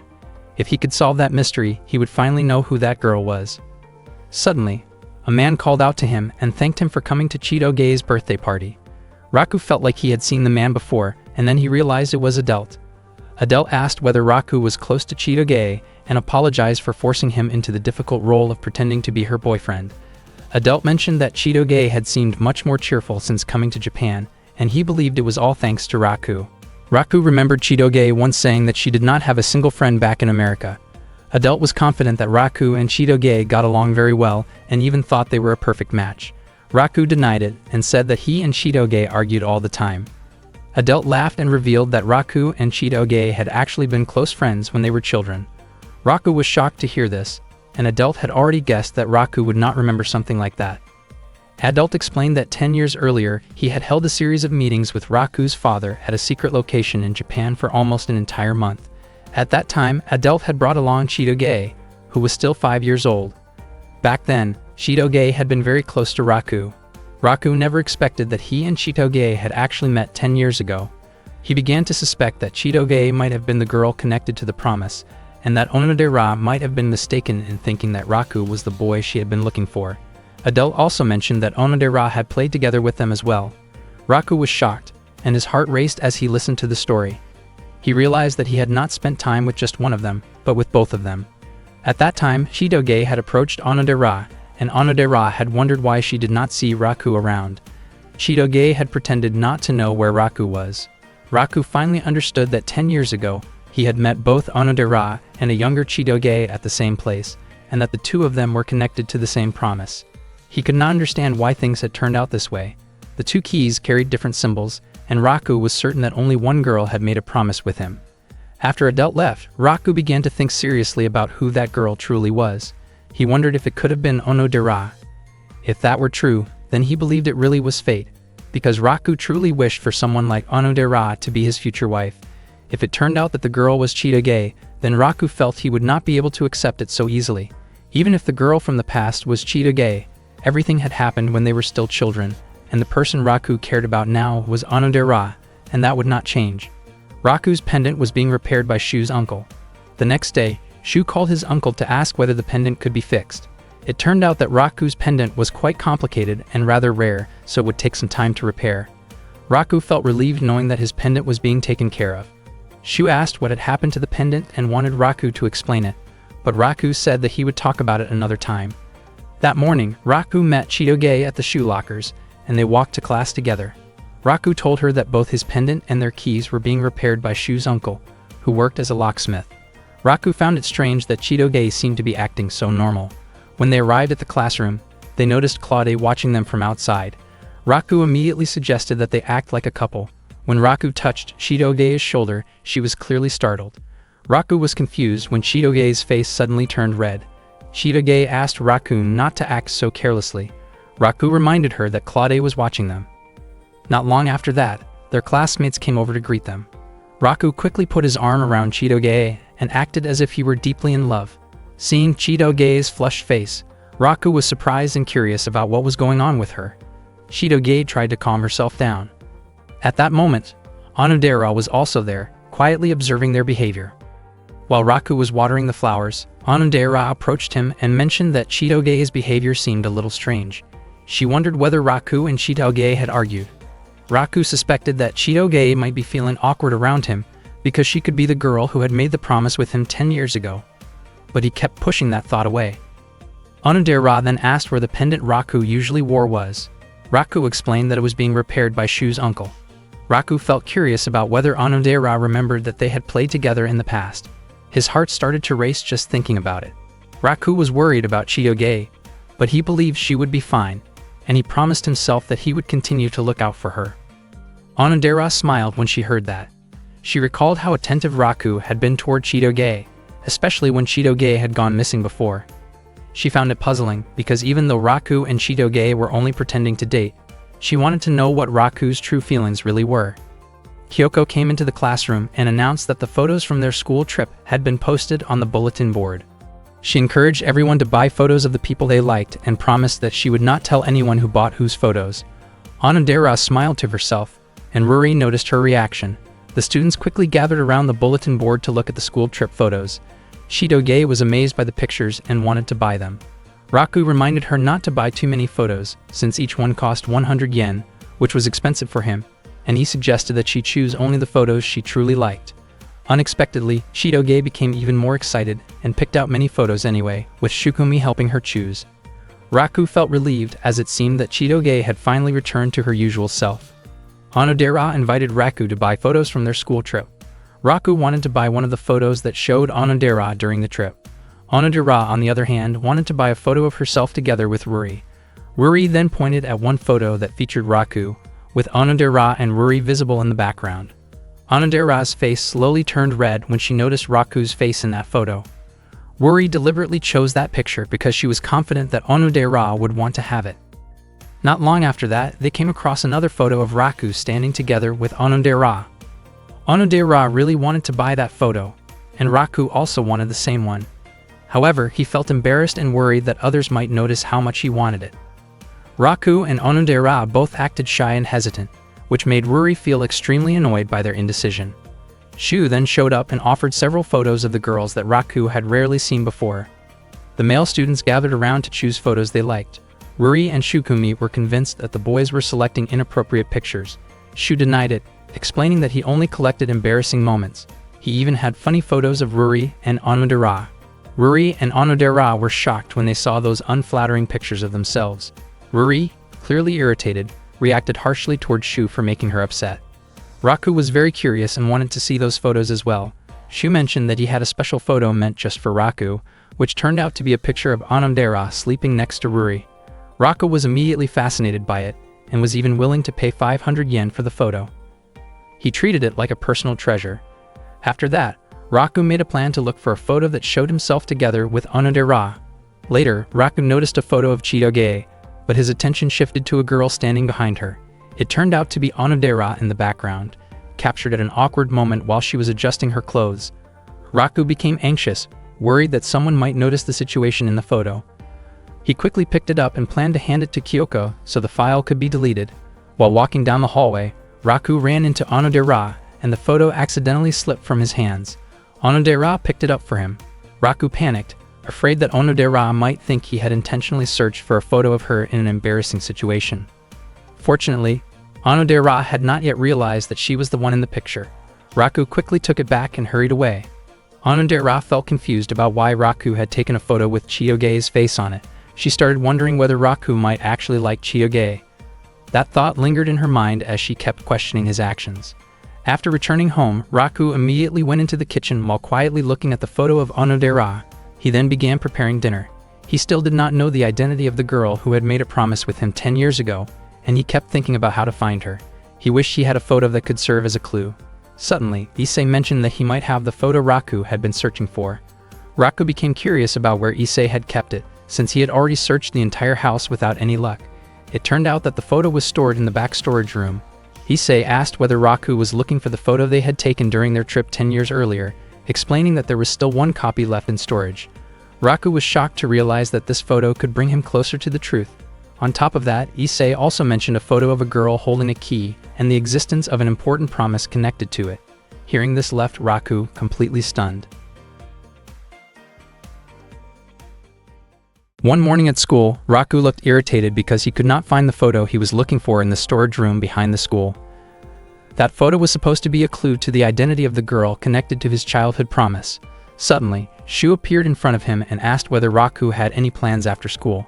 It turned out that Shu wanted to invite Raku to a group study session at Mickey D after school. Raku felt confused about why Shu was suddenly organizing a study session like this. Shu explained that the final exams were coming up soon, so he believed Raku must already have a solid strategy to deal with them. Raku looked uncomfortable hearing Shu address him so casually. He replied that he had already been studying hard every day, and especially that day he needed to look for something important, so he refused the invitation.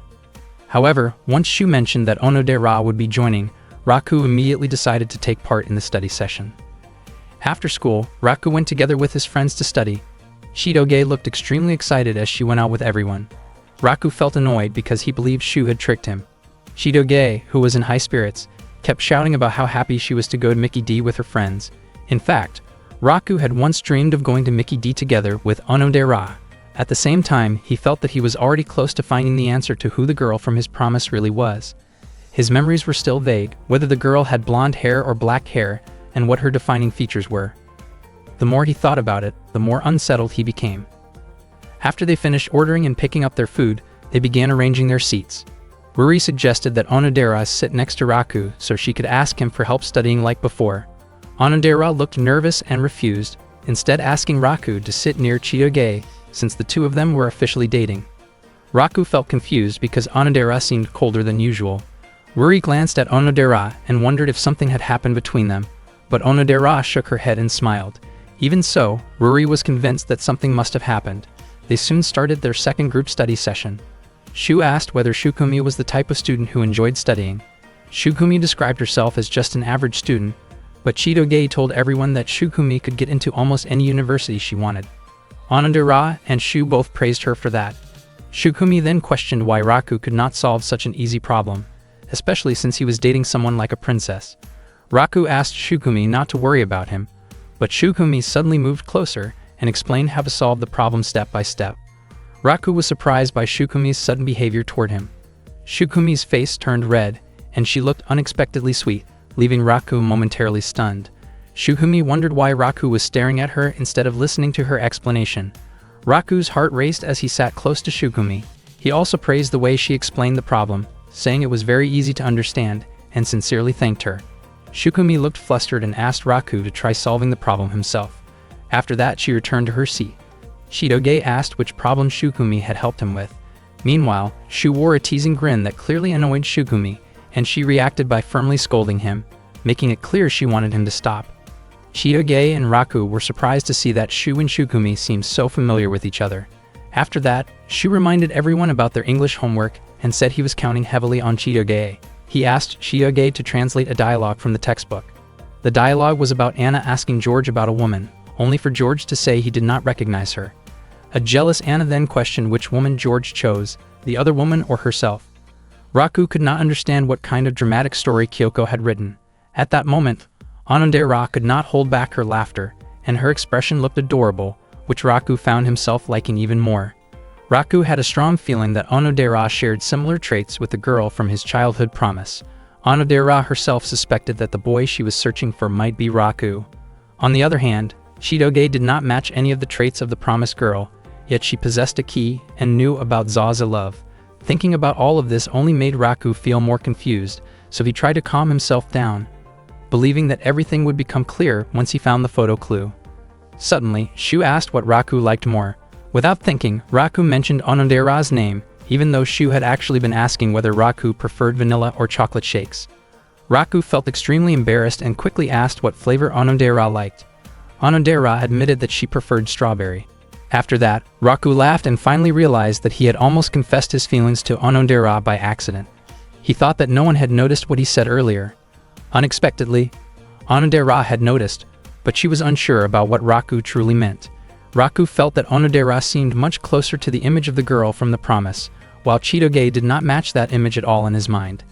At that moment, Chitoge was still reading out a translated English dialogue, and when she mentioned something about destined partners, Raku was caught off guard and accidentally spit out his drink, leaving Chitoge confused by his reaction. Raku realized that he could not keep dwelling on the thought, and that what he really needed to do was find the photograph. After returning home from Mickey's D, he immediately went to the storage room to search for it. Raku found a box that looked exactly like the one his parent had mentioned before. He carefully took it down and placed it on the floor. He was certain that the box contained a photograph from 10 years ago, and once he opened it, he would finally learn what the girl he had been searching for all this time looked like. His heart raced as he wondered whether the girl would turn out to be Onodera or Chitoge. Unable to hold back his anticipation, he slowly opened the box, only to be completely stunned by what he found inside. The photograph showed Raku as a child together with Issei and a young girl. The image only deepened his confusion. The girl in the photo was neither Onodera nor Chitoge, and Raku realized that he did not recognize her face at all. In the photograph, the young girl was holding a key in her hand, which meant that she was the one who had made the promise with him 10 years earlier. Feeling unsettled by the discovery, Raku immediately tried to find Issei to confirm the truth behind the photograph. One of the Yakuza members informed him that Issei had just gone out. Meanwhile, Issei herself was still thinking about the girl Raku had mentioned, and she seemed to recognize the girl in the photo. The next day at school, Raku was still preoccupied with thoughts about the girl from the promise. He had assumed that everything would become clear once he found the photograph, but instead, the situation only became more complicated. Not long after, Kyoko arrived to distribute the school trip photos that the students had ordered. Raku remained lost in thought, realizing that the promise he made in the past was likely not with Onodera or Chitoge. He struggled to remember anything clearly about the girl. Curious, he wondered whether Onodera or Chitoge might recall something about her, but it seemed that neither of them remembered ever meeting Raku during their childhood. Without him noticing, Shu quietly placed a photograph on Raku's desk. That day, heavy rain poured down. Chitoge was still at school because she had forgotten to bring an umbrella. Before long, Raku approached her. Chitoge was eager to go home because she did not want to miss her favorite television show. Raku offered to share his umbrella with her. Chitoge immediately refused and chose to walk through the rain instead of standing under the same umbrella with him. She used her bag to shield her head and hurried off, pushing through the downpour without paying attention to Raku. After a short while, Raku caught up to her, worried that she might get sick from being soaked in the rain. Chitoge's face flushed when she noticed how concerned he was. As the rain grew even heavier, they eventually walked together under the umbrella. Both of them looked awkward and shy, especially when a few students noticed them and teased them playfully. When rain began to soak Chitoge's shoulder, she instinctively moved closer to Raku so they could both stay dry. She explained that staying close was the only practical choice in that situation. Raku found himself confused by Chitoge's recent behavior and was unsure how to respond to it. Seeing Raku's troubled expression, Chitoge asked him not to misunderstand the situation. Raku insisted that his thoughts were completely innocent. Chitoge felt that she was already being considerate by acting that way for his sake. Raku reassured her that he had no strange intentions and that he had never asked her to do anything like that. Their exchange continued with lighthearted bickering, though Chitoge became irritated when Raku teased her with an unflattering nickname. Just as her frustration peaked, a loud clap of thunder echoed nearby, startling both of them. Raku was surprised by how close the thunder sounded. When he looked over, he saw Chitoge crouching down, clearly shaken by fear. He had never realized that she was so frightened of thunder. Raku remarked that she had more weaknesses than she let on. Chitoge warned him that she would not forgive him if anyone else found out about it. Raku promised to keep it a secret. Since the thunder continued and the rain showed no sign of stopping, they decided to stay sheltered there for a while. To help calm her nerves, Chitoge asked Raku to talk about something else so she would not feel so scared anymore. Raku invited Chitoge to look through the field trip photos they had bought. Chitoge suggested that they show each other the photos. She had purchased a total of 80 pictures. At that moment, Raku had already separated Onodera's photos from the rest beforehand. As Chitoge went through the stack, she was startled when she found a picture of herself asleep. Raku was surprised as well because he was sure he had never taken or kept a photo like that. He immediately became convinced that Shu must have slipped it in. Raku tried to explain the situation so Chitoge would not get upset, but it turned out that she understood he would never intentionally keep a photo like that. Raku was confused and a little amazed by how understanding she was. Chitoge continued flipping through the photos, while Raku felt that something about her behavior seemed different than usual. He praised her for being willing to spend so much money on the field trip photos, especially since she liked keeping memories and records of her friends. Chitoge said that many things had changed since she came to Japan, and that one of her regrets was spending her youth pretending to be Raku's girlfriend. However, she added that lately the fake feelings she had experienced did not seem so bad after all. Raku was completely taken in by what she said and admitted that he felt the same way. To his surprise, Chitoge revealed that she had just been teasing him. What she said earlier was nothing but a joke, and she laughed at Raku's expression when he thought she was being serious about him. Raku felt irritated and told her that she really should not tease him like that. Suddenly, a loud clap of thunder echoed nearby. Chitoge was startled and instinctively clung to Raku out of fear. Their faces ended up very close, and they locked eyes for a brief moment. Just then, Issei appeared and commented that the two of them looked unusually close for the middle of the day. Raku and Chitoge were shocked and quickly pulled apart. Issei did not expect the relationship to seem this serious, especially since he had only told them to pretend to be a couple. Both Raku and Chitoge immediately denied the idea, insisting that they did not like each other in that way. Issei simply laughed at their reaction. He had actually been looking for Raku because he wanted to talk about something important. It turned out that Raku also wanted to speak with his father, but Issei said that his own topic was urgent and that he wanted to bring it up first. He felt awkward about revealing it, especially since Raku and Chitoge had been spending more time together lately. Chitoge quickly denied being close to Raku. Issei then explained that someone wanted to meet Raku the next day. Raku did not understand what his father meant at first. Issei finally said that the person who wanted to meet Raku was his fiancé.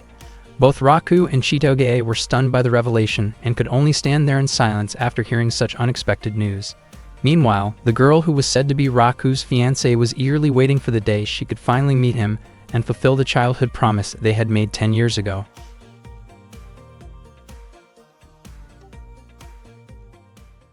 Raku still could not believe that he had a fiancé who was going to visit the next day. He questioned his father about it. It turned out that when Issei had been drinking with an old friend, that young lady had repeatedly asked about Raku, who had been her fiancé since they were both children. The young lady planned to come the next day and did not want to face rejection.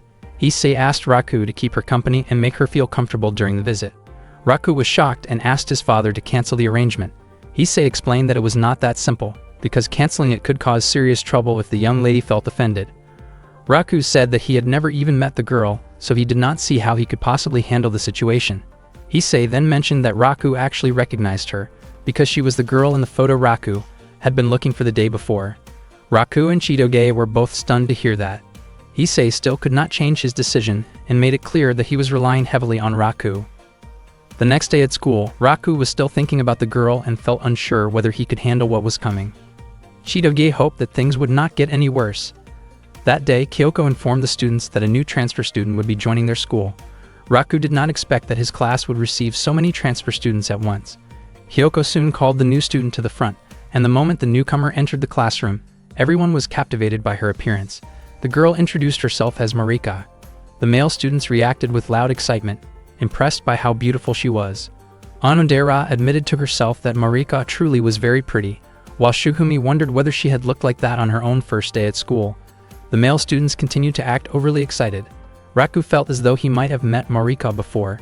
Kyoko asked the class to calm down. Marika's face lit up when she saw Raku standing there. She quickly approached him and wrapped her arms around him in a tight embrace, expressing how much she had missed him. The entire class was shocked by the scene, and several of the male students looked visibly annoyed with Raku. Raku quickly stepped back, completely confused by Marika's actions. Marika apologized and explained that she had long dreamed of a moment like that. She wondered whether Marika knew Raku, and Marika responded with a smile, revealing that she was Raku's fiancée. The classroom erupted in chaos after that revelation. Raku himself had not known this, and he finally realized that Marika was the girl his father had been talking about. He also noticed that she looked exactly like the girl in the photo. Onodera was left speechless by what was happening. Shukumi told Marika to stay away from Raku, because he was Chitoge's boyfriend. Chitoge then pulled Raku closer and emphasized that Raku was her boyfriend at that moment. Raku apologized, explaining that he could not be with Marika. The tension in the classroom was thick. Marika insisted that she was more suitable to make Raku happy than Chitoge, making an unkind comparison that angered Chitoge deeply. Raku asked Chitoge to calm down. Shukumi became furious and stepped forward aggressively, creating an alarming situation. Unexpectedly, a group of police officers arrived to ensure Marika's safety and to de-escalate the conflict around Shukumi. Marika apologized for causing such a commotion. Marika then explained that her father was a police commissioner and extremely protective of her. Hearing this, Raku finally understood why his father had been too afraid to cancel the meeting, as doing so could have made the situation far more complicated. Marika then asked her personal attendant, Shinobu, to have the police stand down and leave the area. After everything settled, Marika suddenly looked weak and said she felt dizzy from overwhelming happiness. She had a very fragile constitution and asked Raku to escort her to the student infirmary. Marika took hold of Raku and led him there. Raku had no choice but to go along with her. At the same time, Shukumi was clearly irritated by Marika's behavior, and Chitoge also looked unhappy seeing Marika so close to Raku. Inside the student infirmary, Marika thanked Raku for bringing her there and said she felt much better thanks to him. She clung to his arm and began asking about their wedding date. Raku was completely shocked. He explained that until the day before he had not even known he had a fiancée, and he also admitted that he could not remember Marika. To him, someone he had not seen in 10 years felt like a stranger. He also thought that someone in Marika's position would usually resent being pushed into an arranged marriage by her father. Unexpectedly, Marika explained that she truly loved Raku, not because of the arrangement, but because she had fallen in love with him 10 years ago. Raku asked whether she remembered the promise they had made back then. Marika said she remembered everything clearly. Raku's face turned red as he realized that Marika was the girl from that promise long ago. Overcome with emotion, Marika hugged Raku again and urged him to marry her as soon as possible. Raku struggled to free himself and tried to put distance between them. Meanwhile, Chitoge and the others were listening from outside the student infirmary. From what they overheard, they misunderstood the situation and assumed something inappropriate was happening. Chitoge became furious and burst into the room. They saw Raku positioned awkwardly near Marika, which only worsened the misunderstanding. Raku tried desperately to explain what had really happened. Unfortunately, Chitoge, Shukumi, and Ruri looked deeply disappointed and lashed out at him with harsh words. Raku then tried to explain everything to Onodera, but she chose to walk away instead. Overcome with anger and frustration, Chitoge finally lost her temper and struck Raku in a moment of emotional outburst. The next day, Shinobu told Marika that she suspected Raku no longer remembered the promise from 10 years ago. Marika did not see that as a problem, because she believed she would be the one to make Raku remember it again. Marika truly wanted Raku to marry her. That morning, Chitoge arrived at school and headed straight to her classroom. She thought that Raku probably did not have the nerve to do anything inappropriate, yet she was confused about why she felt so frustrated about it. Chitoge realized that she might have gone too far when she hit Raku the day before, and she planned to apologize to him. As soon as she entered the classroom, she was shocked to see Raku being hugged by Marika. The other students could only stay silent as they witnessed Marika's behavior toward Raku. Chitoge wondered why she felt the need to hide because of something like that. Raku scolded Marika, explaining that her actions had caused him a lot of trouble. Earlier that morning, he had noticed the girls busily gossiping about him, and during physical education class, especially while playing dodgeball, the male students kept targeting him. Marika was surprised to learn that Raku was actually quite popular at school. She wanted to talk with him more, so she decided to invite Raku on a date. Raku immediately refused and said that he already had a girlfriend. Marika looked deeply saddened, especially because she had been waiting for Raku all this time, and she was sure her father would be disappointed to hear about the rejection. Raku did not want a group of police officers causing trouble for his family, so he finally decided to accept the date. Marika was overjoyed when she heard his answer. Chitoge, Shukumi, Onodera, and Ruri all found out about their date. The next day, Raku waited for Marika at the shopping mall. He thought this would be his chance to ask her about the promise from 10 years ago. He left without telling Chitoge. Raku looked around for Marika, since she had not specified where they were supposed to meet. Before long, he saw several patrol cars escorting Marika. Marika greeted the waiting Raku with a bright smile, and soon after, the police officers left. Raku thought that the girl who liked him really did bring him a lot of trouble. At the same time, Onodera and Ruri were watching the two of them from a distance. Shukumi also arrived to keep an eye on Raku. She was dressed in a very feminine way, making people around her think she was a model. Shukumi wanted to monitor Raku's actions so she could report them to Chitoge. She was not doing this out of curiosity, but for Chitoge's sake. Raku suddenly approached her and asked where the nearest restaurant was. After that, Raku and Marika headed straight to the restaurant. Raku complimented Shukumi on how beautiful she looked, without realizing that she was actually Shukumi. Shukumi became irritated because Raku did not recognize her at all. Meanwhile, Chitoge was wearing a mask and dark sunglasses. She thought that with such a disguise, no one would recognize her. But suddenly 2 police officers called out to her. Chitoge immediately ran away to avoid them. At the same time, Raku and Marika were enjoying their meal at the restaurant. Suddenly, Marika tried to feed Raku, which startled him. Marika explained that this was normal behavior for an engaged couple. She then asked whether Raku was still thinking about his girlfriend, but Raku denied it. Marika could not understand why Raku chose a partner who seemed rude like Chitoge. Raku said that Marika might not be entirely wrong, but to him, Chitoge still had a good side. He was even confident that Marika and Chitoge could become good friends. Marika immediately rejected the idea, saying that she did not like girls with long hair. Raku was confused, since Marika herself had long hair. Marika then said that she really wanted to talk to Raku in private, and she pulled him along to another place. At that moment, Ruri and Onodera realized that Raku and Marika were no longer at their table. They began trying to look for them as well. Marika took Raku to a park and apologized for suddenly bringing him there. She asked what Raku wanted to talk about. Raku showed her a small photograph of the two of them. Marika was overjoyed when she saw the photo. She never expected that Raku had kept it, and that meant he still remembered her, which deeply touched her. Chitoge managed to find them and continued to secretly observe their conversation. Raku explained that all he remembered was making a promise to a girl 10 years ago, and he wondered if Marika might be the girl he had been searching for. Raku was willing to talk about the promise from 10 years ago and showed the key that he had. In return, Marika asked Raku to break up with his girlfriend. Chitoge became upset when she learned about the condition Marika demanded, and she was curious about what Raku would do. Raku said that he could not agree to that condition because he could not leave Chitoge for such a selfish reason, and he would never accept that demand. Chitoge's face turned red when she heard Raku's answer. Marika said that it was a beautiful response, but she admitted that it only made her fall even more in love with Raku. Unexpectedly, Marika noticed Chitoge listening in and pointed it out to Raku. Chitoge showed herself and explained that what she had been doing was an investigation into possible infidelity. She brought up the promise from 10 years ago, but Marika suddenly hugged Raku and claimed that she and Raku had also made a promise 10 years earlier. Because of that, Marika insisted that Chitoge should break up with Raku, who was her fiancé. Chitoge firmly stated that she would never leave Raku. Marika argued that Chitoge was not the right woman for him, and Chitoge became so irritated that she could not say anything in response. Marika stayed close to Raku and asked him to continue what they had been doing before they were interrupted. Chitoge grew extremely upset with Raku. Raku tried to beg her to listen to his explanation, but Chitoge, overwhelmed by her emotions, reacted physically toward him. After that, Chitoge left the place. She felt relieved knowing that the girl who had made a promise with Raku long ago was not her, yet she was confused about why she felt so irritated by him. Raku was also confused and wondered why Chitoge seemed jealous of him. Afterward, Marika said goodbye and admitted that she had been very happy spending time with Raku. Raku did not understand Marika's attitude at all. Marika accidentally left her bag on a park bench, and Raku quickly picked it up and went after her to return it. Marika later met Shinobu.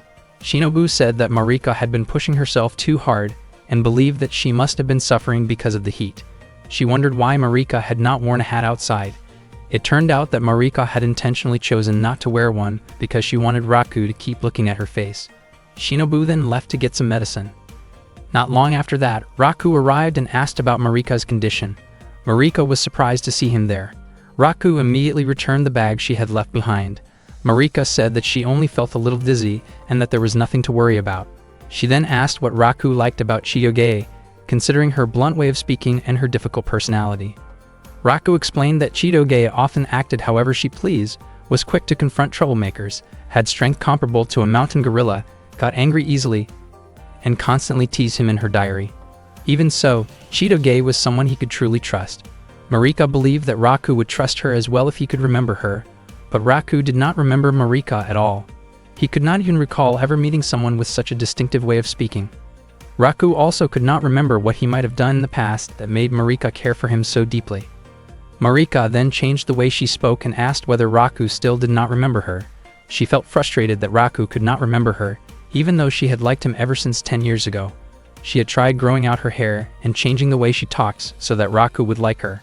After hearing this, Raku finally realized that the girl standing in front of him might be Mary, his childhood friend. Raku was completely shocked when he realized that the Marika standing in front of him was actually Mary, his childhood friend from the past. He only recognized her after Marika deliberately changed the way she spoke back to how she used to talk years ago. Even though Marika had promised herself that she would never speak that way in front of Raku again, she felt she had no choice but to do it so that he could remember her. Raku suddenly recalled that he once used to play with children who spoke in that distinctive way, and he also remembered that one of those children had very poor health. Marika admitted that she had met Raku during the summer 10 years ago. Raku then realized that this meant Mariko was the same as Onodera and Chitoge, who had also met him during that same summer 10 years earlier. Marika explained that she had been physically weak since childhood, which was why her father had taken her to a mountain sanatorium with fresh, clean air. At that time, Marika had been extremely bored from spending all her days inside a hospital room. One day, Raku suddenly appeared by the window of her room. Because of her illness, Marika rarely had the chance to play with other children outside. Raku came to see her and invited her to play. They introduced themselves to each other, and Raku called her Mary. Every day after that, Raku returned with small items he found in the mountains. Marika said that Raku's kindness always made her happy. One day, Marika's father asked whether she liked Raku, and if that was true, he intended to ask Raku to make a promise to marry her someday. The next day, Marika asked Raku what kind of girl he liked. Raku explained that he liked girls who were feminine and had long hair. From that moment on, Marika pushed herself with all her strength to learn and practice things she truly disliked. She worked tirelessly to master polite and refined manners of speaking. Marika did all of this so she could become the woman Raku dreamed of. Everything she went through was for the sake of meeting Raku again one day, and the promise she had made with him kept her moving forward. She apologized for changing so much, but explained that she only wanted Raku to understand her feelings. The photograph she kept was taken shortly before they were separated. Marika was happy that Raku still remembered the promise they made 10 years ago. Raku never imagined that Marika had gone that far for his sake, and he realized that the promise meant far more to her than he had ever expected. Marika admitted that she had acted selfishly just to make sure Raku remembered her, and she asked him not to force himself to remember if it was too painful. Raku felt guilty and immediately tried to concentrate harder to recall his memories of her. Marika looked genuinely happy seeing Raku make that effort, but deep down, she wanted him to remember the version of herself from that moment, someone who had grown into a charming young woman in his eyes. She wanted Raku to pay more attention to her and truly notice her presence. From that point on, Marika made up her mind that she would never allow Raku to forget her again. She casually pointed out that there was rice on Raku's face, causing him to panic and touch his own cheek in embarrassment. Unexpectedly, Marika gently kissed his cheek. She did it intentionally, hoping it would become a beautiful memory for both of them. Raku was left frozen and unable to react. Shortly after that, Marika quickly said her goodbyes and left. Raku's face turned bright red as he reacted in complete shock. Marika then walked toward Shinobu, feeling much better and believing she no longer needed her medication. The next day at school, Raku explained that he had met Marika 10 years ago, along with Chitoge and Onodera. He said that he learned this information from Chitoge's father. Even though they had been close back then, none of them could clearly remember it now. Chitoge wondered why Raku's face kept turning red, while Onodera admitted that she had felt a sense of closeness with Chitoge from the very beginning. Raku explained that he had simply been waiting for the right moment to tell them both. Chitoge was surprised to learn that Onodera also possessed a key like hers. Onodera admitted that she did not truly understand what the key meant. According to Chitoge, it seemed likely that both she and Onodera had met Raku 10 years ago and made some kind of promise with him, which explained why they each had a key. Raku still could not remember the details, but he was certain that he had only made a promise to one person.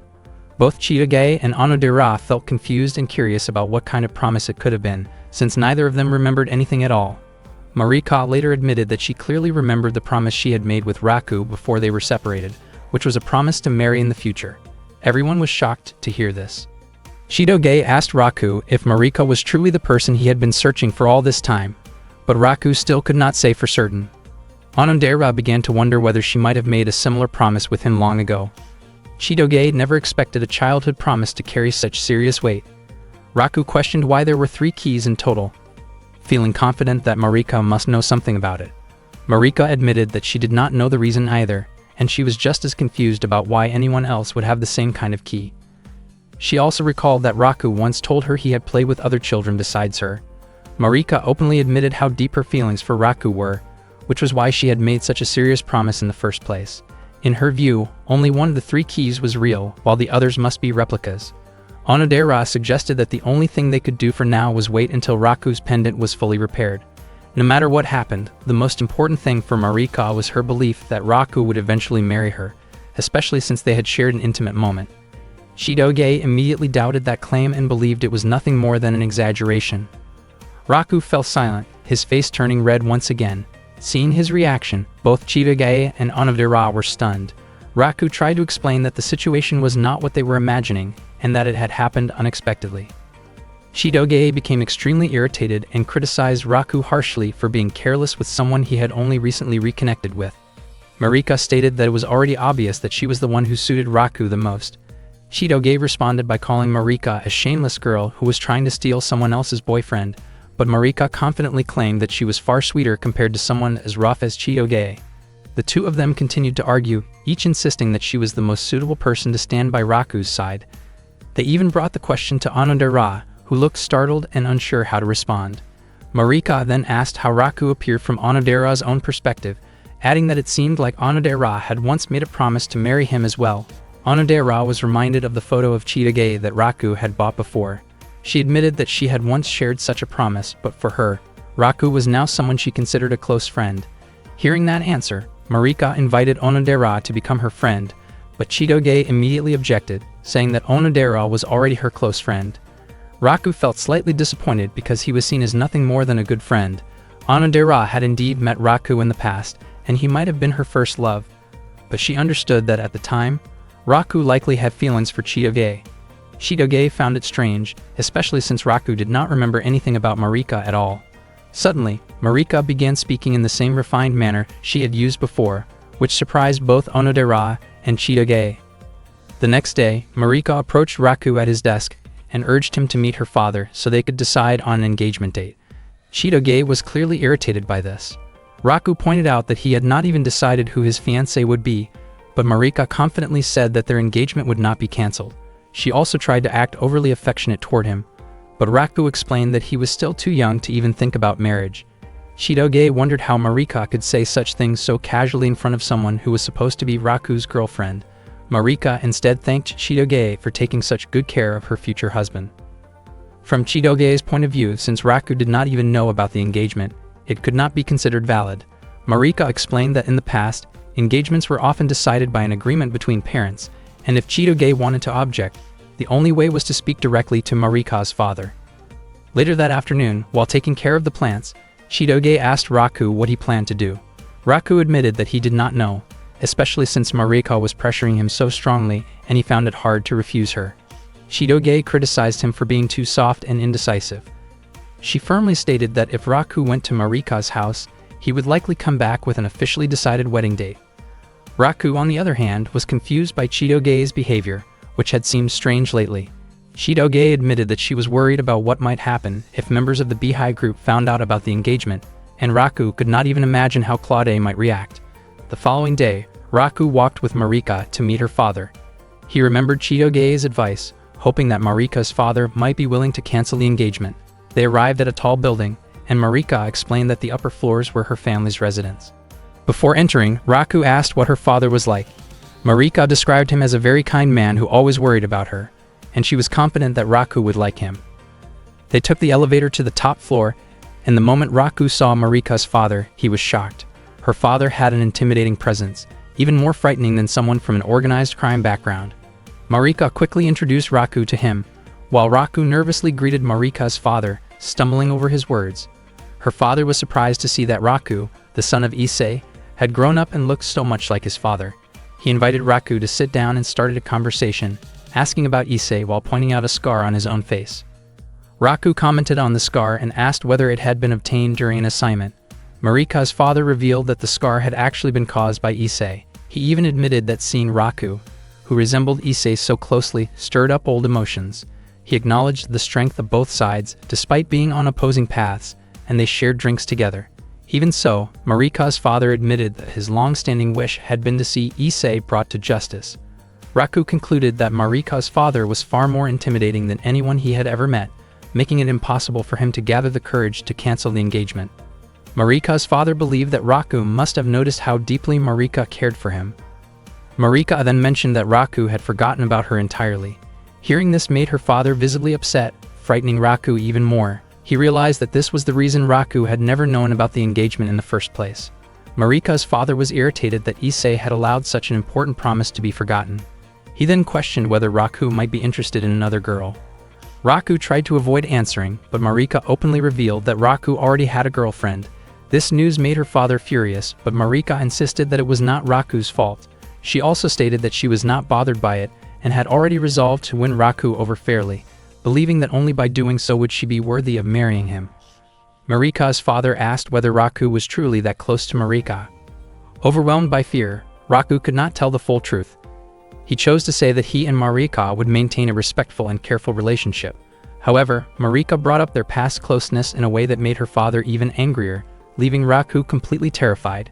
Marika then excused herself to prepare tea, while Raku was left alone, feeling deeply anxious and unsure of how he could possibly explain himself to Marika's father.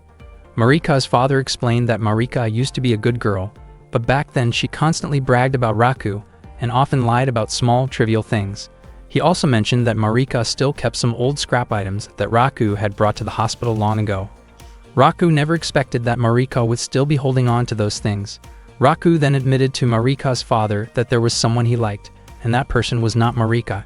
It was not that Raku disliked Marika, but he had already fallen for that girl a long time ago. He sincerely apologized to Marika's father for being honest about his feelings. Hearing this, Marika's father felt relieved that Raku was finally able to speak openly with him. He told Raku not to dwell too much on the matter. Marika's father then asked whether that girl was Raku's girlfriend at the time. Raku was unable to admit it, and Marika's father began to suspect that Raku might be unintentionally confusing people's feelings. Raku tried to explain that the situation was far too complicated. Marika's father did not seem concerned about the details and believed that a promise was still a promise, so he expected Raku to do his best to make the stubborn Marika happy. Some time later, Raku hurried back home, where Marika asked about his earlier conversation with her father. Raku felt that Marika's father was actually kind and truly cared about Marika, even though he came across as intimidating. Marika was pleased to hear that Raku got along well with her father, especially since she believed that her father would one day become Raku's father-in-law. Raku was shocked by that idea and also deeply impressed by how far Marika was willing to go. In Marika's view, the only way to win someone's love was to take the initiative first. She expressed herself openly and tried to become the kind of girl she thought Raku would like. She was even willing to change herself completely for Raku and follow everything he asked of her. Raku told Marika that she was already sweet just the way she was. He praised her for being amazing, since not everyone could do what she did. To him, Marika looked equally charming whether she had long hair or short hair, and whether it was the way she spoke in the past or the way she spoke now. Hearing this, Marika's face turned red and she became extremely embarrassed. She tried to avoid him and asked Raku not to look at her. Raku could not understand why Marika suddenly acted so differently. Marika then hid herself, and Raku assumed that she was simply feeling shy around him. Marika denied that assumption and asked Raku not to come any closer. Marika later complained to her father that Raku had made her uncomfortable. After hearing this, her father confronted Raku and expressed his displeasure. Raku insisted that he had done nothing wrong. Meanwhile, Chitoge was still lying alone in the sun, looking gloomy, while Claude watched over her with deep concern. One summer day, Onodera was spending time with Ruri. Ruri could not understand why there had still been no progress in the relationship between Raku and Onodera. She felt that Onodera was being too passive. All this time, Ruri had been trying to create opportunities for Onodera, so she suggested that Onodera should simply invite Raku to go out together. Feeling shy, Onodera said that Raku had actually promised to stop by her house the next day. Ruri was completely shocked when she heard that. Earlier, on the last day of school before the summer vacation, Onodera had met Raku and asked whether he had any plans for the upcoming weekend. Raku initially thought that Onodera was asking him out, but it turned out that she was inviting him to work a part-time job with her instead.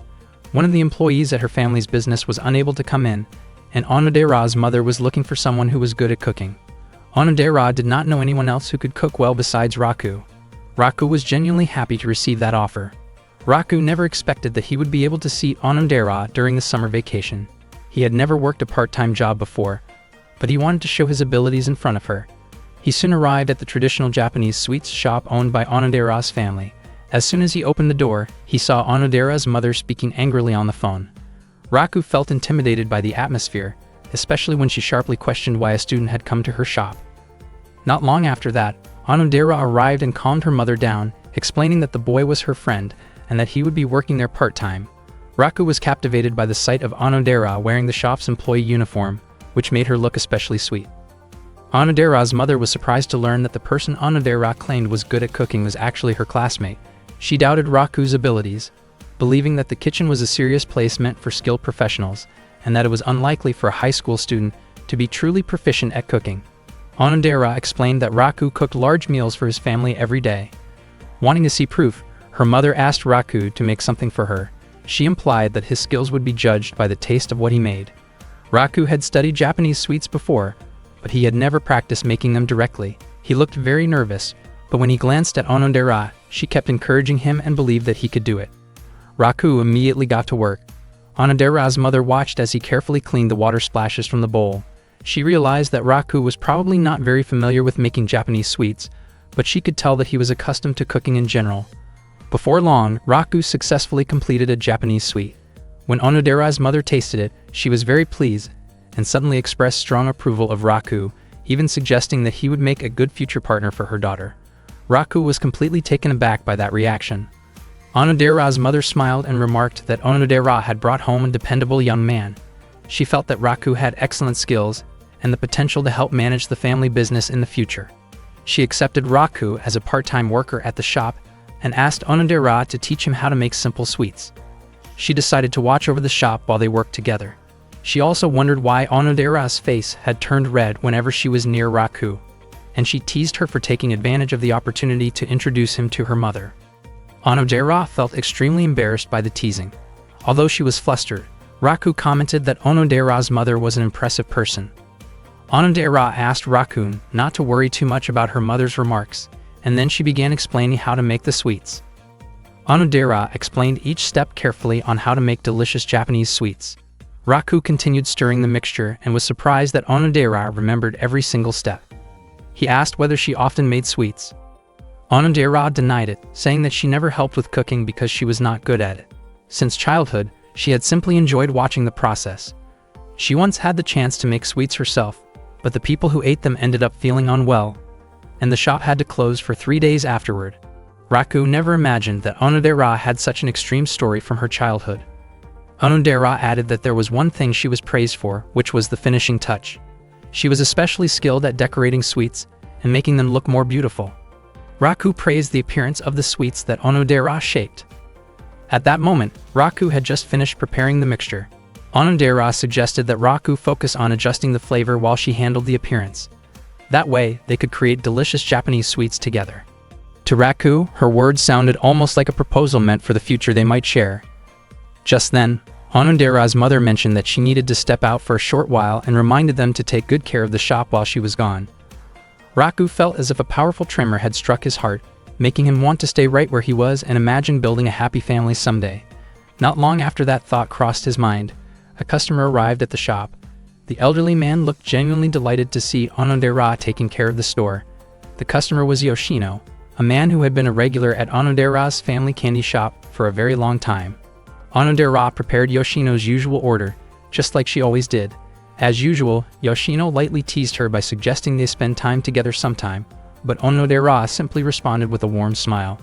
Raku felt uncomfortable with Yoshino's behavior, so he stepped in, gently pulled Yoshino away from the counter, and handed him his change. After that, Yoshino left the shop without any trouble. Raku never expected that even an elderly customer could behave in such a playful way. Onodera smiled and calmly explained that some customers were just like that. She then asked whether Raku was still dating Chitoge. Raku almost denied it out of reflex, but he quickly caught himself and admitted that he was still in a relationship with her. Suddenly, Onodera revealed that she had actually known the truth about Raku and Chitoge's relationship for a long time. Raku was shocked and immediately wondered how she could have known. It turned out that Chitoge had told her everything a long time ago, and Onodera had assumed that Raku already knew she was aware of it. Raku could not understand why Chitoge had never told him about that. Onodera then realized why Raku had continued pretending to be Chitoge's boyfriend whenever he was alone with her.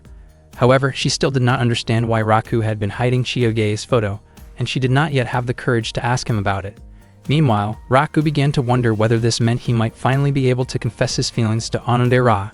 His heart started pounding intensely, but he knew that confessing was not something he could do so casually. He would need the right moment. Outside, the wind was blowing fiercely, and even the weather forecast had warned of a storm that day. Soon after, heavy rain began pouring down, and Raku started worrying about Onodera's mother. Not long after that, Onodera's mother called and explained that she could not make it home because the storm was too strong. She asked Onodera to take care of the shop and also suggested that Raku stay over for the night. Raku was completely caught off guard by that suggestion and reacted with extreme surprise. He never imagined he would be allowed to stay at Onodera's house. He asked whether anyone else was home. Onodera explained that her father was away on business and could not return, while her younger sister was living in a dormitory. That was when Raku learned for the first time that Onodera had a younger sister. After thinking it over, Raku felt that staying over might not be necessary. He borrowed an umbrella and decided to head home, but the storm had grown far too dangerous. Realizing the situation was unsafe, he returned inside, feeling confused about how things had turned out this way. Raku wondered what Onodera might be feeling at that moment. She might have been nervous as well. Her face turned red, and she could not stop smiling. Her heart was beating faster than it had earlier when they were working together. Onodera tried to act normal and asked what they should do about dinner. Unexpectedly, Raku pointed out that she had been smiling non-stop. Onodera brushed it off by saying that she had just remembered a funny TV show. Still, she could not fully hide her reaction, and Raku became convinced that she was feeling nervous. Trying not to panic, Onodera suggested that they talk in her room. Raku was startled by the suggestion, and even Onodera herself seemed surprised that she had said something so bold. Raku asked whether she was really sure about letting him into her room. Looking flustered, Onodera said she needed to tidy it up first. She quickly rushed to her room to clean it as fast as she could. After that, she changed her clothes and came back out, making sure to hide the photo of Raku that had been sitting on her desk. Not long after that, Onodera's voice was heard inviting Raku to come in. Raku felt a little nervous because this was the first time he had ever entered a girl's bedroom. As soon as he opened the door, Onodera greeted him warmly. Raku took in the sight of Onodera's room, which felt cute, neat, and pleasantly scented. Onodera soon went downstairs to prepare some tea. While waiting, Raku looked around the room, from the bed to the study desk, that Onodera usually used. His thoughts briefly wandered to the idea that this was the space where Onodera spent her private daily routines, and he immediately shook his head, lightly scolding himself for letting his imagination go in an inappropriate direction. He then noticed a photo placed on Onodera's desk and guessed that it might be a picture of a boy she admired. Curious, he slowly leaned closer to take a look, but just as he did, Onodera returned with the drinks. Raku quickly stepped away from the desk. Onodera served the tea and invited Raku to chat with her. However, as time passed, neither of them managed to say a single word. The silence made the atmosphere awkward. Suddenly, Onodera suggested playing a word chain game. Raku declined because he felt that they had not actually run out of things to talk about. According to Onodera, the situation itself was making them nervous, even though they normally talked to each other without any trouble. Raku did not want to confuse Onodera any further, and he felt that, as a guy, he should take the initiative. He asked whether Onodera still had their middle school yearbook, thinking it might become a good conversation starter. Onodera immediately brought out the middle school photo album, and the two of them began reminiscing about their time back then. Even though it had only been about half a year since they graduated from middle school, they genuinely missed those days. Onodera showed a photo of herself with Ruri from a first-year class game competition, explaining that it was when she first became friends with Ruri. Raku and Onodera talked about how they had been in the same class since second year, but only really started talking during their third year. Raku looked closely at the photos of Onodera from middle school and thought she looked incredibly sweet. Every photo of her felt charming to him, and he found himself easily spotting her in each picture. Raku then wondered why there were no photos of himself in the album. Onodera showed him several pictures where he appeared, and even though he looked younger and smaller in some of them, she had no trouble finding him. Onodera mentioned that Raku stood out and was quite popular during middle school. Raku denied it, and said that Onodera was actually the popular one. Onodera also added that Raku was a genuinely kind person. Suddenly, Onodera mentioned that she knew there had been a girl who liked Raku back in middle school. Raku was surprised and became curious about who that girl was. Onodera only smiled and kept it a secret. Raku wondered why she would not tell him and tried to persuade her, saying that he probably would not even meet that girl again. Onodera explained that she could not reveal it unless the girl herself allowed her to. Onodera then asked how long Raku had known Shu. Raku explained that he and Shu had been close ever since they were in kindergarten. Onodera was surprised to learn that their friendship went back that far. Raku looked at Onodera and realized how enjoyable it was to talk with her. He found himself wishing that they could keep talking like that forever. Onodera suddenly looked outside through the window and noticed that the rain had stopped. Raku felt disappointed that the storm was over because he still wanted to stay in Onodera's room. Even so, he decided to excuse himself, thinking it would not be appropriate for a guy to stay alone in a girl's house for too long. Deep down, Raku wished he could stay over and even hoped that Onodera might ask him to remain, but instead, she agreed that it was better for him to go home since the rain had ended. Raku felt regretful, but he had no other choice. Onodera walked Raku to the front of the house. Raku said his goodbyes and hurried off. He did not know when they would meet again, especially since it was summer vacation. After taking a few steps, Raku stopped and pointed out that they did not have each other's email addresses yet. Onodera smiled and suggested that they exchange them. Raku felt genuinely happy, and after they shared their email addresses, Onodera's face turned red. She had not expected Raku to ask for her email. That day made her truly happy, even though she had no idea when they would see each other again.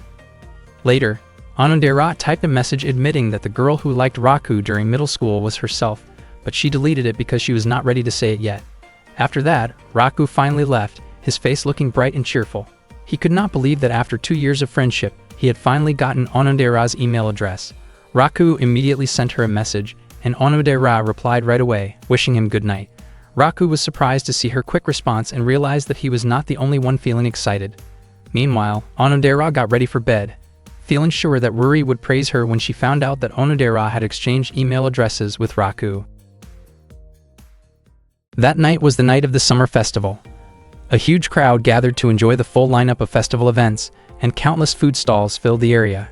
At that time, Raku was busy cooking food to be distributed to Yakuza members at another stall. Raku truly was a kind-hearted guy. He did this so they would let him off for the night, since he had an important mission to carry out.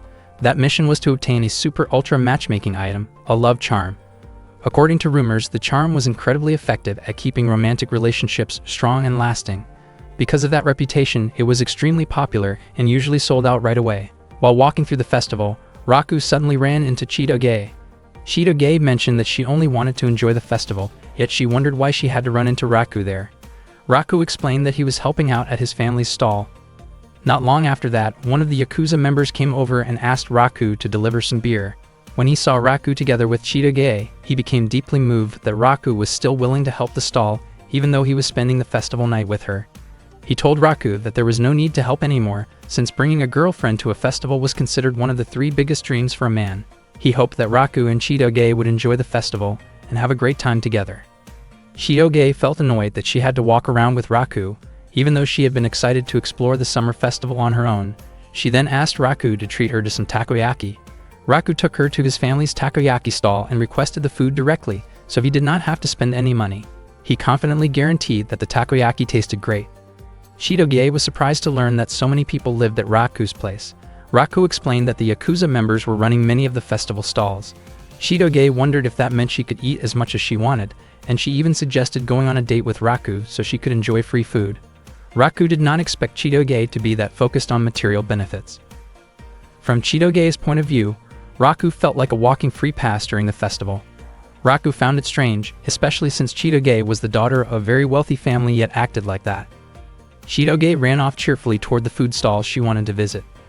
At that moment, Raku felt as if he sensed Onodera's presence nearby. Onodera was wearing traditional clothing, but she was hiding because she still did not have the courage to show herself in front of Raku. She wondered if buying a love charm might be able to change her destiny. Suddenly, Marika noticed Onodera and called out to her. Marika asked whether Onodera had also come to buy a love charm, but Onodera denied it. Marika then spotted Raku walking together with Chitoge. She felt irritated seeing them, especially since Raku had turned her down the day before when she invited him to watch the festival together. Marika suggested bothering them, but Onodera stopped her. At that time, Chitoge looked extremely happy as she looked around at the various stalls. Raku often stayed close to Chitoge because from the beginning, they had been asked to pretend to be a couple. Raku felt that their relationship was very strange. Chitoge overheard some girls praising her sweetness, and her face even turned red from embarrassment. However, some boys were disappointed that Chitoge was dating someone they saw as weak like Raku. They assumed that Raku was just playing with her feelings. Raku felt very annoyed hearing those comments, while Chitoge laughed it off. Raku realized that anyone watching them would naturally assume they were a real couple. Before long, Chitoge also heard people wondering why she was not wearing a yukata. She became curious about whether a yukata would look good on her. According to Raku, a yukata always looked good depending on who wore it. Meanwhile, Marika and Onodera continued observing Raku and Chitoge from a distance. Marika thought they looked very happy together. Chitoge invited Raku to play a goldfish scooping game. She almost managed to catch a fish, but it fell back into the water because the paper net was extremely thin and easily torn when wet. Raku suggested that Chitoge stop playing, especially since she probably did not know how to take care of fish anyway. He then used the torn net himself and quickly caught many fish. Chitoge admitted that Raku was impressive. Raku explained that he had practiced that kind of thing often at home and confidently claimed that he was unbeatable at festival games. The fish stall belonged to one of the Yakuza members, and because Raku kept winning, the owner had prepared an unusually large fish. Even so, Raku managed to catch that big fish as well. Chitoge once again acknowledged how amazing Raku was. Raku only gave her 2 small fish, believing she would not be able to take care of more than that. Chitoge smiled and thanked him. At that moment, Mariko was about to cut open the plastic bag holding Chitoge's fish, but Onodera stopped her. Chitoge noticed a crowd gathering at one of the stalls and wondered what was happening. It turned out that it was time for the sale of the love charms. Marika got ready to buy one and asked Shinobu to help clear a path in front of her. Seeing that, Onodera admitted to herself that Mariko was impressive, especially in how straightforward she was about her feelings for the person she liked, and that realization made Onodera feel a little jealous. Onodera then encouraged herself to do whatever it took to obtain a love charm. Raku wanted to buy a love charm and asked Chitoge to wait nearby. Chitoge worried that they might get separated, so she held Raku's hand and stayed close to him. Raku felt confused about why he suddenly became nervous while holding Chitoge's hand. They kept pushing their way through the crowded area. Even though Raku had come to buy a love charm because he liked Onodera, he ended up going to buy it together with Chitoge instead. Raku reminded Chitoge not to let go of his hand. He kept trying, and in the end, he managed to get the charm. Chitoge then urged them to head back right away, but suddenly her hand slipped out of Raku's grasp. Raku looked around for her, and not long after that, he saw a hand reaching out. He thought it was Chitoge's hand, but when he grabbed it, he realized it was Onodera's hand instead. They stared at each other in surprise, and Raku could not believe that Chitoge had somehow turned into Onodera. At the same time, Chitoge managed to get out of the crowd and felt confused as she searched for Raku. Onodera wondered what Raku was doing there, and Raku asked her the same thing. Onodera noticed the love charm in Raku's hand and realized that he had come to buy it. Raku then wondered if Onodera had also come to buy a love charm. Onodera denied it and explained that she had simply been swept along by the crowd by accident. Raku quickly let go of Onodera's hand, clearly feeling nervous. Onodera thought back to how Raku had been with Chitoge earlier. Raku explained that Chitoge had indeed been with him, but they had suddenly gotten separated, and he began to worry about whether Chitoge was okay on her own. Chitoge kept calling out Raku's name, feeling irritated because Raku himself had asked her not to let go of his hand, yet they still ended up separated. She noticed that many of the girls at the festival were wearing yukata. Meanwhile, Raku suggested that he and Onodera move out of the crowd so it would be easier to look for Chitoge. Raku found it strange that after buying a love charm, he somehow ended up alone with Onodera. He even wondered if it might be the charm's influence. He felt guilty toward Chitoge, yet at the same time, he felt happy to be with Onodera. Moments later, he questioned why he felt guilty at all, since Chitoge technically had nothing to do with it. Onodera also felt happy, even though she had not bought a love charm, because she was able to spend time alone with Raku, and she wished that moment could last longer. Suddenly, Raku bumped into someone, causing his love charm to fall to the ground. Onodera picked it up for him, but at that moment, the strap of her sandal snapped. Raku immediately lifted Onodera and carried her so she would not fall. Onodera could hardly believe what Raku was doing, and her face turned red as she became extremely flustered. Raku checked to make sure that Onodera was okay. She nodded and apologized, thinking that she must be heavy. Raku brushed it off and said it was not a problem. Onodera could not believe that her wish had come true, and although she felt happy, she was also very embarrassed. Raku then fixed Onodera's sandal, and afterward, he decided to look for Chitoge again. Onodera searched for Raku's love charm, which had been there just moments earlier, and realized that it had been taken by a cat. Raku immediately ran after the cat at full speed. The cat dashed away and stopped near Marika. Marika looked annoyed because she had failed to get a love charm after they had sold out. Suddenly, Raku called out to Marika. She smiled brightly as she greeted him. Raku asked Marika not to move. Marika's face lit up, thinking that Raku had chosen her over Chitoge. Raku reached toward Marika and told her again not to move. Marika's face turned red as she misunderstood his intention and thought he was about to kiss her.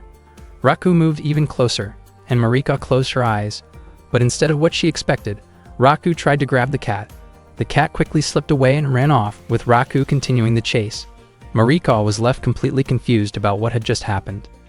Meanwhile, Shukumi looked gloomy at the festival. She felt frustrated because she had failed to get a love charm even though she had waited in line. She played a shooting game, but unfortunately, she missed her target.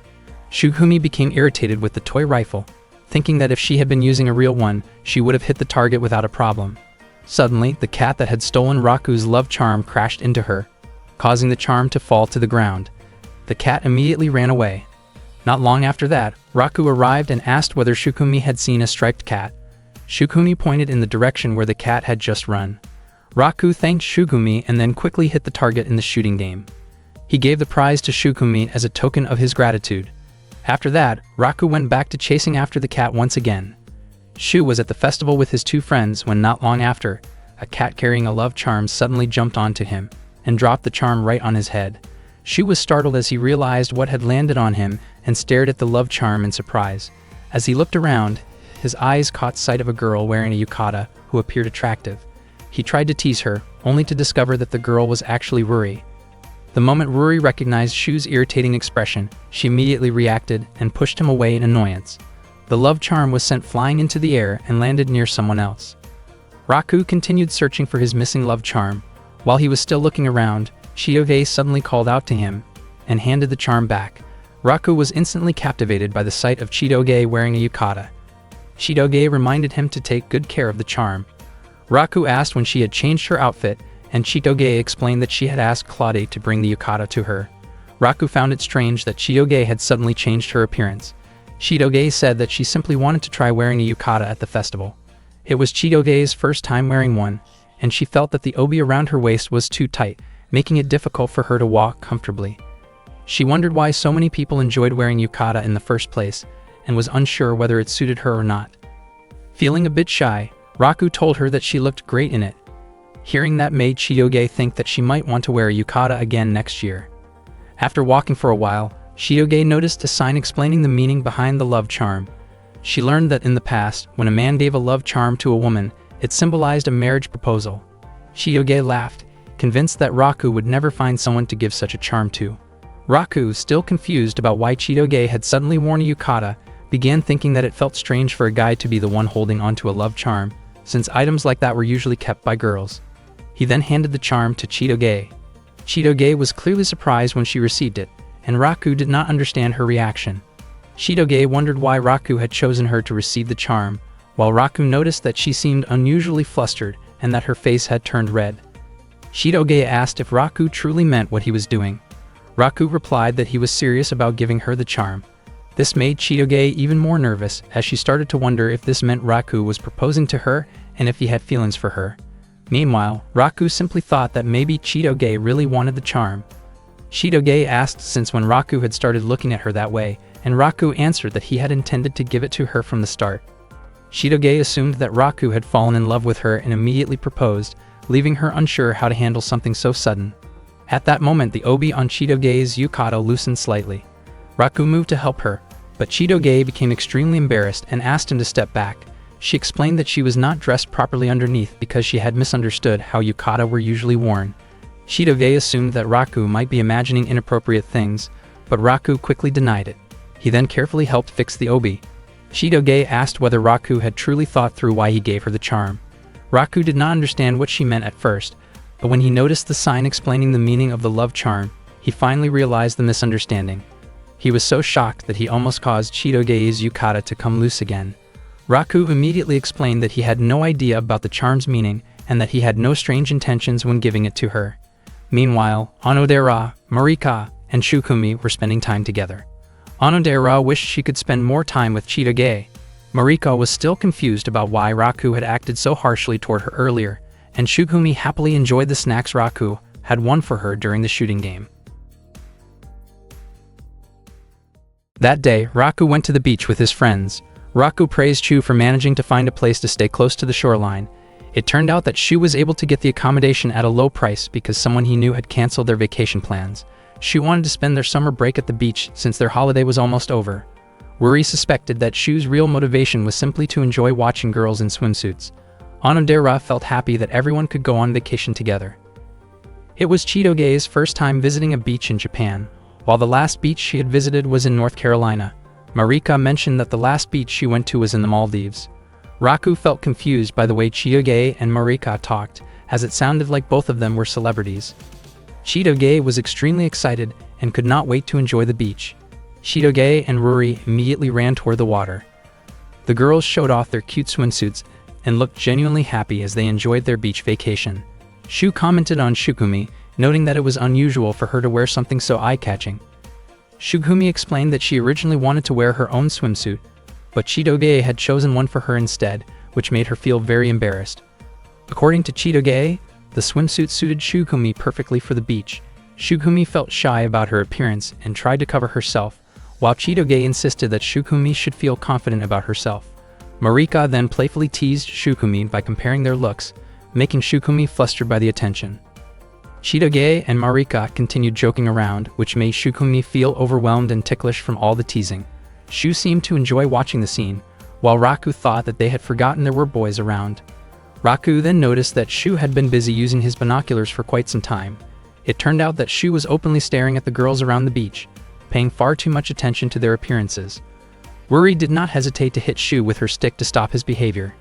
Shortly after that, Marika called Raku and asked him to apply sunscreen for her so her skin would not get sunburned. Raku wondered why he had to do it, and why she did not ask Shinobu instead. Marika explained that Shinobu had suddenly developed an allergy to sunscreen. Chitoge became irritated because Marika kept teasing her boyfriend. Chitoge even offered to apply the sunscreen herself. Marika accepted Chitoge's offer, but confidently claimed that Chitoge would not be able to do it, as well as Raku. Marika then stood very close to Raku and continued asking him for help. Chitoge became furious upon seeing this and ended up hitting Raku out of frustration. Chitoge walked toward her belongings, still annoyed after seeing Raku blush so much. When she opened her suitcase, she found the love charm that Raku had once given her. Chitoge felt confused by Raku's actions, since he did not even understand the meaning of a love charm but still wanted to buy one. She felt foolish because of it. Chitoge did not know what she would do if giving a love charm truly meant a marriage proposal. She laughed to herself and thought that it was impossible anyway, since their relationship was just pretend. She wondered why she had not given Raku an answer back when he handed her the charm. Later, Shu decided who would be responsible for buying ingredients for the barbecue that evening by drawing lots. Raku and Chitoge ended up being chosen. Marika looked clearly unhappy with the result. Chitoge questioned why she had to be paired with Raku again. Raku and Chitoge walked together while carrying the groceries. Chitoge realized that ever since she first came to Japan, she had always been by Raku's side because they were pretending to be a couple. Raku asked Chitoge to help with the preparations, and she said she could handle it. Raku peeled the potatoes and asked Chitoge to cut them into bite-sized pieces. As they worked, their hands accidentally touched while reaching for the potatoes. Chitoge immediately scolded Raku, accusing him of touching her on purpose, while Raku insisted that it was actually her hand that touched his. Chitoge continued blaming him, and Raku chose to give in. The same thing happened again, causing Chitoge to panic and scream. She did not understand why she felt so nervous just from holding hands with Raku, even though they often held hands like a real couple during their fake relationship. Accidentally, Chitoge's finger was cut by the knife. Raku asked to see it so he could put a bandage on the wound, but Chitoge simply put her finger in her mouth and said it was nothing serious. Raku gently took her hand and checked the injury himself, knowing that Chitoge would not want a scar left behind. Raku treated her wound carefully, and Chitoge's face turned bright red. She could not say anything and simply let Raku take care of her. That evening, Raku and his friends enjoyed a barbecue together. Shu praised Raku's cooking, saying it was very different from a typical barbecue. Raku explained that the key was choosing the right ingredients and properly preparing the seasoning. Marika complimented Raku's skills, while Onodera noticed that Chitoge had gone unusually quiet. That night, Onodera approached Raku, who was sitting alone by the edge of the beach. She wondered if something had happened between Raku and Chitoge, since she had noticed that Chitoge seemed unusually low on energy. Raku himself did not really understand what might be wrong. He then asked where everyone else was. Onodera explained that the ones who lost the money game had to clean up, and Chitoge was with them, helping tidy things up. Onodera honestly did not expect to feel so nostalgic. Back when they were in middle school, she had also gone to the beach with Raku. Raku remembered that, even back then, they hardly talked to each other. He asked whether Onodera still could not swim and whether going to the beach was actually fun for her. Onodera replied that the fun part of being at the beach was building sandcastles. She then asked whether Raku was having fun. Raku admitted that he wished he could stay and play a little longer. The two of them quietly gazed at the beautiful ocean. Onodera felt incredibly calm while talking with Raku. She truly liked the atmosphere they shared and wished she could spend more time alone with him. Deep down, she wanted that moment to last forever. Meanwhile, after Chitoge and the others finished cleaning up the supplies, Shu suggested heading back to the inn. He asked where Raku and Onodera were. Chitoge immediately ran off to look for them. From a distance, she spotted the two of them and called out in their direction. At that moment, Onodera had been nervously asking Raku whether it would be okay if they could become a little closer in that quiet moment together. Hearing this, Chitoge froze in shock and stopped in her tracks. Onodera herself was startled by what she had just said. She panicked, realizing that she had accidentally voiced the thought that crossed her mind without thinking it through. She could not believe she had been so careless and worried that Raku might find her strange or feel uncomfortable around her. Onodera grew anxious when Raku did not respond at all. Unexpectedly, it turned out that Raku had dozed off, likely because he had struggled to sleep the night before. He then asked if Onodera had said something to him. Onodera quickly brushed it off and said that she wanted to rejoin everyone else. All of a sudden, she ran away from Raku, leaving him completely confused.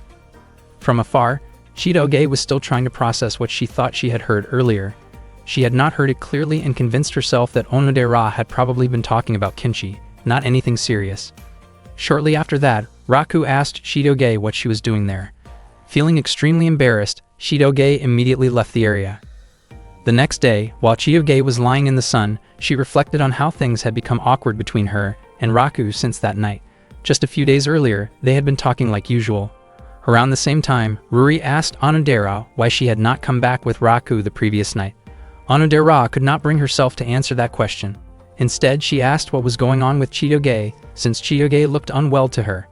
Onodera even offered to listen if Chitoge wanted to talk and gently asked whether she had fought with Raku. Chitoge replied that she and Raku were used to arguing almost every day. She then shared a story about a friend who, whenever she got close to someone, felt her heart race and her chest tighten, making it hard for her to speak. Chitoge admitted that she had been feeling that way lately but did not understand why. Onodera guessed that the person Chitoge was talking about might be Shukumi. She suggested that it sounded like that person might be in love. Hearing this, Chitoge was taken aback. Her face turned red as she thought about the idea of love. She realized that it did make some sense, but she tried her best to push the thought away. Suddenly, Onodera laughed softly to herself, wondering if 10 years ago, they might have talked about similar things. Chitoge's father had once mentioned that Chitoge, Onodera, and Raku used to play together often. As Onodera slowly began to recall those shared memories, she felt a sense of longing every time she talked with Chitoge. Chitoge felt the same way. Out of the blue, Chitoge mentioned that next time she would bring kimchi for Onodera. Onodera looked confused when she heard that, unsure why Chitoge suddenly brought it up. Chitoge smiled happily after chatting with Onodera, while the rest of their friends were busy playing together. Chitoge found herself thinking about love. She wondered why Raku kept appearing in her thoughts, and she questioned whether having these feelings toward him meant that she was actually falling in love. Her face turned red as she tried to push those thoughts away. Even so, she could not understand why her heart always beat so fast whenever she was near Raku. That night, Shu invited everyone to light fireworks to celebrate the end of their summer vacation. Suddenly, Shukumi mentioned that she could not find Chitoge. Onodera was about to look for her, but Raku offered to do it himself. Raku followed footprints in the sand, and before long, he spotted Chitoge sitting alone, looking downcast while playing with fireworks. Chitoge did not want to be near Raku because she felt nervous all the time. If things continued like this, she felt she might not be able to keep pretending to be in a relationship with him. She tried to calm herself down and waited for the fireworks to burn out. All of a sudden, Raku showed up and asked why she was there. Chitoge was startled and said that she was just bored, but Raku did not immediately believe her because he knew she was not the kind of person who would wander off for no reason. Chitoge felt confused by how familiar Raku acted toward her, but Raku explained that he knew a lot about her because they spent so much time together, both at school and outside of it. Chitoge reflexively hit Raku lightly, leaving him confused about why she suddenly seemed offended. Raku then asked if something was bothering her.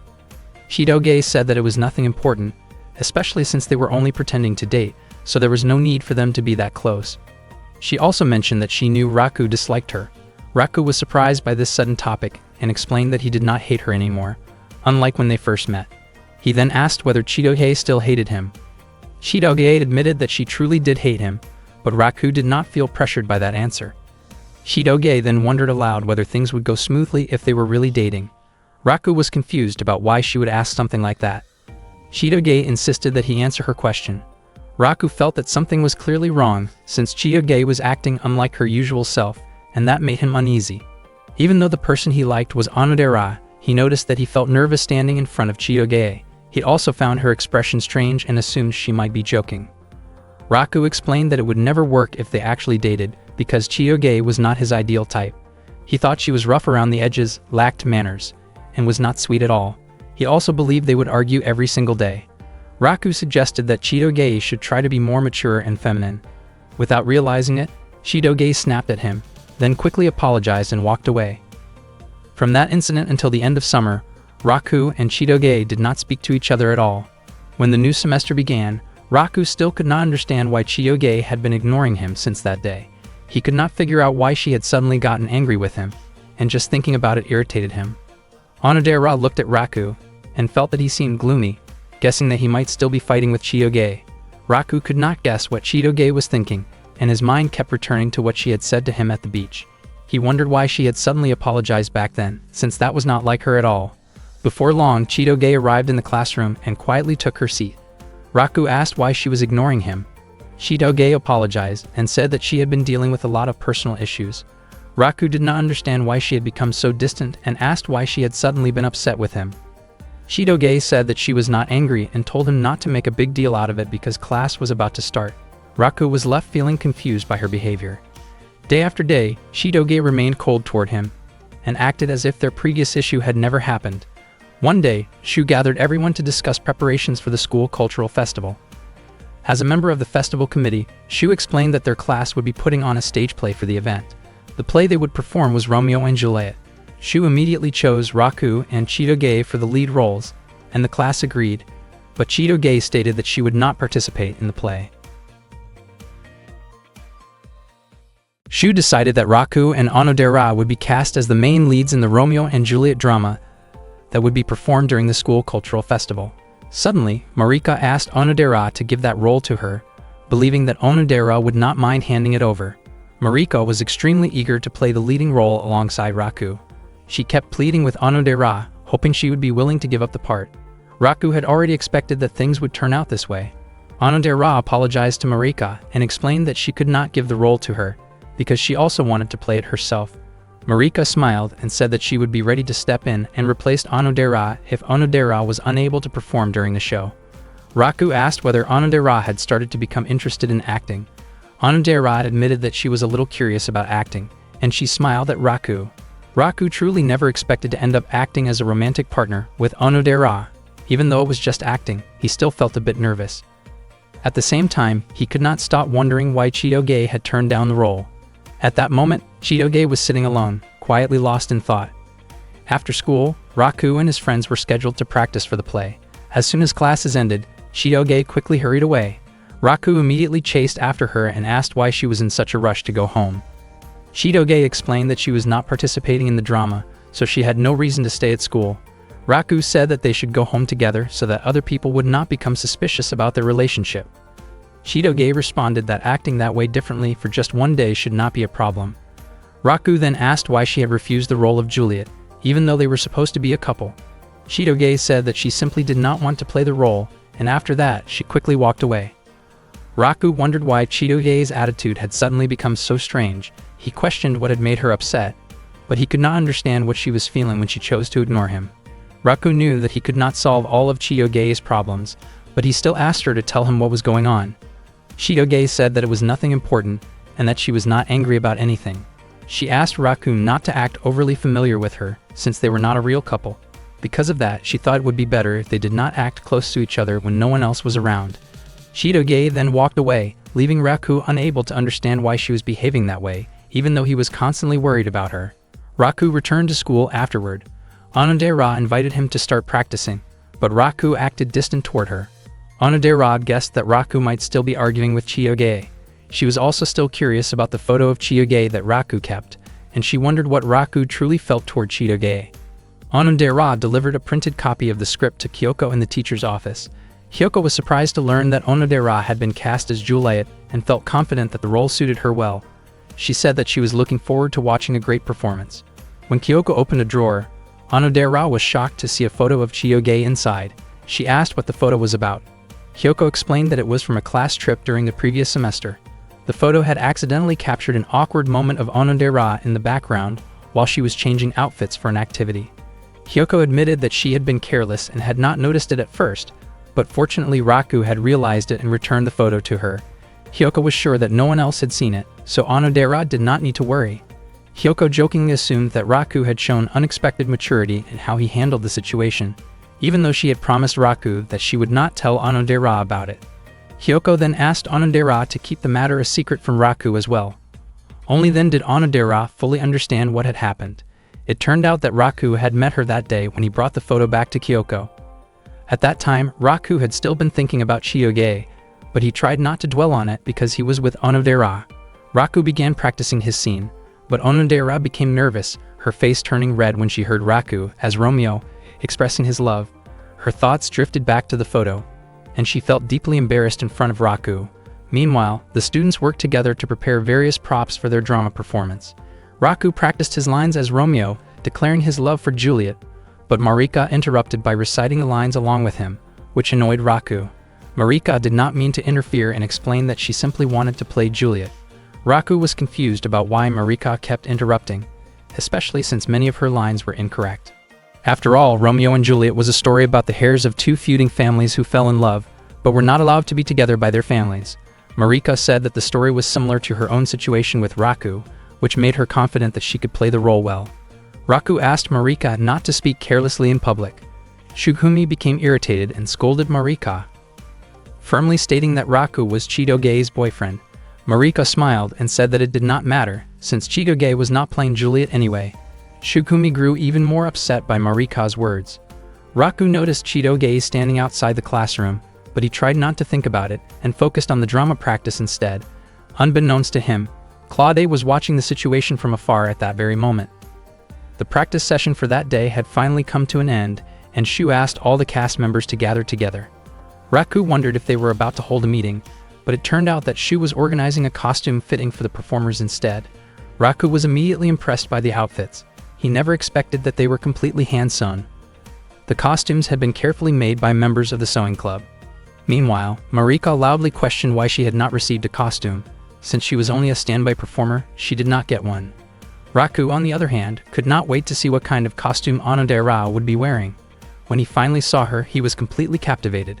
She looked incredibly sweet in her outfit, and Raku found himself nearly speechless because of how charming she appeared. Onodera smiled and wondered if the costume suited her well. Raku felt that it fit her perfectly. Onodera then returned the compliment, saying that Raku also looked good and that his appearance suited the role nicely. Raku smiled and thanked her. The Juliet costume had truly been crafted with great care and quality, and for a brief moment, Raku imagined how it might look if Chitoge were the one wearing it. He immediately pushed that thought away. Raku ended up hiding when Chitoge passed by the classroom. He did not understand why he was avoiding her, but he knew he struggled to deal with Chitoge's distant and indifferent attitude. At the same time, he felt nervous because Claude was constantly keeping an eye on him. Unable to take it any longer, Raku ran after Chitoge. He admitted to himself that the situation had become overwhelming, especially with Claude watching their every move. Raku wanted them to act closer in public again, since both the Yakuza members and their families were starting to worry about the lack of interaction between them. Unfortunately, Chitoge refused. She was exhausted from having to keep pretending to be Raku's girlfriend. Raku reminded her that what they were doing was not just for themselves, and that failing to keep up appearances could lead to serious consequences between their families. Chitoge firmly stood her ground, stating that she did not want to do something she truly disliked. Raku was confused by how uncaring Chitoge suddenly seemed. She admitted that she did not want to talk to him or deal with him at that moment. Raku then wondered if that was the reason she had rejected the role of Juliet. Chitoge made it clear that she did not want to play Juliet if Raku was Romeo, especially since their families did not truly share any real bond. Raku could not understand why she was acting this way or why he had to go through such an experience. He never imagined that Chitoge felt so strongly toward him. Raku reflected on the past, realizing that he still needed to uncover the truth about how they first met, as he felt there must have been some kind of connection. Eventually, Raku came to terms with the situation. He acknowledged that they did not truly know each other, had no real relationship, did not understand one another, and that all the memories they shared were nothing more than an act. He also convinced himself that the promise from 10 years ago was likely a misunderstanding caused by Chitoge's father, and that Chitoge was not the girl who had once promised him anything. If they could not get along now, then it seemed impossible that they had been close back then. Raku decided that it would be better for Chitoge to forget about the fake relationship entirely and to act as if they had never carried out those obligations. He even hoped she would explain everything to their parents. At that moment, the tension between them reached its peak. The sudden emotional outburst drew the attention of nearby students, who were startled by the situation. Chitoge quickly walked away, leaving Raku behind. Onodera called out to him, but Raku apologized and said that he needed some time to rest. Although Raku was used to Chitoge's rough behavior, what had just happened left him feeling deeply shaken. Meanwhile, Chitoge was filled with frustration. She repeatedly blamed Raku for being unable to understand her feelings. The day of the cultural festival finally arrived. The school was lively as students celebrated together, with each class presenting performances on stage. Onodera encouraged Raku as they prepared for the Romeo and Juliet play. Raku encouraged her as well, asking her to give it their best effort. Since the incident with Chitoge, Onodera had tried to ask Raku about what happened, but he never wanted to talk about it. In truth, Onodera was curious about what had occurred between Raku and Chitoge, and she wondered whether Chitoge would come to watch the play. At the same time, students from another class approached Chitoge and asked for her help, as they were short on people for their own class project. Chitoge agreed to help them without hesitation. Onodera peeked at the area in front of the stage from behind the curtain. She never expected the audience to be that large, and it made her feel nervous. It was the first time Onodera had ever stood on a stage of that size, but she believed she would do her best, especially since Raku would be there with her. She felt confident that everything would be fine because she had practiced hard and memorized all of her lines. At that moment, the other students were preparing the stage setup when one of them slipped from a ladder, and Onodera rushed in to help. As a result, Onodera twisted her ankle. Hyoko became worried about the condition of Onodera's bones and asked her not to perform in the play. Hyoko then asked where Marika was so she could replace Onodera, but it turned out that Marika had not come to school that day due to a fever. Onodera insisted that she could still perform, but Kyoko refused and told her to rest instead. Hyoko asked Raku to stay with Onodera so she would not act recklessly. She then said she would look for a solution and instructed the students to continue preparing themselves. Raku asked whether Onodera was really okay. He was certain that Onodera truly wanted to play the role of Juliet. Onodera felt guilty because if things continued this way, the play would be cancelled. She felt sorry for her friends who had worked so hard to prepare everything, and even the costume made especially for her would go to waste. Raku was deeply moved by Onodera's attitude, especially how she was still thinking about others during such a critical moment. He believed none of this was Onodera's fault, and he would feel responsible if the play ended up being cancelled. Raku immediately ran off to find a way to solve the problem. Meanwhile, Shido-ge was assigned to help at her class cafe. She barely understood what she was doing at the time because her thoughts kept drifting to Raku. Even so, she could not bring herself to express what she truly felt. She wondered why she had brought up the topic of not pretending to be a couple anymore, and she was not prepared for Raku's response, which did not match what she had imagined. From the beginning, it was true that Raku and Shido-ge's relationship had never gone smoothly. Their personalities completely clashed, and their relationship was nothing more than an act. Shido-ge did not regret it, because she believed that if Raku ended up disliking her, the relationship would eventually come to an end. Suddenly, Raku appeared and grabbed Shido-ge by the hand, asking her to replace Onodera as Juliet. He pulled Shido-ge along with him. Shido-ge questioned the reason behind Raku's request and asked him to explain what had happened. Raku explained that Onodera had twisted her ankle and could not perform, and Mariko was absent due to illness. If no one stepped in, the play would be cancelled. Raku said that there was no one else who could play Juliet besides Shido-ge. Shido-ge felt that it was impossible because she did not even know the script. Raku believed there was still a way. He understood that Shido-ge disliked him, but he also believed she could handle the situation. He trusted that Shido-ge could rely on improvisation, since they were already used to putting on an act through their fake relationship. Raku continued to plead with Shido-ge to take on the role. Shido-ge felt confused, especially since Raku had already made his feelings clear at the beach, which made her think their relationship would never work out. She believed that Raku did not truly want to perform in a play with her. Raku began to wonder if Shido-ge was still holding on to what he had said back then. They usually tease each other, but this time felt different. Shido-ge had genuinely been hurt, and since then, she had seemed constantly upset. Raku finally admitted that he did not hate Shido-ge. He apologized for what he had said at the beach and realized how careless his words had been. He acknowledged that Shido-ge was not his ideal type, that she could be rude and rough around the edges, but that did not mean he disliked her. Shido-ge smiled as she came to understand his feelings, and she agreed to take on the role of Juliet. 5 minutes before the Romeo and Juliet stage play was about to begin, Shido-ge was getting ready to put on her costume. She did not know how to express her true feelings. Raku was completely captivated by Shido-ge's appearance. Shido-ge wondered why Raku seemed to be zoning out while looking at her. Raku asked whether Shido-ge was doing okay, and whether she was nervous about her lines. Shido-ge smiled and looked confident that she had already memorized the important parts of her dialogue. Raku teased Shido-ge by calling her a refined and smart gorilla. Shido-ge shot him a sharp look, and Raku immediately apologized, worried that she might get angry. Unexpectedly, Shido-ge's face turned red, and she smiled as she invited Raku to get ready to perform the play together. Raku felt confused by the smile Shido-ge gave him, especially since she had looked annoyed just moments earlier, and he became convinced that something strange was going on with her. Soon, the play was about to start, and the audience could hardly wait for the performance. Raku's and Shido-ge's families were also there to watch. Shu read out the prologue narration of Romeo and Juliet, explaining that the two main characters came from families that had been in conflict for a long time. Shido-ge, playing Juliet, expressed her confusion about why her family and Romeo's family continued to fight and resent each other. She believed that their families could make peace and care for one another, just like the two of them did. She hoped that her family would understand her feelings, because then they would surely be able to accept Romeo. Raku admired how well Chitoge delivered her lines, even though she had only memorized the script recently. Unexpectedly, Chitoge forgot her next line, and Raku pointed out that she had missed an important part. The two of them ended up arguing on stage, which made the audience laugh in amusement. Shu did not expect that the scene would actually suit Raku and Chitoge so well. While they were arguing, Raku and Chitoge were startled to see their families in the audience. Wanting the performance to go smoothly, Raku tried to regain control and encouraged Chitoge to start again from the beginning. Chitoge looked cheerful and smiled brightly, but Raku reminded her that the way she spoke did not match Juliet's character. The audience immediately burst into laughter at their back and forth. Shu became increasingly enthusiastic as he managed the stage setup and continued reading the narration. In the next scene, Romeo attempted to sneak away to meet Juliet, but Shukumi, playing Raku's attendant, tried to stop him. Romeo remained firm in his decision because he knew Juliet was waiting for him on the balcony.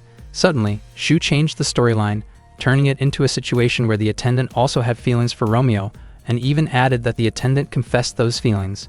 Both Shukumi and Raku were shocked to hear this. Shukumi was clearly upset because the narration Shu read was not part of the script they had practiced. However, seeing the large audience watching from the front of the stage, Shukumi chose to follow the new narration. The attendant, visibly nervous, attempted to express her feelings toward Romeo, but then tossed her hat aside and withdrew, realizing that such a future was not meant for her. The audience cheered loudly at the scene. After that, Romeo went to Juliet, and the attendant returned backstage. Raku felt deeply frustrated by Shu's antics. Unexpectedly, a mysterious woman appeared on stage, played by Marika. She claimed to be Josephine, Romeo's true love. The audience was clearly surprised by the sudden appearance of Josephine, and Shu added narration suggesting that Romeo had been involved in complicated relationships. Raku felt confused, especially since Marika had not come to school earlier due to a fever, yet she now stood on stage. The audience began to criticize Romeo, seeing him as someone unreliable. Romeo tried to explain that Josephine seemed to have misunderstood the situation. Josephine insisted that Romeo had forgotten something important, as he had once made a promise to her that she believed in deeply, only for it to end in disappointment. Shu continued to narrate in a way that cornered Romeo further, and Raku grew irritated because Shu kept changing the storyline on a whim. The audience also grew upset and expressed their frustration toward Romeo in an unkind manner. Romeo then explained that Josephine had continued to complicate matters, and he stated that a future together was not possible due to circumstances that made their relationship inappropriate. Josephine was shocked that Romeo could respond so calmly and cleverly to the unexpected storyline. Shu became even more excited by how Romeo adapted to the plot. Josephine insisted that love could overcome any obstacle and pressed Romeo to choose her. Meanwhile, Juliet, played by Chitoge, was confused by the strange exchange between Josephine and Romeo. Shu explained through narration that Josephine was a younger sister figure who cared deeply for her older brother. Raku, as Romeo, did not run out of ideas. He gently held Josephine's hand and conveyed that the path he had chosen would be filled with conflict between the two families, and because of that, he did not want to involve Josephine, who was physically fragile and gentle. Josephine's face turned red, surprised that Romeo had been considerate of her well-being. Josephine admitted that she truly cared for Romeo, but her weak condition caused her to step down from the stage. In the end, Raku successfully resolved the situation with Josephine. Romeo then ran toward Juliet's location, but his path was suddenly blocked by Claude, who claimed to be playing the role of Juliet's older brother named Friedrich. Friedrich stated that he had heard rumors about Romeo being a man who only wanted to break women's hearts by being unfaithful. Romeo firmly denied the accusation. Friedrich refused to let Juliet go with Romeo and challenged him, insisting on confronting him directly. Romeo kept running as Friedrich chased him recklessly. Seeing the chaos unfold, Juliet warned Friedrich to stop doing something so dangerous, but Friedrich told her not to interfere, claiming that Romeo was a dangerous man. Friedrich fully embraced his role as an overprotective older brother. He mocked Romeo for looking frightened and constantly avoiding him. Romeo grew frustrated because Friedrich was the only one using a real weapon. Friedrich's sword nearly struck Romeo's eye, and Friedrich declared that Romeo's struggle was over. Despite that, Romeo refused to give up and quickly grabbed several bricks, throwing them toward Friedrich. Unfortunately, none of the bricks managed to hit him. Suddenly, a section of the castle wall collapsed and fell on both of them. Shu became even more excited and dramatically commented that the intense clash between Friedrich and Romeo had caused the castle wall to crumble. Everyone stood frozen, eagerly waiting to see what would happen next. Juliet was deeply worried about Romeo, but to everyone's surprise, Romeo emerged from the rubble. Shu announced that the duel had been won by Romeo, and the crowd burst into cheers to support him. Juliet felt deeply moved seeing how hard Romeo continued to fight. Romeo stepped forward toward Juliet, and Juliet's face flushed as she watched his determination. Chitoge admitted that Raku, despite being foolish, was willing to go through so much for her, even ending up badly hurt. At the same time, she acknowledged her own foolishness for being afraid all this time to admit her feelings toward Raku. In the next scene, Romeo climbed up to the balcony where Juliet stood. Juliet questioned why Romeo was willing to do all of this when their love was blocked by their families. She was deeply touched by Romeo's devotion, as he was willing to abandon his name and family for her sake. Juliet then asked Romeo to take her with him completely. Romeo asked Juliet to become his lover and reached out his hand to her. Juliet accepted his feelings and held his hand, expressing that she loved him as well. Chitoge realized that she had truly fallen in love with Raku. The Romeo and Juliet drama concluded with their love finally coming together. The audience cheered joyfully at the happy ending. All the cast members and crew involved in the performance received enthusiastic applause from the crowd. After the play ended, Chitoge approached Raku and gave him a cold drink. Raku commented that Chitoge was once again acting however she pleased. Chitoge thought that it should be fine if she suddenly acted like a sweet girl. Raku suggested that she should try improving the way she spoke first. The drama was a huge success, and Raku even praised Chitoge for being able to perform so well without practice. According to him, it seemed like she had almost memorized the entire script, while he himself struggled greatly to remember his lines. Chitoge looked happy after receiving Raku's praise. She felt that the drama resembled their own situation, since their families were enemies and both of them were heirs who had become a couple. The real difference, however, was that unlike the drama, they were not truly lovers. Chitoge apologized for acting strangely over the past few days. She also expressed regret for her past behavior, including being harsh, speaking rudely, and hurting Raku emotionally. From that moment on, Chitoge said she had returned to her usual self. She promised to act like she used to, arguing with Raku every day and continuing their fake relationship. She then asked whether Raku was willing to forgive her. Raku was surprised and became visibly nervous. He thought their arguments were normal since they were only a fake couple. Chitoge reminded him that he had said before that he did not hate her. They ended up debating something trivial again, leaving Raku confused about whether Chitoge actually wanted him to hate her or not. Chitoge smiled brightly and said that she definitely disliked him. Her cheerful expression only made Raku more nervous. While they still had free time, Chitoge said that she would allow Raku to accompany her to watch the festival. Raku could not understand her behavior at all, especially since Chitoge kept looking at him. He noticed that she seemed far more cheerful than before. As Raku and Chitoge walked together toward the festival, other students greeted them warmly. Raku thought that Chitoge might have been feeling hurt all along because she believed that he truly hated her. Shu invited everyone to raise a toast together to celebrate the success of their drama. They were overjoyed because their class had become the talk of the school. They enjoyed a small party together while sharing snacks. The students praised Chitoge for delivering such an amazing performance despite not having practiced beforehand. Shu was convinced that Raku and Chitoge had reached some kind of conclusion in their relationship, and he asked whether they had made up. Raku replied that he and Chitoge were on good terms again. Shu mentioned that Chitoge's slap from the previous week had shocked everyone and made them think that Raku and Chitoge had broken up. He jokingly told others that Raku was a masochist, which clearly went too far. Raku looked irritated by Shu's excessive teasing. Shu then asked about Marika's whereabouts. It turned out that Marika was resting in the student infirmary after her body suddenly gave out, overwhelmed by happiness from performing in the drama alongside Raku. Meanwhile, Ruri never expected Onodera to twist her ankle right before the drama performance. Ruri could not wrap her head around it, especially since it was Onodera's chance to get closer to Raku. She quickly went to get a crepe for Onodera to help her feel better. Not long after that, Shukumi arrived and angrily confronted Shu for changing the storyline on his own. Shu apologized and explained that he only wanted to add a little flair to make the story more interesting. Shukumi was extremely upset and continued to scold Shu intensely, making her frustration very clear. Shortly afterward, Ruri asked Raku to deliver the crepe to Onodera. Raku was confused about why Ruri wanted him to be the one to do it. Ruri explained that she wanted to go buy some yakisoba, then firmly urged Raku to go see Onodera right away. Onodera was very surprised when she saw Raku coming to her. Raku handed her the crepe and asked about the condition of her ankle. Onodera said that she was feeling fine and then asked whether Raku and Chitoge had made up. She thanked Raku for bringing Chitoge onto the stage earlier, because without that, she would have carried guilt in her heart forever. Raku thought that it was not Onodera's fault at all, especially since she was not the only one who truly wanted to play Juliet. Onodera admitted that she really did want the role, because that moment would become the most precious memory for her. Hearing that made Raku feel deeply moved, and he began thinking seriously about how he could make her wish come true. Raku then told Onodera that if she truly wanted to play Juliet, he would make it happen. Raku took Onodera to a quiet place where no one else would be watching, so they could rehearse freely without interruptions. Onodera looked extremely shy, while Raku felt nervous himself. They soon began going through the dialogue together. Onodera's eyes sparkled as she watched Raku start the scene. She confidently played her role in front of him, her face filled with happiness as she looked at Raku with deep affection.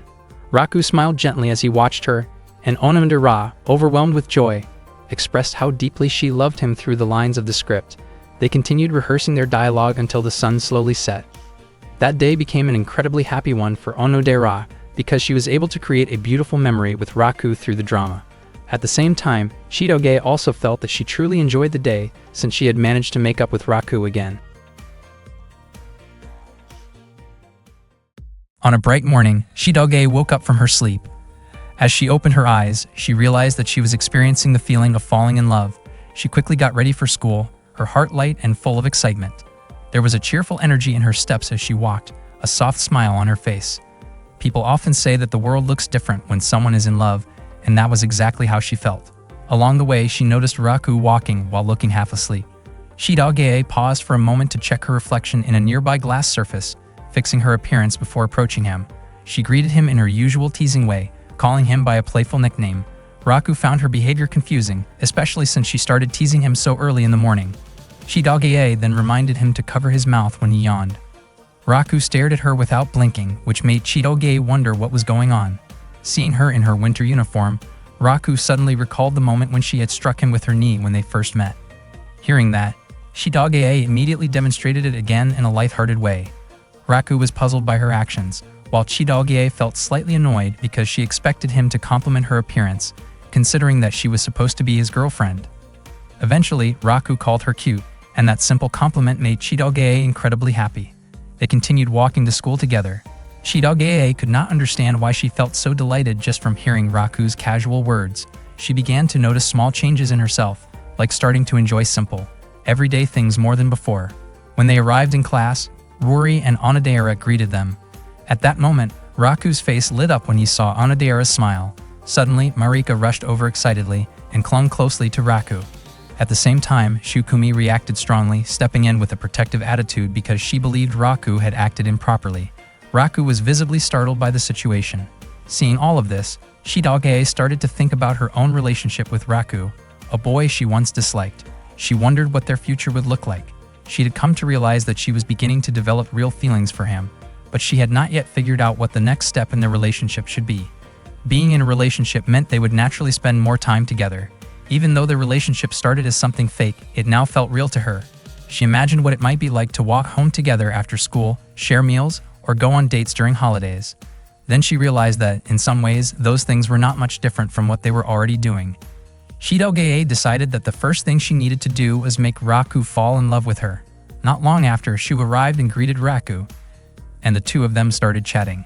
Chitoge noticed that she felt comfortable being close to Raku, yet something still felt incomplete. She found herself confused about what kind of relationship she truly wanted with him. Suddenly, Raku approached Chitoge and showed her that his pendant had been returned. Later that day, he told Chitoge, Onodera, and Marika that he finally had it back, which made him feel relieved. Onodera also looked relieved upon hearing the news, clearly happy that something important from their childhood had returned. Marika then eagerly suggested that Raku try opening the pendant using her key. Raku was surprised and quickly stopped her, but Marika insisted that it was the only way to discover who Raku's first love really was. She strongly believed that she was that person and felt excited at the thought of proving it, especially because of a promise from the past that meant a lot to her. She also believed that both Onodera and Chitoge were curious about it. Raku, however, asked her not to rush things. At that moment, Chitoge suggested that they should not open the pendant yet, and that everyone should take a moment to calm down. She pointed out that it was just a childhood promise from long ago. Raku found her reaction surprising, since she had previously been very eager to find out the truth. Marika assumed that Chitoge was simply afraid of facing the possibility that she was not the one destined to be with Raku, which made Chitoge feel irritated and deny it. Onodera admitted that she was also curious about who could open the pendant, especially since it was something tied to their childhood memories. For her, it was more about simple curiosity. Raku then explained that the pendant was still not fully repaired. According to the person who fixed it, something inside was still stuck, which made it impossible to open in the usual way. Marika suddenly tried to open it anyway, but Raku stopped her, emphasizing how important the pendant was to him. He believed that the locksmith who had been helping him would eventually be able to open it when the time was right. If there truly was no normal way to open it, then forcing it open might become the last option, as it could reveal clues about the past they had all been searching for. According to Onodera, it would be better not to force the locket open. Marika wondered what kind of small object could even fit inside it. Onodera believed they would eventually find out what was inside when they met again someday. Marika then guessed that it might actually be a wedding ring. Hearing that idea, the three of them were shocked, while Marika simply smiled at their amusing reactions. That afternoon, Raku and Chitoge walked home together.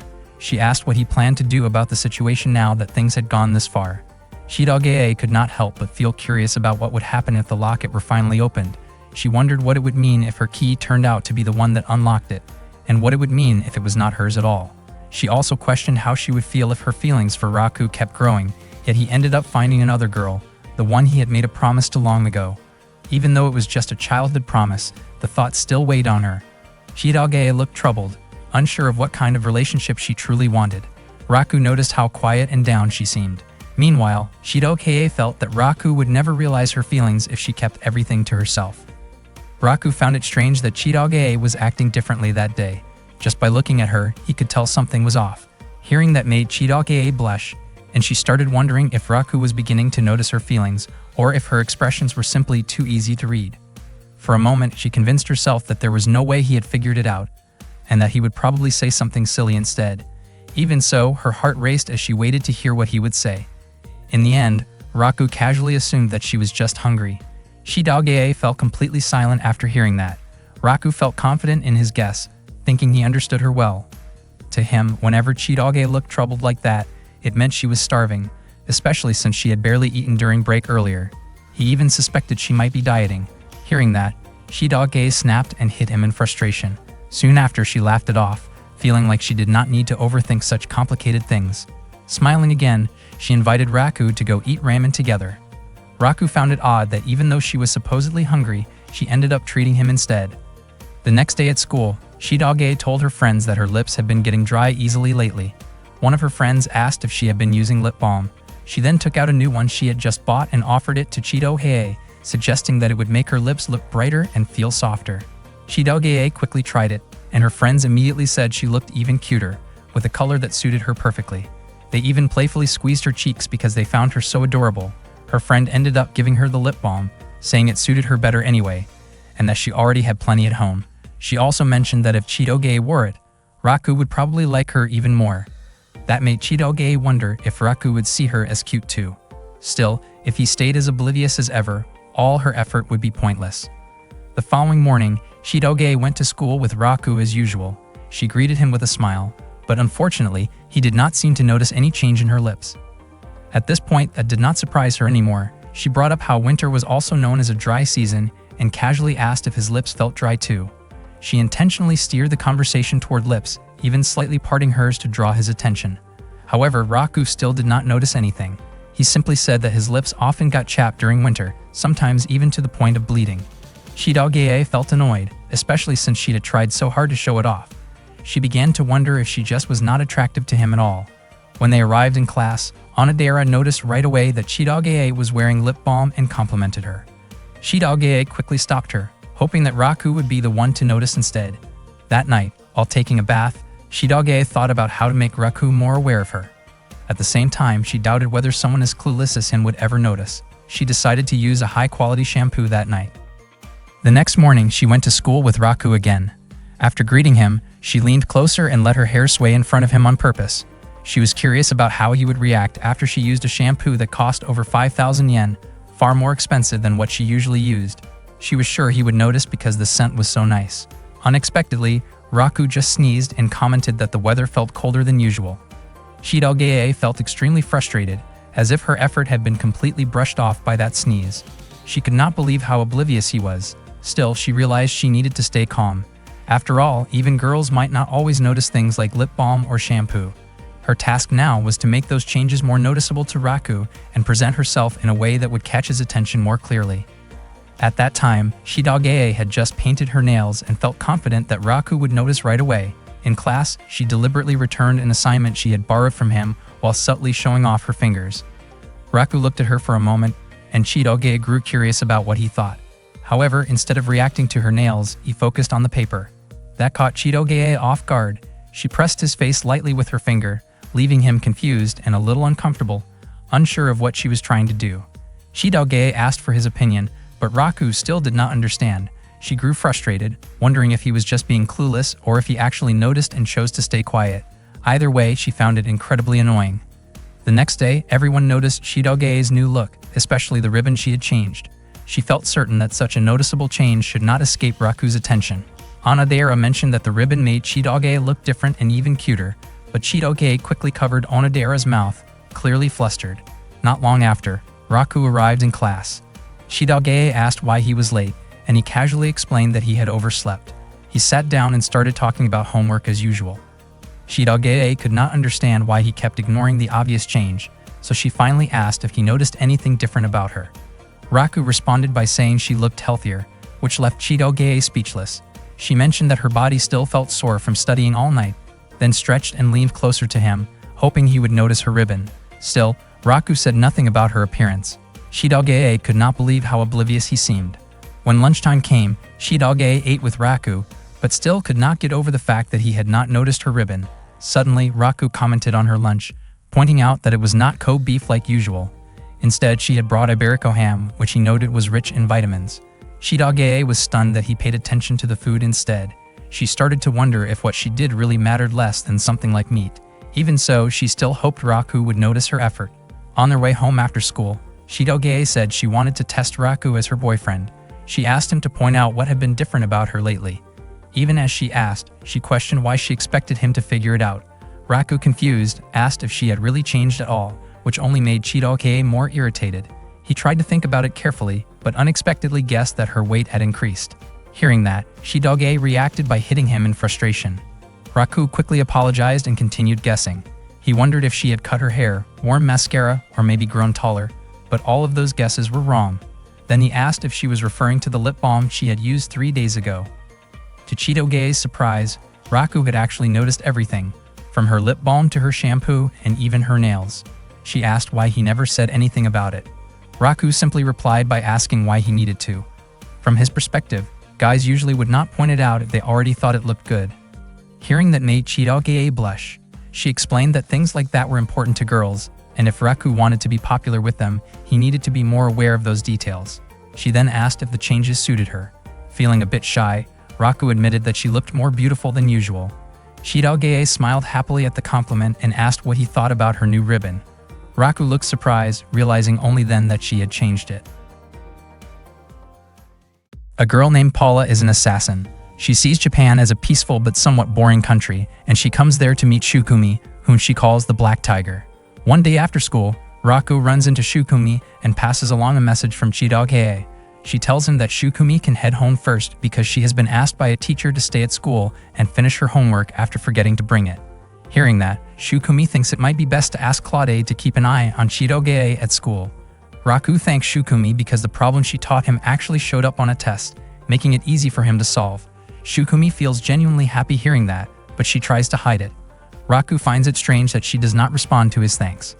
Out of nowhere, a bullet lands right in front of Raku. Thankfully, Shukumi reacts quickly and protects him. She immediately returns fire.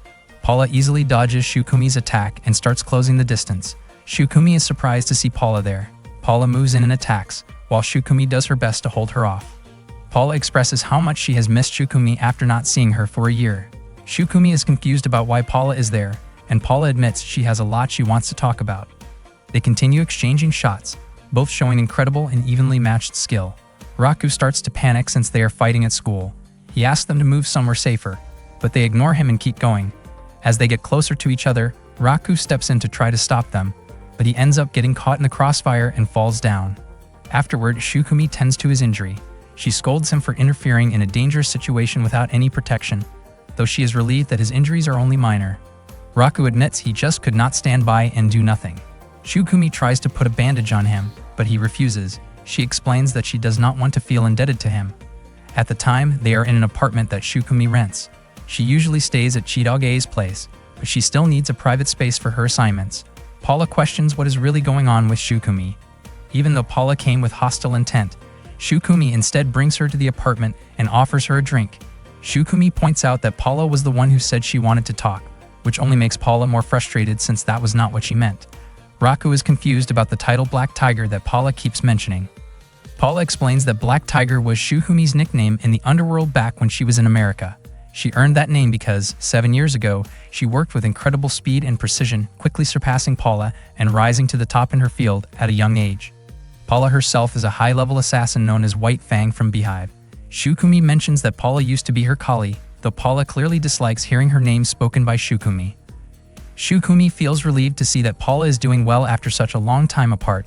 She even invites Paula to cook together, trying to lighten the mood.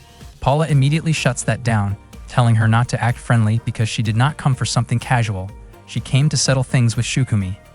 In the past, Paula looked up to Shukumi, but now she feels disappointed. She has been quietly observing Shukumi and notices that her presence and intensity have faded. From Paula's perspective, Shukumi has let everything slip away.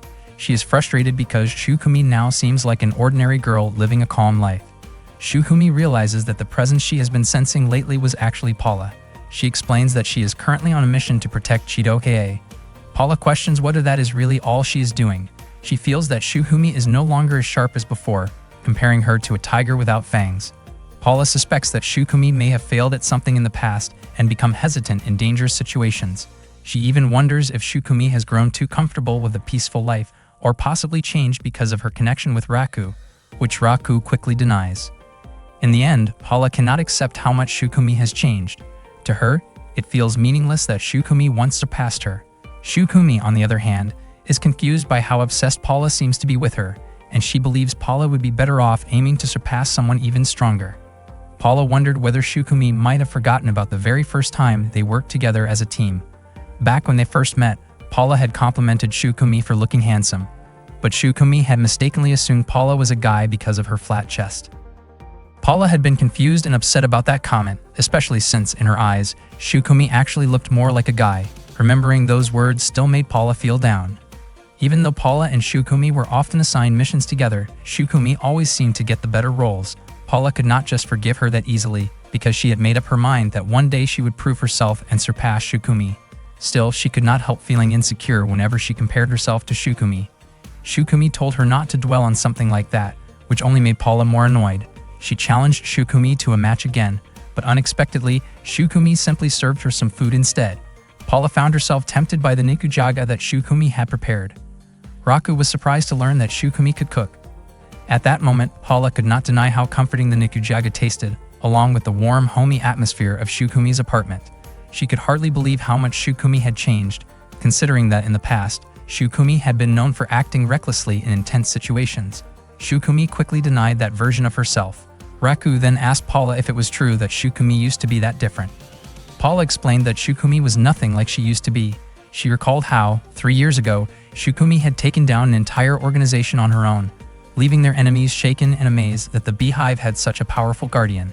Raku realized that must have been around the time when Chidoge was kidnapped by a group of thugs. Shukumi was surprised that Raku knew about that incident. Paula went on to say that Shukumi's name had once been legendary, and since they often worked together, she could not understand why Shukumi seemed so much weaker now. Shukumi then served food to Raku, and he was shocked at how delicious it was. He ate eagerly and became curious about the recipe. He even commented that Shukumi would make a great wife someday. Hearing that made Shukumi blush deeply, and she reacted by hitting Raku in embarrassment. Paula then proposed a match. If she lost, she would accept defeat gracefully, but if she won, Shukumi would have to return to America and regain her former strength there. Shukumi agreed and asked what kind of competition Paula had in mind, whether it would involve shooting, fighting, or even arm wrestling. Paula set the rules. They would have 1 hour, the entire city would be the playing field, and the winner would be the one who managed to kiss Raku first. Both Raku and Shukumi were shocked by the unexpected condition. Shukumi questioned why Raku had to be involved in their match at all. Paula explained that charming a man was an important skill for an assassin. Shukumi blushed and tried to stop her, but Paula took that as a sign that Shukumi might back out. Shukumi quickly pointed out that Raku was Chitoge's boyfriend. Paula reminded her not to forget the Beehive's absolute rule. Once a match had been agreed upon, there was no backing out. She also promised to keep the result a secret, no matter who won. Paula believed that Raku's relationship might not be that serious anyway. She admitted to herself that she probably could not win in a straightforward fight, which was why she chose this type of challenge, especially after noticing how flustered Shukumi had been around Raku. Paula was confident she could win. Meanwhile, Shukumi found herself blushing at the thought of what winning would involve. She felt conflicted, knowing she could not go through with it, but also realizing that refusing would mean returning to America and leaving Chitoge behind. Raku became visibly nervous when Shukumi looked at him like that. Suddenly, Paula grabbed Raku and tried to get close to him, but Shukumi instantly fired a shot to stop her.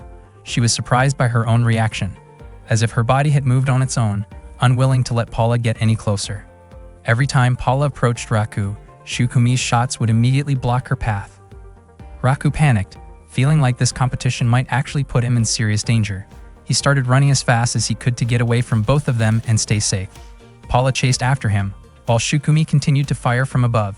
Realizing that simply dodging would not solve anything, Shukumi landed in front of Raku to cut him off, determined to end the match quickly. As they faced each other, both of them turned red with embarrassment. Raku hesitantly asked whether Shukumi was really sure about going through with it. Just as Shukumi was about to kiss Raku, she suddenly threw a punch that sent him flying backward. At the same moment, Paula tossed a smoke bomb to block Shukumi's vision. Using that distraction, Paula managed to take Raku away and tie him up somewhere hidden. Paula was not entirely sure whether Shukumi would be able to find them. She told Raku that if he agreed to kiss her, she would go easy on him. Raku felt annoyed and struggled to break free. He did not want his first kiss to turn out like that. Paula casually mentioned that it would also be her first kiss. Hearing that, Raku questioned whether she was really willing to risk something like her first kiss just for a competition. Paula seemed confused about why a first kiss was such a big deal. From her perspective, a kiss was simply two people's lips touching, nothing more. She thought people in Japan tended to overthink it. Raku explained that a first kiss only mattered to those who believed it mattered. He also pointed out that Paula's real goal did not seem to be winning the match.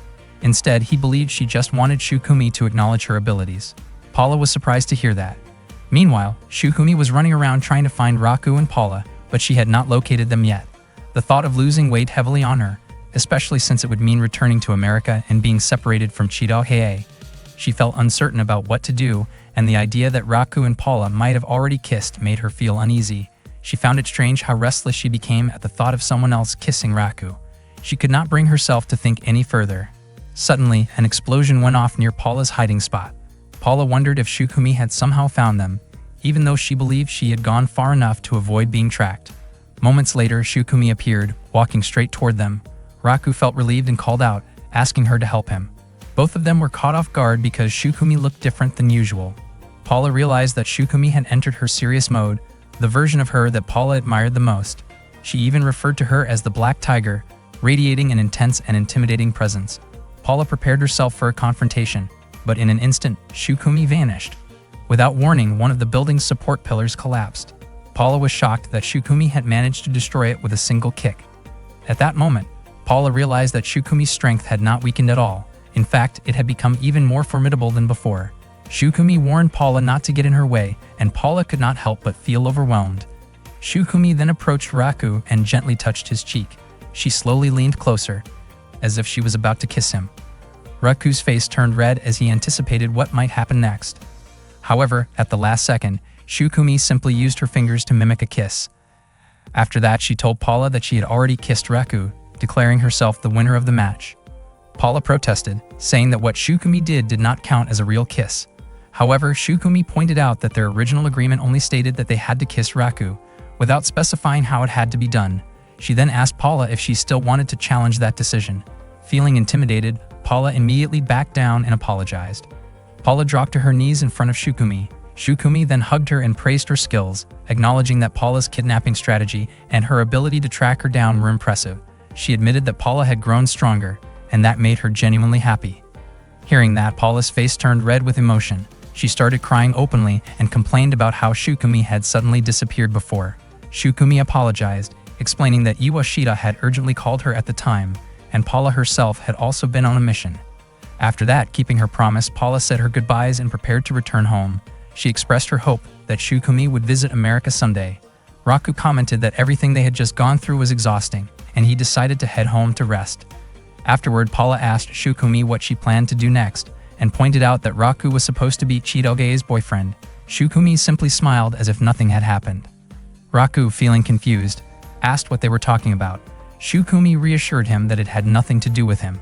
Seeing that, Paula quietly thought that Shukumi could still act a bit like a child sometimes.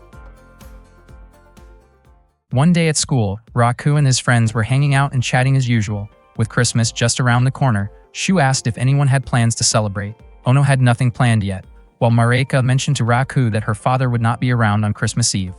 Raku said that he would be spending Christmas Eve with Chitoge. Hearing that, Shu suggested throwing a Christmas party together so everyone could enjoy it.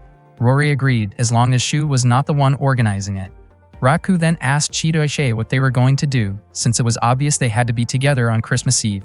Chitoge suddenly looked nervous just thinking about it. On their way home, Raku asked what was making her so uneasy. Chitoge explained that her mother was coming home. She said that every Christmas Eve, her mother would return, and they would spend time together as a family, which made it impossible for her to join any Christmas party. Raku wondered why Chitoge seemed to dislike Christmas Eve so much, and he also asked where her mother lived. Chitoge explained that her mother traveled all over the world. She was a highly successful CEO who was extremely busy. Her mother owned companies across the globe, generating billions of dollars in profit, and her schedule was booked up to 10 years in advance. Even the Nikkei stock market was said to be influenced by her mood. Raku commented that Chitoge's mother sounded like a top-tier elite. What made her even more remarkable, according to Chitoge, was how intimidating she could be when she was angry. They stopped by a playground, and Raku pointed out that her mother must still care deeply about her if she made time to come home for Christmas. Even so, Chitoge admitted that she was not very close to her mother. Her mother had been very young when she gave birth to her and had stayed busy with work ever since. Chitoge only saw her a few times a year, and honestly, she did not really know what it felt like to have a mother. She even wondered why she was telling Raku all of this in the first place. Suddenly, Chitoge received a message from her father, saying that her mother would be arriving the next day. He also asked her to bring Raku along because he wanted to introduce him to her. Hearing that made Raku feel a bit nervous. The next day, Raku went to Chitoge's house. He saw chefs busily preparing dishes to welcome her mother, who was known as Madame Flower. Her real name was Hana Kurosaki. Raku showed up wearing a formal suit just as Chitoge had requested. He could not understand why everything had to be so formal for a simple welcome. Chitoge warned him that if he acted strangely, things could go very badly for him. That only made Raku wonder just how intimidating her mother really was. Chitoge planned to introduce Raku as her boyfriend. Raku also noticed that Chitoge always wore a ribbon with every outfit. He thought she might choose a different one this time, but she explained that while she had many ribbons, the red one was special because it was a gift from her mother.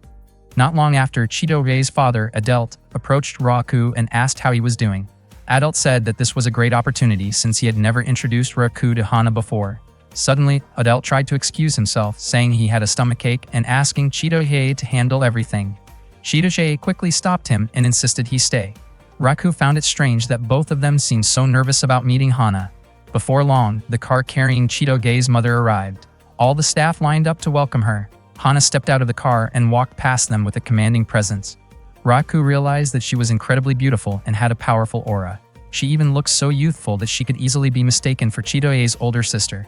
Adelt expressed how much he had missed Hana, and they greeted each other warmly. He mentioned that she must have been working very hard and asked how long she would be staying in Japan. It turned out she would only be there until Christmas Eve, giving Adelt just a short window of time to talk about personal matters with her. From Raku's perspective, Chitoge's mother seemed kind, though clearly extremely busy. Adelt offered to let her rest and said he would prepare something for her, but she declined, saying she still had work to do. She then asked whether Adelt remembered a request she had made 2 months and 15 days ago, which involved finalizing a deal with a stockbroker from the Roman company. Adelt admitted that the matter still required a lot of handling. Hana calmly clarified that she only wanted to know whether the deal had been completed or not. Adelt looked uneasy and admitted that he had not finished it yet. Hearing that, Hana instructed her staff to have Adelt remain in his office until the matter was resolved, emphasizing firmly that he needed to complete his responsibility before Christmas. Raku never expected that Chitoge's mother would be that intimidating. Even someone like Adelt, who was known as a mafia boss, seemed genuinely shaken in her presence. Not long after, Hana approached Chitoge and asked how things were going at school. Chitoge explained that during the recent promotion exams, she had ranked 5th in her class. Hearing that, Hana immediately sensed that something was off. Hana reminded her that Chito-jae had graduated from a highly respected middle school in America and had even finished at the top of her class there. She questioned why Chito-jae was only ranked 5th now, even though she was attending a well-regarded school in Japan. Chito-jae looked extremely nervous and quickly promised that she would work much harder moving forward.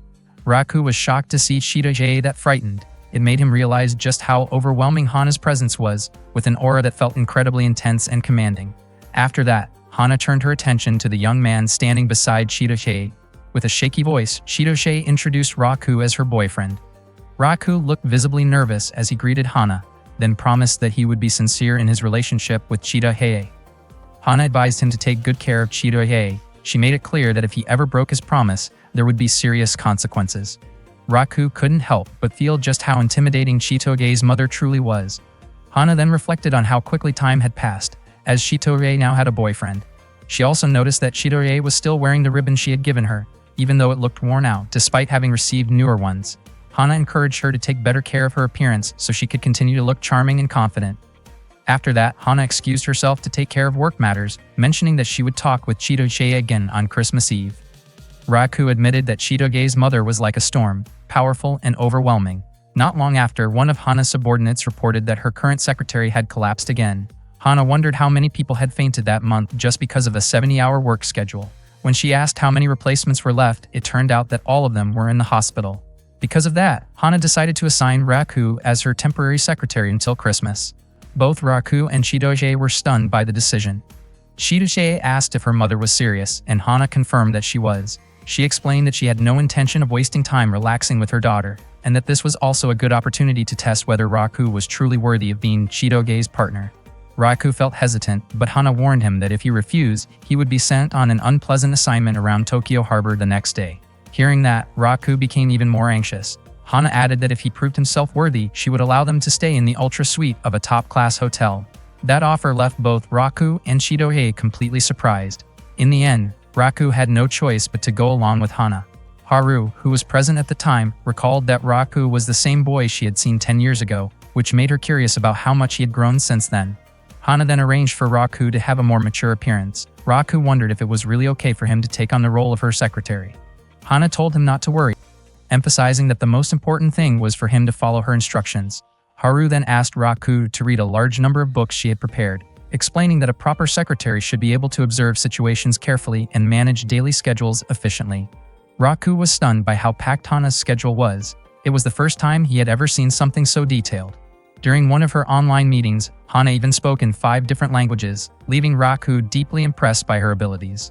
Later, Hana asked Raku about the schedule for the day. Before long, they arrived at a very tall building. Hana told Raku to follow her inside. There she met 2 men who bowed deeply, asking for her help. Raku was shocked to see company executives showing that level of respect toward Hana. At one point, Hana responded to the situation with firm authority, making it clear that she expected complete accountability. Raku instinctively addressed her as mother, but Hana corrected him, saying it was too soon for that and that he should simply call her by her name. Unsure of what to do next, Raku asked for instructions. Hana then gave him his first task, to buy her a cola, and she gave him 3 hours to complete it. Raku headed downstairs to buy a cola from the vending machine, thinking the task he had been given would be easy. Out of nowhere, Hana called him and told him to buy a doll that was only sold at Tokyo Disneyland for the daughter of one of her clients from Canada. On top of that, she also asked him to purchase every limited edition Chanel bag available in Japan. Raku was confused. Since Disneyland was incredibly far away, Hana did not care about the distance and insisted that he figure it out, even telling him to spend as much money as needed. She warned him that she would not forgive him if he was late. Raku immediately rushed off to Disneyland to fulfill Hana's requests. As if that was not enough, Hana also told him to pick up some sweets from a small shop and an action figure from a store in Akihabara because the daughter of a company CEO in Paris wanted one. Raku ended up traveling by plane, moving from place to place, and somehow managed to buy everything right on time.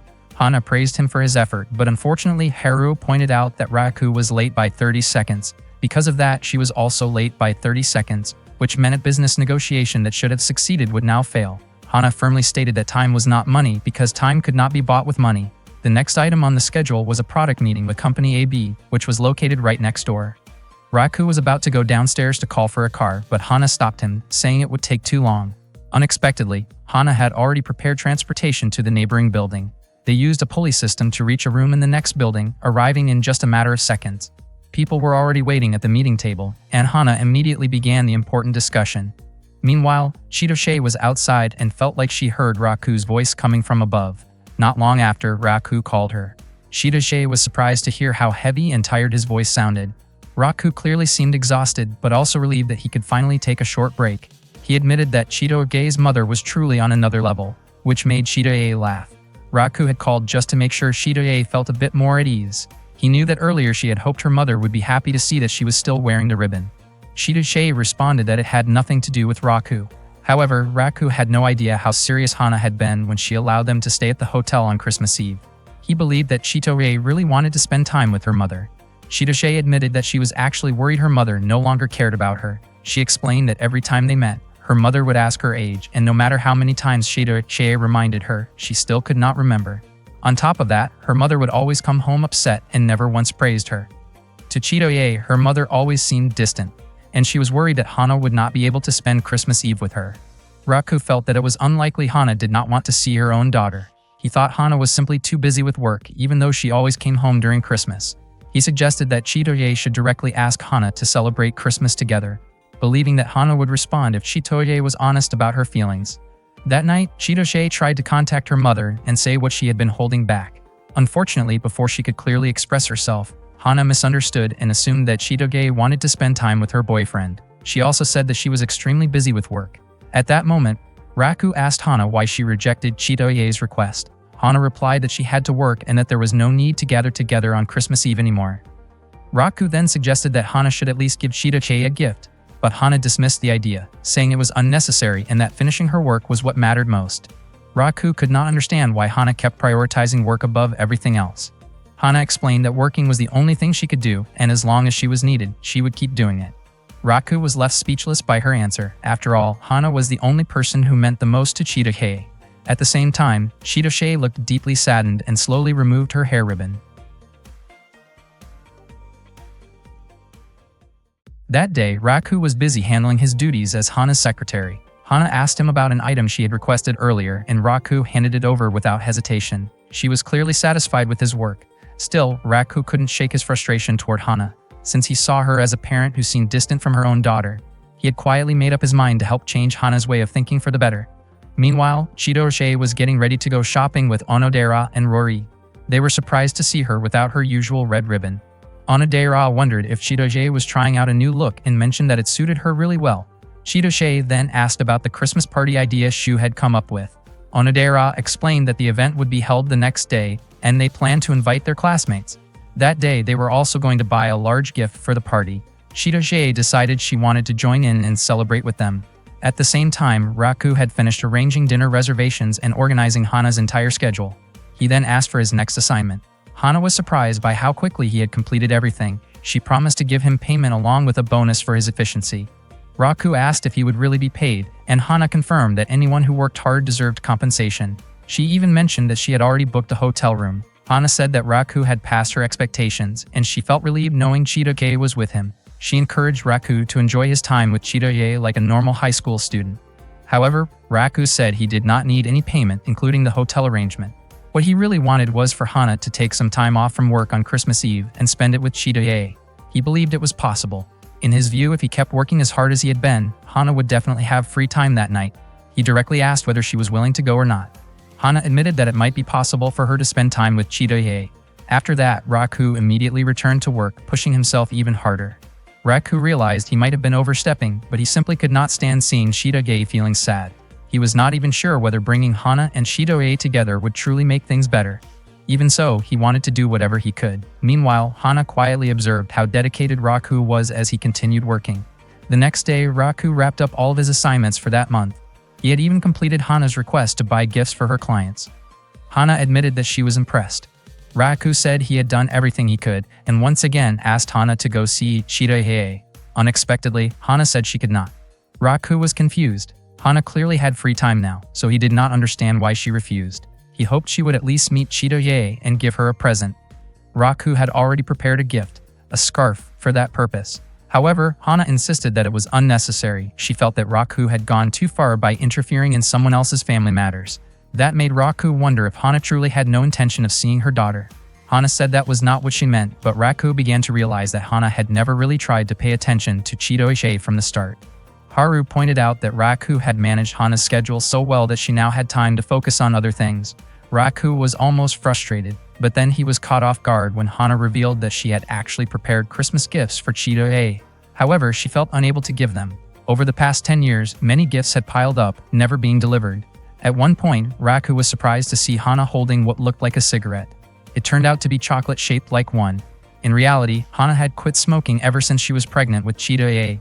Raku admitted that he had always thought Hana did not care about her daughter, which surprised her. She asked why he would think that. Raku explained that Haru often asked about Chitoge's age whenever they met, which made him assume Hana might have forgotten. Hana firmly said that she remembered Chitoge's age and even wondered why Chitoge still wore the ribbon Haru had given her 10 years ago. She seemed a bit hesitant as she tried to say that there were many other things Chitoge could have worn at her age. Hana then described Chitoge as an amazing and talented girl. She repeated her belief that those who have talent carry the responsibility to use it well. She was certain that Chitoge had great potential, and if she truly applied herself, she could surpass both Hana and Adelt. Hana also acknowledged that Chitoge's beauty resembled her own. In the end, Hana admitted that she had been too strict while raising Chitoge. Without realizing it, Chitoge had stopped calling her mom. Hana believed that Chitoge must have hated her back then. Raku then asked if that was the reason Hana allowed Chitoge to go to a hotel with him. Hana replied that she thought it would make Chitoge happy. After that, Raku finally understood the situation. Without thinking, he slapped Hana and called her foolish. Hana was shocked and immediately scolded him. Raku firmly said that everything Hana had assumed was completely wrong. He explained that Chitoge did not hate her at all. In fact, she always needed her mother, and what she looked forward to the most was spending Christmas Eve together with her. Even when they were apart, she still called her mom with affection. Raku begged Hana to go see Chitoge while there was still time. Hana replied that she had to return to the United States that day. Raku quickly asked how much time she had left. Hana said her flight would depart in 3 hours. Raku then asked her to wait at the luxury hotel while he went to pick up Chitoge. Without wasting another second, Raku rushed toward Chitoge's house. Raku could not help but feel puzzled. He had always seen Hana as someone extremely capable at work, yet he could not understand why she seemed so careless when it came to something this important. That night, Chitoge was at a Christmas Eve party with her friends. They were happily watching the snowfall, creating a beautiful white Christmas. Shu commented that it truly felt like a perfect holiday, and everything seemed to be going well. Onodera wondered where Raku was, and Shu confidently said that he would show up soon. At that moment, Chitoge recalled a warm conversation she once had with her mother when she asked for a ribbon. Her mother had told her to take good care of it. Chitoge began to wonder when their close relationship had started to fade. Back then, they used to talk comfortably and share warm moments together. Now, it felt like those days were long gone, and they had slowly drifted apart. Suddenly, Raku's voice could be heard calling out her name. His sudden arrival surprised Chitoge, and he quickly grabbed her hand and pulled her along. Their friends watched in confusion. Chitoge asked why he was acting so suddenly and where they were going. Raku told her that they were heading to the royal suite at an upscale hotel. Everyone was shocked to hear that. Chitoge blushed, clearly flustered, as Raku hurriedly led her into a car. Meanwhile, Hana received a notification that her flight schedule had been moved earlier due to the heavy snowfall. The roads were heavily congested and traffic was at a standstill. With no other choice, Raku switched to riding a bicycle to get to the hotel faster. Chitoge protested about going to a hotel with him, but Raku insisted that her mother was there, so she needed to trust him and come along. Chitoge was confused about why her mother would be there. Raku explained that Hana had made a lot of mistakes, but deep down, she truly cared about her daughter. Chitoge found that hard to believe, but Raku asked her to trust him just this once. Unfortunately, when they arrived at the hotel, Raku was shocked to find that Hana was no longer there. He soon learned that her flight had been moved up because of the worsening snow. Without hesitation, Raku urged Chitoge to head to the airport with him. At the same time, Hana's subordinates were urging her to prepare immediately. They reminded her that missing the meeting would cost the company billions of yen. Raku pedaled as fast as he could, even crashing into a barrier at the airport in his rush. Sadly, by the time they arrived, the plane had already taken off. Raku quickly called Hana and begged her to cancel the meeting. Hana said she could not do that, but she thanked Raku because at least now she understood Chitoge's true feelings. Raku urged her to think about what truly mattered and asked her to reconsider her priorities. He then handed the phone to Chitoge so she could hear her mother's response directly. Chitoge called out to her mother, her voice filled with deep emotion. Then suddenly the plane turned around and began heading back toward the airport. Startled, Raku and Chitoge instinctively moved to a safer spot. Hana stepped off the plane and walked toward Chitoge. Slowly approaching her daughter, she asked if Chidori still loved her. Chidori tearfully expressed that she loved her mother very much, even though her mother often seemed intimidating, rarely visited, got upset easily, and did not always show her care in ways she could understand. Through her tears, she admitted that her love had never changed. Hearing that, Hana was deeply moved. She stepped forward and embraced her beloved daughter. The two of them held each other tightly, crying together under the falling snow. Raku watched quietly, knowing all along that they truly cared about each other. Hana apologized sincerely to Chidori. Raku then handed Hana the hotel key so they could spend the rest of Christmas Eve together comfortably and talk as much as they needed. He chose to leave and take care of other matters at the office. Hana commented that what Raku had done was incredibly admirable. Raku, not expecting the compliment, was left surprised by her words. That night, Hana and Chidori spent time together celebrating Christmas, while Raku stayed busy taking care of his work. It was a genuinely happy moment for both of them, enjoying a kind of togetherness they had not felt in a long time. Hana gave Chidori a Christmas gift, a brand new hair ribbon. She felt relieved, knowing that Chidori had taken good care of it. Chidori thanked her, but she chose to keep using her old ribbon instead because it held so many important memories from her life. Hana believed that Raku would be happy to hear that, especially since it was actually him who inspired Chidori to start wearing a ribbon 10 years ago during the summer. Back then, one of the characters in Chidori's sketchbook wore a ribbon, and Raku casually mentioned that Chidori would probably look good wearing something like that. After hearing that, she rushed home and asked for a ribbon right away. Learning that story for the first time made Chidori blush. Hana then suggested that she should go see Raku, since he was the reason Hana and Chidori were able to have such a long and meaningful conversation that night. After that, Chidori went to Raku's office and found him completely exhausted, fast asleep on a bench. She gently rested his head on her lap and quietly looked at his face. In that moment, Chidori expressed her gratitude to him for everything he had done to help her. The next day, Raku and Chidori accompanied Hana to the airport. Hana thanked Raku and admitted that she felt deeply indebted to him. She had never expected that he would go so far as to help her with her business matters. She was also surprised to realize that she had met him before, the same boy who used to play with Chidori 10 years ago. Raku asked if Hana had been there back then as well. She explained that she had only stayed for a few days, but she clearly remembered him. Raku then asked if she knew anything about his locket, but unfortunately, Hana did not have any information about it. Before leaving, Hana quietly told Raku that she knew the truth, that he and Chidori were only pretending to be in a relationship. That revelation shocked him. It turned out she had noticed it from the very beginning. Raku felt embarrassed and a bit foolish for trying so hard to hide the truth. Seeing how caring he was toward Chidori made Hana wonder if his feelings were really just an act. After saying her goodbyes, Hana reminded Raku to take good care of Chidori. Not long after, Shu called Raku and asked him to come back to the party. It seemed that Shu and the others had misunderstood the situation about Raku and Chidori staying at a hotel. Marika, Shokumi, and Onodera started asking what had really happened between them. Even though Raku and Chidori tried to explain the truth, no one seemed fully convinced, and the Christmas party quickly became chaotic. Meanwhile, on the plane, Hana suddenly remembered something. The locket Raku had asked about earlier. It had actually appeared in Chidori's sketchbook before. She smiled to herself, thinking that she would explain everything the next time she met him. However, she still was not sure when she would be able to return to Japan and see Raku and Chidori again. That day was the announcement of the semester exam results, and Raku and his friends quickly headed over to check the notice board. Raku ranked 63rd out of 207 students, and he realized just how tough it was to break into the top 50. Chidori placed 5th, while Shukumi also ranked highly. Raku admitted that both Chidori and Shukumi were basically geniuses. Not long after, Onodera showed up and asked about Raku's ranking. As usual, she placed 88th. Surprisingly, Wori ranked 23rd and Shumeko came in 22nd. Everyone then looked for Marika's name, only to find she ranked 185th. Oddly enough, Marika smiled when everyone saw her result. She openly admitted that she was not good at studying. Raku had actually assumed she was smart before. Marika explained that she simply lacked motivation to study and preferred focusing on becoming a great woman so she could one day be Raku's wife. Raku was completely caught off guard by that statement. According to Shu, if Marika's grades kept dropping like that, she might not pass to the next grade. Their teacher had even warned her earlier that if her next math test score fell below 40, she would have to attend remedial classes.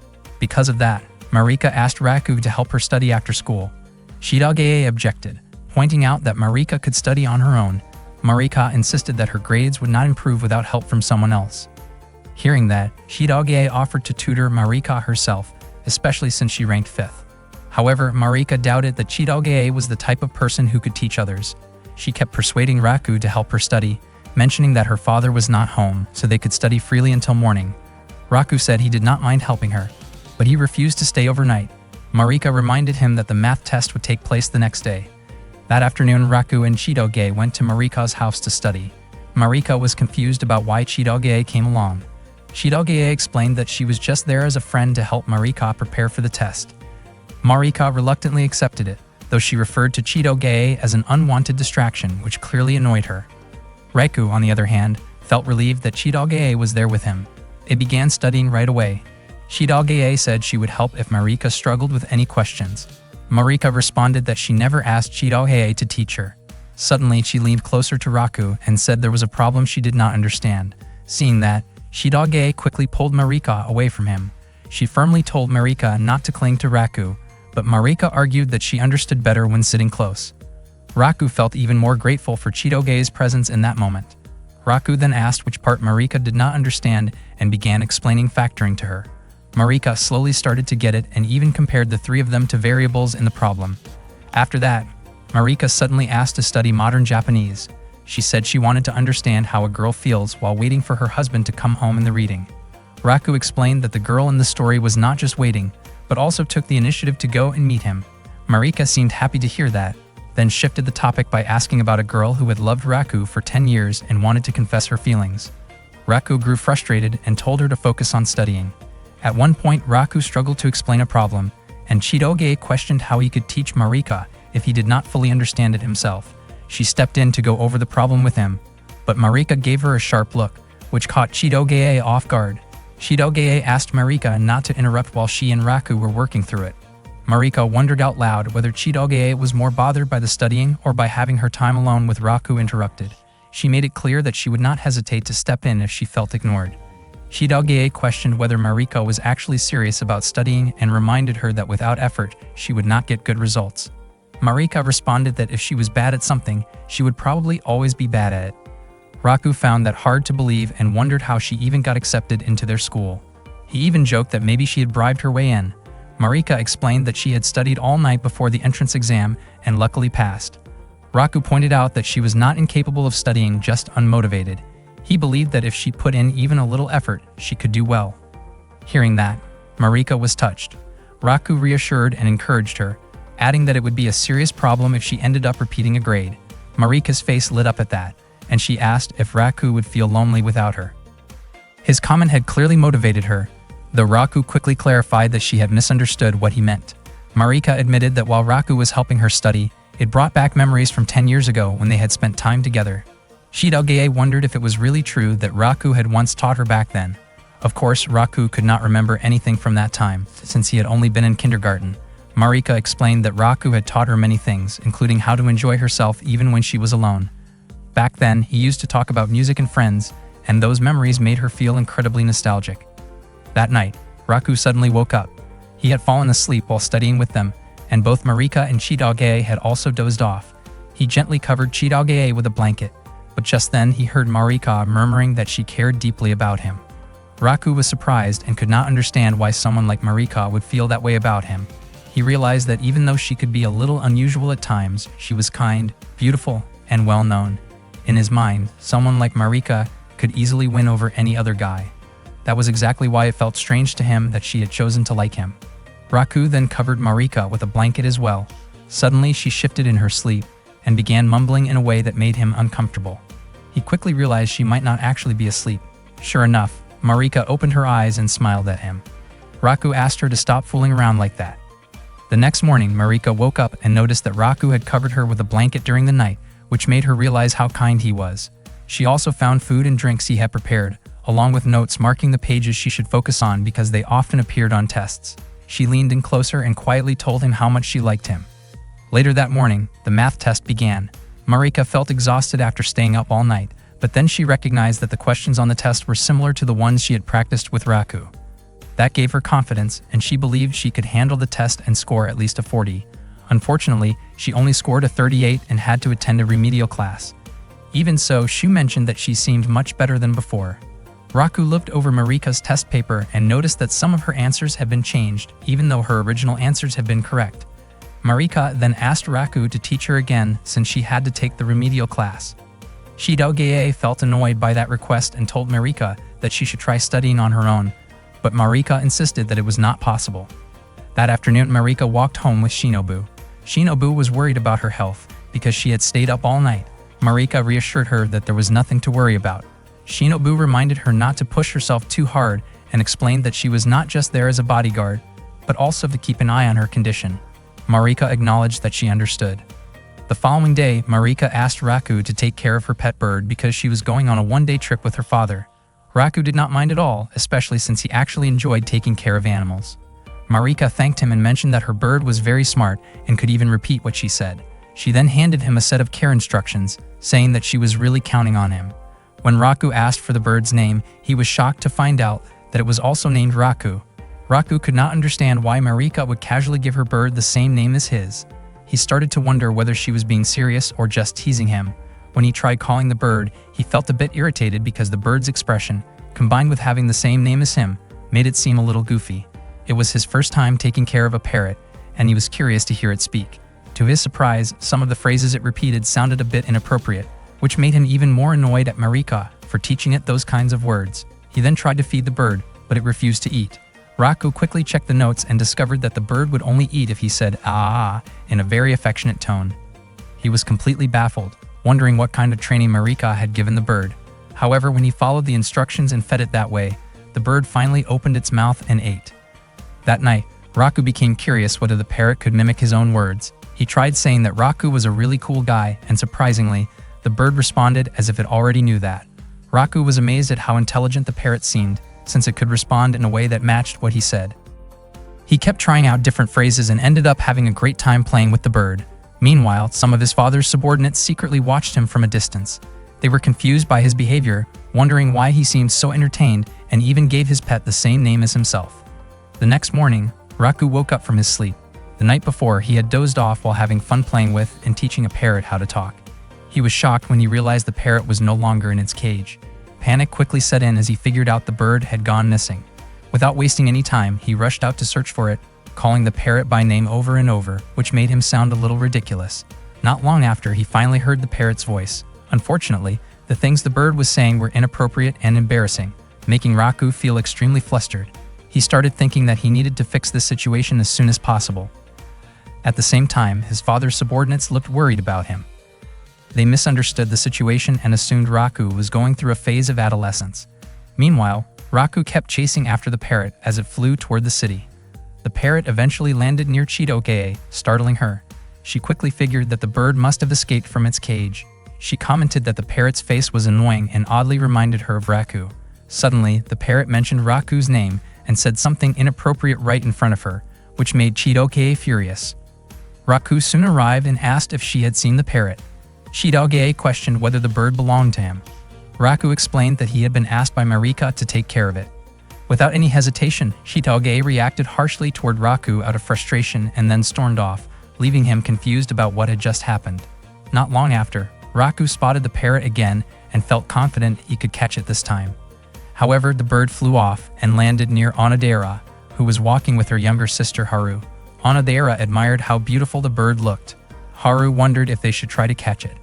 When Onodera gently called out to the parrot, it immediately perched on her hand. Haru pointed out how easily Onodera seemed to connect with animals. Onodera wondered if the bird was lost and who its owner might be. Suddenly, the parrot spoke up, saying it belonged to Raku. It once again said something inappropriate, which caught Onodera off guard. Raku, feeling extremely embarrassed, rushed over and tried to explain the situation, hoping Onodera would not misunderstand. Fortunately, she said she was not bothered by it.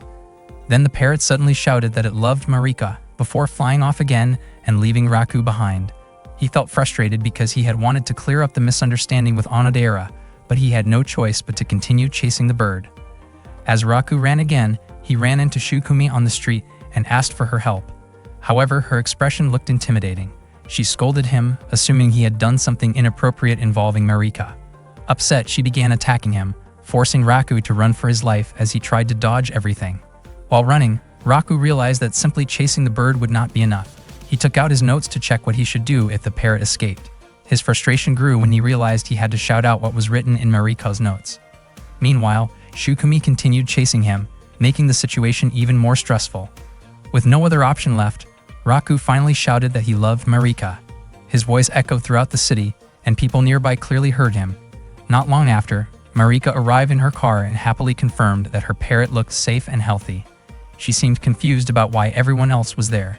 Her friends then scolded her for teaching the parrot inappropriate phrases that had caused so many misunderstandings. Raku felt a huge sense of relief now that everything was finally resolved. After that, Marika said her goodbyes and prepared to head home. However, it turned out she had secretly recorded Raku's earlier confession. She had actually planned the whole situation. Then she instructed her parrot to learn and repeat what Raku had said. Thinking back on everything that had just happened, Raku could not help but feel completely shaken. One day, Chidoshe was trying to make chocolate, but she was clearly struggling because it would not hold its shape. She started wondering if she had made a mistake somewhere in the process. Instead of giving up, she decided to try again. At the same time, Marika was busy working with her tools, putting in a lot of effort to make her own chocolate. Meanwhile, Onodera had just finished hers and decided to taste it. To her surprise, it turned out really delicious. She could hardly believe she had made something that good, and she planned to give it to Raku. The next day was Valentine's Day. Raku told himself not to expect any chocolate from girls. That morning, when he arrived at school and opened his shoe locker, Shu suddenly asked if he was hoping to get any chocolate. Raku denied it, saying there was no way anything would be in his locker anyway. Shu just smiled and said he hoped his friend would get some. When Raku got to the classroom, he went straight to his seat and checked his desk drawer, quietly hoping to find something inside. But there was nothing there. He had never received chocolate on Valentine's Day before. He started wondering if Chitorie might give him some, especially since they were supposed to be dating. He also thought about whether Onodera might give him chocolate. Still, he tried to push those thoughts away. Not long after, Chitorie arrived and greeted him. Raku kept staring at her, which made her ask if he needed something. He quickly denied it. Chidoshe then noticed how excited the male student seemed and asked if something special was going on that day. Raku asked if she really did not know about Valentine's Day, explaining that it was the day when girls gave chocolate to boys. Chidoshe immediately asked if he was expecting chocolate from her. She firmly stated that even though they were pretending to date, she had no intention of giving him any. Raku realized he could not expect anything traditionally feminine from Chidoshe. Meanwhile, Chidoshe blamed herself for acting that way, knowing her attitude was only making it harder for her to give him chocolate. Soon after, Onodera came into the classroom and greeted both of them. She tried to start a casual conversation about the weather with Raku, but it quickly fell flat. She felt awkward and did not know what to say next, while Raku thought she was acting like her usual self. During the school break, a shy girl approached Shugumi and handed over some chocolate. Shugumi did not understand what was going on. Rory explained that it was Valentine's chocolate. Shu added that Shugumi was actually quite popular. Shugumi then asked what Valentine's Day even was, which surprised Rory. Shu jokingly said that it was a day when people gave chocolate to those they disliked. Shugumi became confused, since she could not recall doing anything that would make the girl hate her. Shu then added, just to tease, that something good might happen if Shokome gave chocolate to Raku. Instead, Shugumi ended up giving the chocolate to Shu. Raku later came looking for Shu to ask for help, but he was shocked to see Shugumi giving chocolate to him. Misunderstanding the situation, Raku quickly apologized for interrupting and left. This only made Shugumi even more confused about his reaction. Eventually, Shu explained the true meaning of Valentine's Day. Meanwhile, Raku started to wonder if Shokome actually liked him. He realized that girls' feelings could be really hard to understand. Suddenly, Marika appeared, bringing a large chocolate shaped like Raku's body. The sight of it startled him so much that he ran away, while Marika chased after him enthusiastically. As they ran past Onodera, she thought Marika was amazing for being so honest about her feelings. Gathering her courage, Onodera decided to chase after Raku as well. Unfortunately, she tripped while running toward him. Embarrassed, she quickly got up and ran away. The chocolate Onodera had made was completely ruined and could no longer be given to Raku, even though it had turned out so well. Feeling sad, she ate the broken chocolate herself. At that time, Raku was looking for Onodera, thinking her behavior seemed a bit different from usual. Not long after, he heard Shugumi chasing Shu. Shu was running as fast as he could, apologizing while trying to escape. Shugumi was clearly upset about being tricked. She was surprised when she noticed Raku approaching. Raku found her behavior unusual and asked what was going on. Shugumi asked why he had come to her. Raku explained that he was looking for Onodera and asked if she had seen her. Shugumi said she had not, but mentioned that she wanted to tell him something important. Raku then admitted that he had assumed Shugumi liked Shu. Hearing that, Shukumi reacted strongly and immediately denied it. This made Raku even more curious about why she had given chocolate to Shu earlier. Shukumi explained that a girl had given her chocolate first, and she did not understand why. She guessed that the girl might not have known about Valentine's Day or perhaps had mistaken her for a boy. Raku felt pretty down because he did not get any chocolate at all, while even Shukumi had received some from a girl. That made him feel even worse, since no one had given him anything. Shukumi found it strange and wondered whether guys really cared about things like that. Raku immediately felt embarrassed for blurting it out in front of her. Shukumi's face turned red and she ended up giving him friendship chocolate. Seeing that, Raku became genuinely happy and thanked her. Shukumi did not expect him to look that excited over something like that. Raku said the chocolate felt truly perfect, since he had never received chocolate from a girl in his entire life. Hearing that, Shukumi was shocked that she had become the first person to ever give him chocolate, and she nearly lost her composure. Raku looked thrilled and promised that he would return the favor on White Day. Before leaving, he mentioned that Shukumi should not give away chocolate she received from someone else like earlier because the person who gave it must have gathered a lot of courage to express their feelings, so it deserved to be kept carefully. After Raku left, Shukumi found herself wondering if he would treasure the chocolate she had given him. At that moment, Raku suddenly realized that he had actually run away from Marika's chocolate. Yet he had just lectured Shukumi. He admitted to himself that he ran off purely on instinct. He was sure Marika had put in a lot of time and effort to make that chocolate, and he wanted to apologize to her. Soon after, Raku was shocked to see Marika's handmade chocolate had fallen apart. He immediately blamed himself, thinking it must have happened because he ran away. However, Marika suddenly apologized instead, saying she had accidentally ruined it because she got too excited. She promised to make it again and bring it another day. She then asked if Raku would accept it when that time came. Raku felt incredibly guilty. He wanted to apologize to Marika, who had gone through so much effort to make something so special for someone like him. Without hesitation, he picked up the broken pieces of chocolate and started eating them. Marika tried to stop him, saying he should not eat something that had gotten dirty. Still, Raku insisted, saying that if he did not do it, he would not be able to forgive himself. Marika said she understood how he felt, but she worried that he might get a stomachache if he kept eating it. Even so, Raku continued. Hearing that, Marika smiled softly and made a request as a kind of compromise. She asked Raku to forget about the whole chocolate incident. Despite that, Raku kept eating. Marika could not understand why he was acting that way, but Raku explained that her chocolate tasted really good and he wanted to eat as much as he could while he still had the chance. Meanwhile, Shu returned to the classroom and could not believe that Shukumi had gotten that upset. Rory blamed Shu for lying to Shukumi in the first place. Shu then asked Rory if there was anyone she wanted to give chocolate to. Rory said she had no plans to do that. Shu jokingly asked her to at least give him some Pocky for Valentine's Day, but instead, Rory handed him a used tissue. She told him not to bother her just because he did not get any chocolate. In response, Shu proudly showed off the chocolates he had already received. At that moment, Rory became concerned about Onodera. Not far away, Shitoshe approached Onodera, who was sitting alone while staring at her ruined chocolate. Shitoshe asked if Onodera planned to give chocolate to someone she liked and became curious about who that person might be. Onodera's face turned red as she insisted that the person was just a friend. Onodera explained that she had tried her best to make the perfect chocolate, but she ended up messing it up before she could give it to him. She did not know what to do anymore and felt like she no longer had the courage to give it. Shitoshe then tried a piece of the chocolate and found it surprisingly delicious. She admitted that she probably could not make chocolate that good herself. Onodera felt happy after hearing the compliment and then asked if Shitoshe planned to give chocolate to someone. Shitoshe admitted that the thought had crossed her mind, but she did not think she could go through with it. When Onodera asked if it was for someone she liked, Shitoshe nodded. Onodera then guessed that the person might be Raku. That caught Shitoshe off guard and her face instantly turned red. Onodera started to worry that she might have said something inappropriate. However, Shitoshe quickly denied it, saying it was not Raku at all. She explained that their relationship was just pretend, and besides, in her opinion, someone as uncool as Raku did not deserve chocolate. Even so, Shitoshe felt confused about why she had just lied to Onodera. She knew she would feel embarrassed if she suddenly admitted that she liked Raku. Meanwhile, Onodera found it a bit strange. Even though Shitoshe and Raku were only pretending to date, it still seemed like they understood each other really well. Shitoshe asked Onodera if there was someone she liked. Onodera admitted that there was, and she had originally planned to give that person some chocolate, but she had already given up on the idea. Shitoshe apologized for eating the chocolate earlier, but Onodera explained that it was not the reason. She had decided on her own not to give it after all. In fact, Onodera felt happy knowing that Shitoshe liked the chocolate she made. Shitoshe was surprised to learn that Onodera had feelings for someone.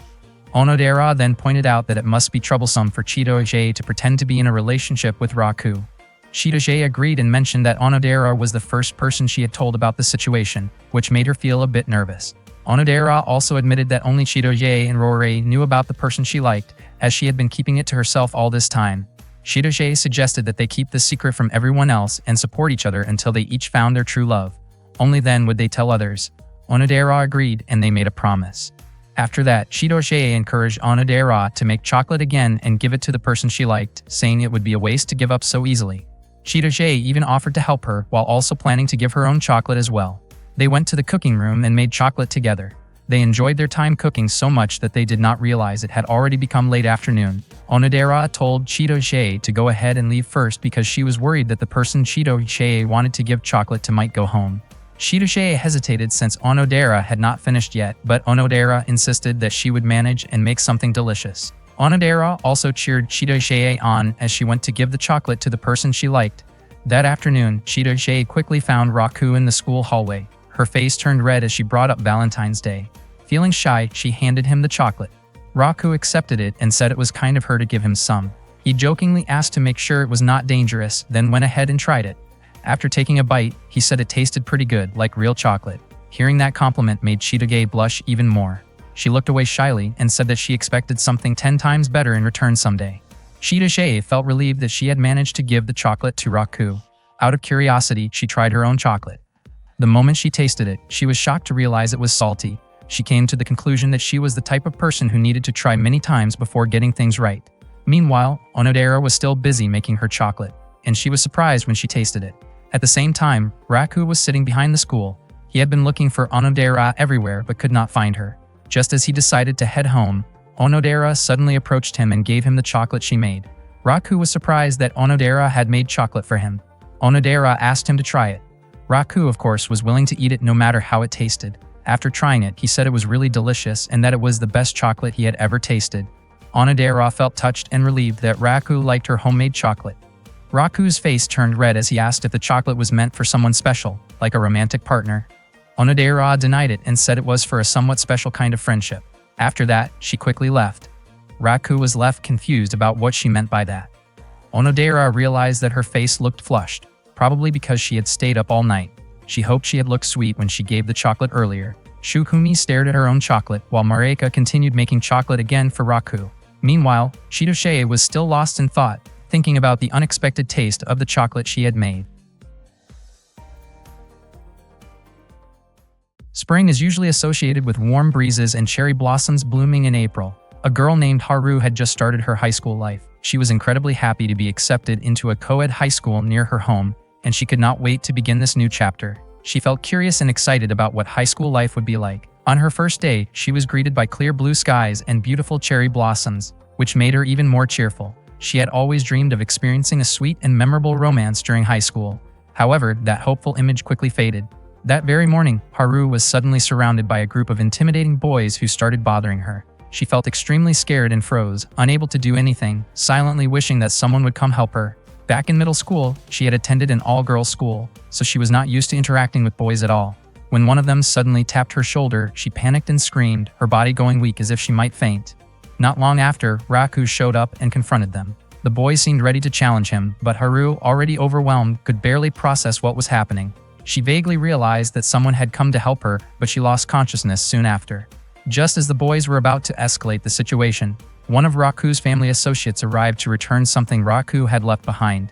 Seeing this, the boys immediately backed off and ran away, clearly intimidated.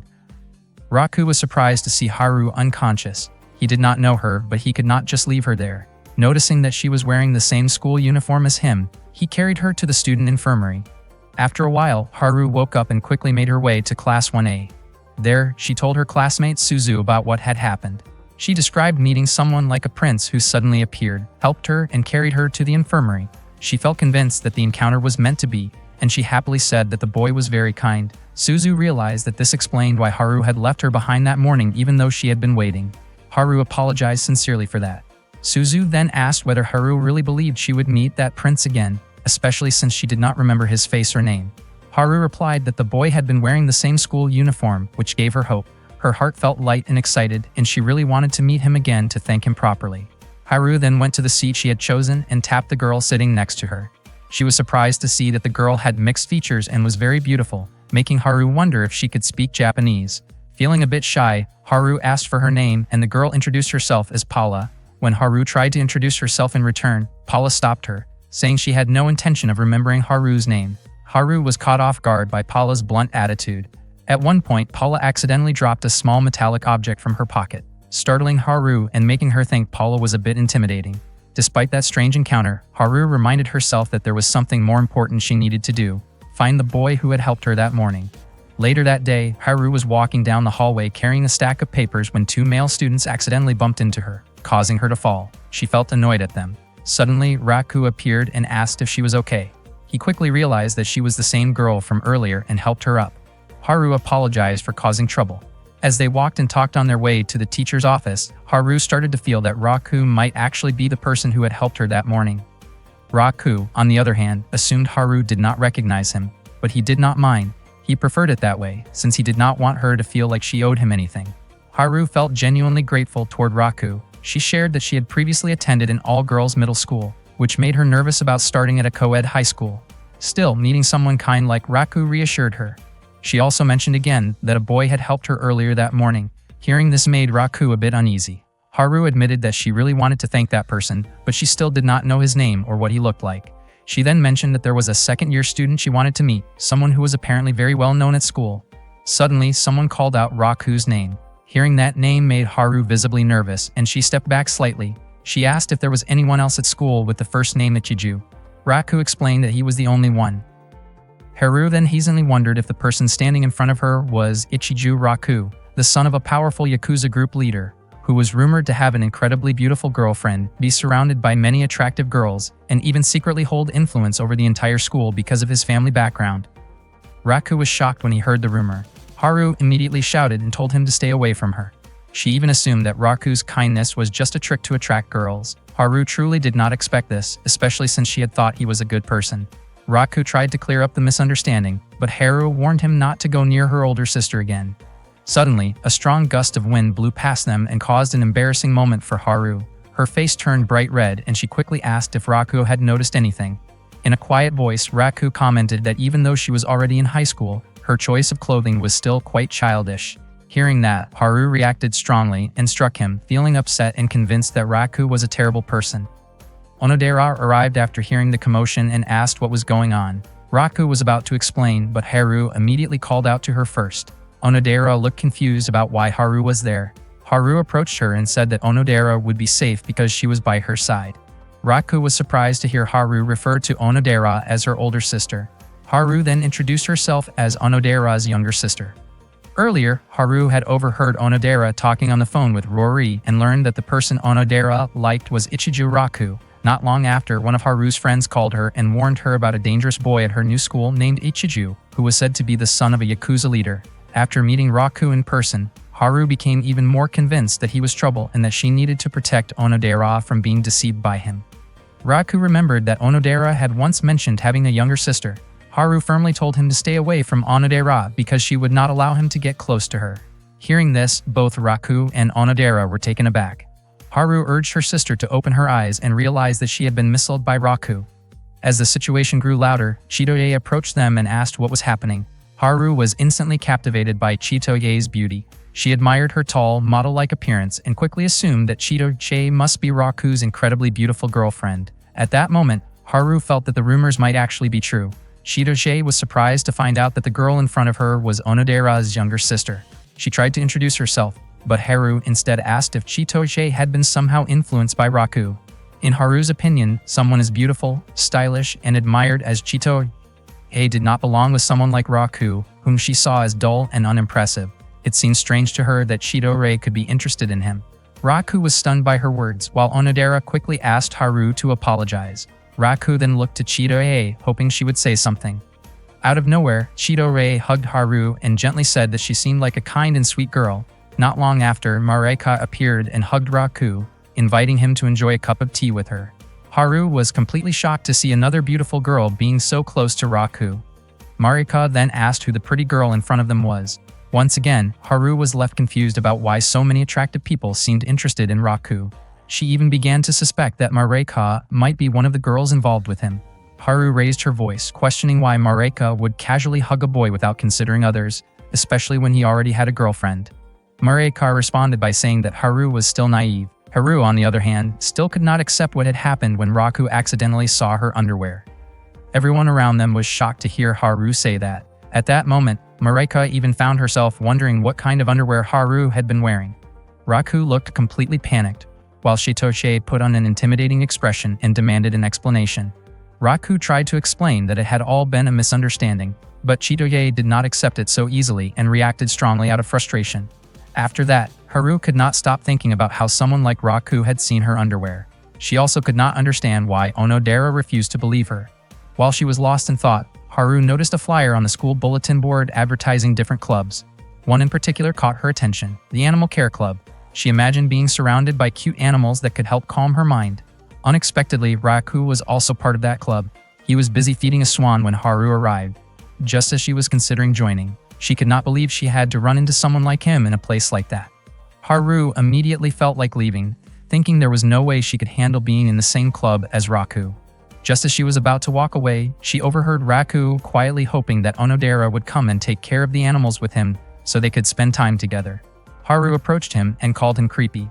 Raku was startled, not expecting Haru to hear him talking to himself. Haru grew even more upset. She could not believe that Raku, who already had such a beautiful girlfriend, was still trying to get closer to Onodera. This made her even more convinced that Raku was completely unreliable, and she refused to let her sister get close to someone like him. Suddenly, a swan lifted Haru's skirt by accident, and once again, Raku ended up seeing her underwear. Not knowing how to react, Raku froze, and Haru immediately slapped him in anger. That night, Haru and Onodera soaked in the bath together, something they had not done in a long time. Seeing Haru still in a bad mood, Onodera gently asked if she was still upset with Raku. Haru replied that Raku had seen her underwear twice. She could not accept what had happened and insisted she would never forgive him. She even regretted ever thinking he was a good person. Onodera, however, said that Raku truly was a kind person and maybe Haru just had not seen that side of him yet. Haru questioned what exactly made Raku seem kind. Onodera realized it was difficult to put into words, but she tried to explain anyway. She said that Raku always cared about others. Whenever he saw someone struggling, he would not hesitate to help, even if it meant ignoring his own needs. If someone else was happy, Raku would feel genuinely happy from the bottom of his heart. Haru responded that she had not asked what Onodera liked about Raku. Onodera remained confident that Haru and Raku could eventually get along, but Haru was certain that would never happen because she simply did not care about him at all. In Haru's opinion, Onodera was too kind, which made her unable to fully understand Raku. Haru felt it was her responsibility to always protect her sister. Onodera then asked about the prince Haru had mentioned earlier that morning. Haru immediately became excited and enthusiastically talked about her encounter with him. Meanwhile, Raku returned home after what had been a chaotic day. He could not believe that Haru actually hated him that much. Exhausted, he planned to take a bath right away. At the same time, Haru kept thinking about the prince who had helped her that morning. She assumed he must be a third-year student because he was so tall, and she wondered what his true personality was like. In her mind, he was someone reliable and kind-hearted. Haru hoped she would be able to find him again soon. Then she suddenly remembered an important clue about him. Elsewhere, as Raku was changing his clothes, he realized something was missing from his pocket. He quickly panicked, shouting when he discovered that his pendant was gone. The people working for his family were alarmed by his reaction. That same pendant was now with Haru, and she quietly hoped it would lead her back to the prince she was looking for. Part of that episode told a fictional story. Rory, in the form of a mouse, explained that starting that day, Onodera would become a cake witch whose duty was to help maintain peace in the world. Rory also mentioned that for a brief moment during her transformation, Onodera's clothes would disappear.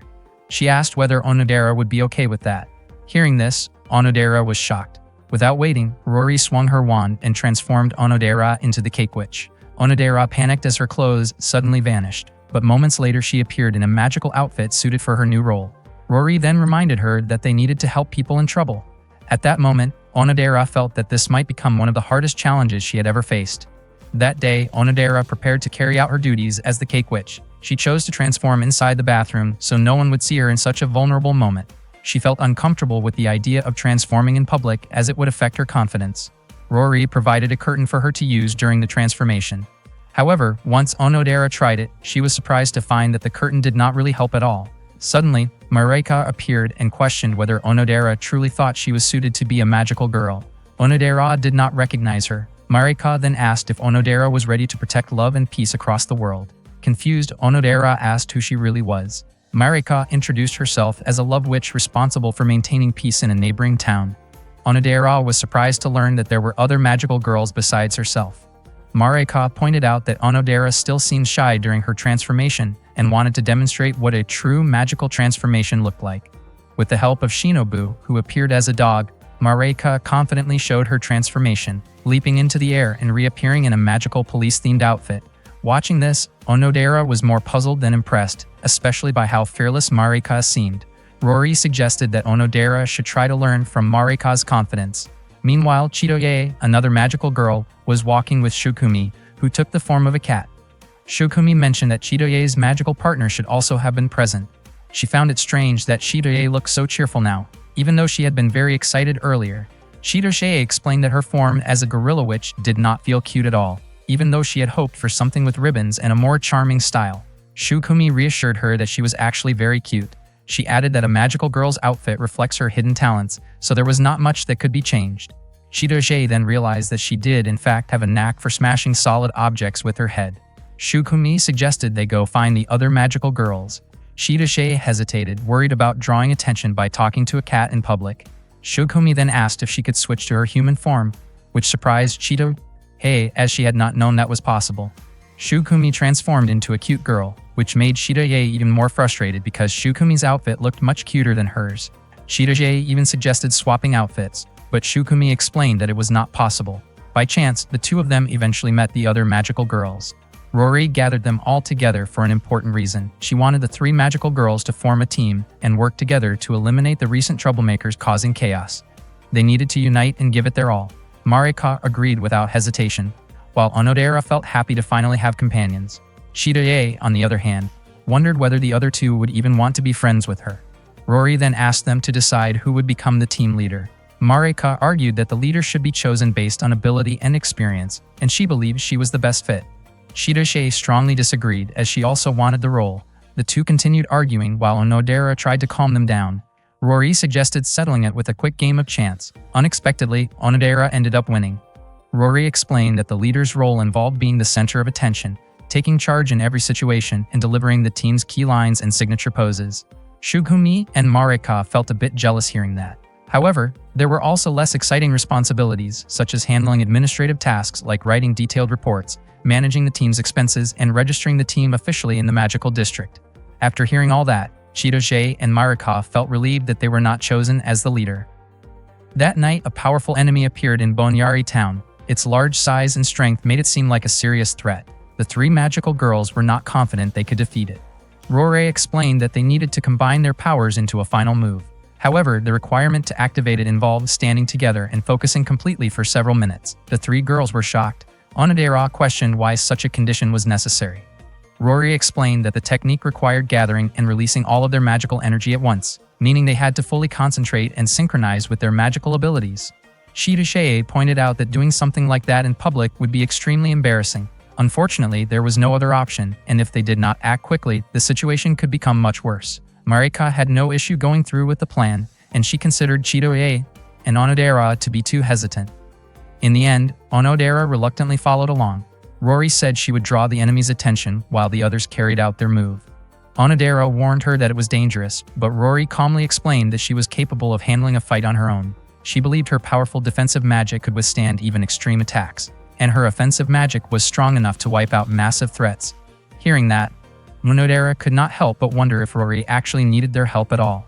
Long story short, the three of them managed to defeat the enemy. They realized just how powerful their combined ultimate move really was. Afterward, Marika urged Onodera and Chitoye to leave quickly, but suddenly Shu appeared, taking on the persona of Dr. Meiku. He was revealed to be the one who had released the forces of evil, as well as a rogue scientist with ambitions tied to chaos and domination. In other words, Dr. Meiku, also known as Daiki, stood as the leader behind the trouble they had been facing. Onodera questioned why Dr. Meiku chose such a path. He admitted that he was not truly interested in ruling the world, but instead wanted to challenge magical girls in battle. His excitement came from witnessing their transformations and unique outfits, which made Onodera feel deeply uncomfortable and determined to stop him. Dr. Maiku signaled the start of the fight, but Chidori did not seem fully motivated. He then used a device that could nullify magical abilities and aimed it at her. In an instant, her magical attire disappeared, leaving everyone shocked. He explained that his device could bypass magical defenses. Chidori grew frustrated and called him out for his inappropriate behavior. Marika quickly counterattacked using her magical restraints, but the attack backfired. Rory then suggested that they return to their normal forms, realizing they would not win in their current state. Onodera reverted to normal, unsure of how to defeat Dr. Maiku. Meanwhile, Rory pretended to struggle with her staff, luring him closer. The moment he approached, she struck him and sent him flying far into the sky. After that, Rory told the others to return to their base so they could come up with a better strategy. On another day, Onodera's mother, Nanako, found herself in a difficult situation when two of her employees could not come in on a Sunday. Haru quickly offered to help manage the shop and asked Onodera to assist her. Nanako then suggested that Onodera invite the boy who had helped them before. Onodera agreed and planned to ask him. Haru did not know who that boy was, but before long, Raku arrived. Nanako and Onodera greeted him warmly. Haru was confused as to why Onodera had invited Raku. Onodera explained that he had helped at the shop before, and Nanako confirmed that he was reliable. Haru still felt that they did not really need his help, but since he was already there was no point arguing. Haru could not hide her irritation toward Raku and suspected that he had been interested in Onodera all along. She was determined not to let him get close to her sister. Raku sensed Haru's wariness and hoped they could get along somehow. Onodera noticed the tension between them and wished they could become friendly.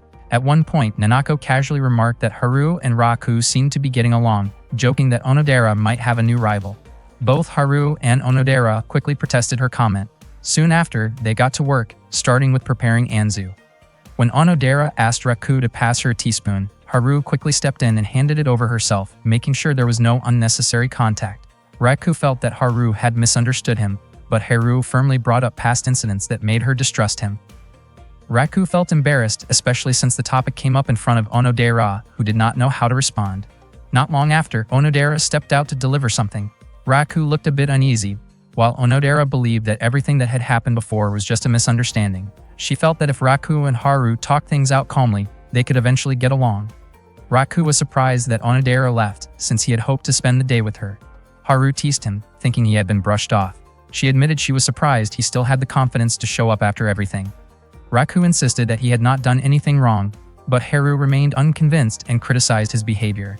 Haru then made it clear that she did not want Raku getting close to Onodera, especially since he already had a very beautiful girlfriend. She viewed his actions as careless and warned him not to hurt Onodera's feelings. Haru described Onodera as beautiful, innocent, feminine, and genuinely kind.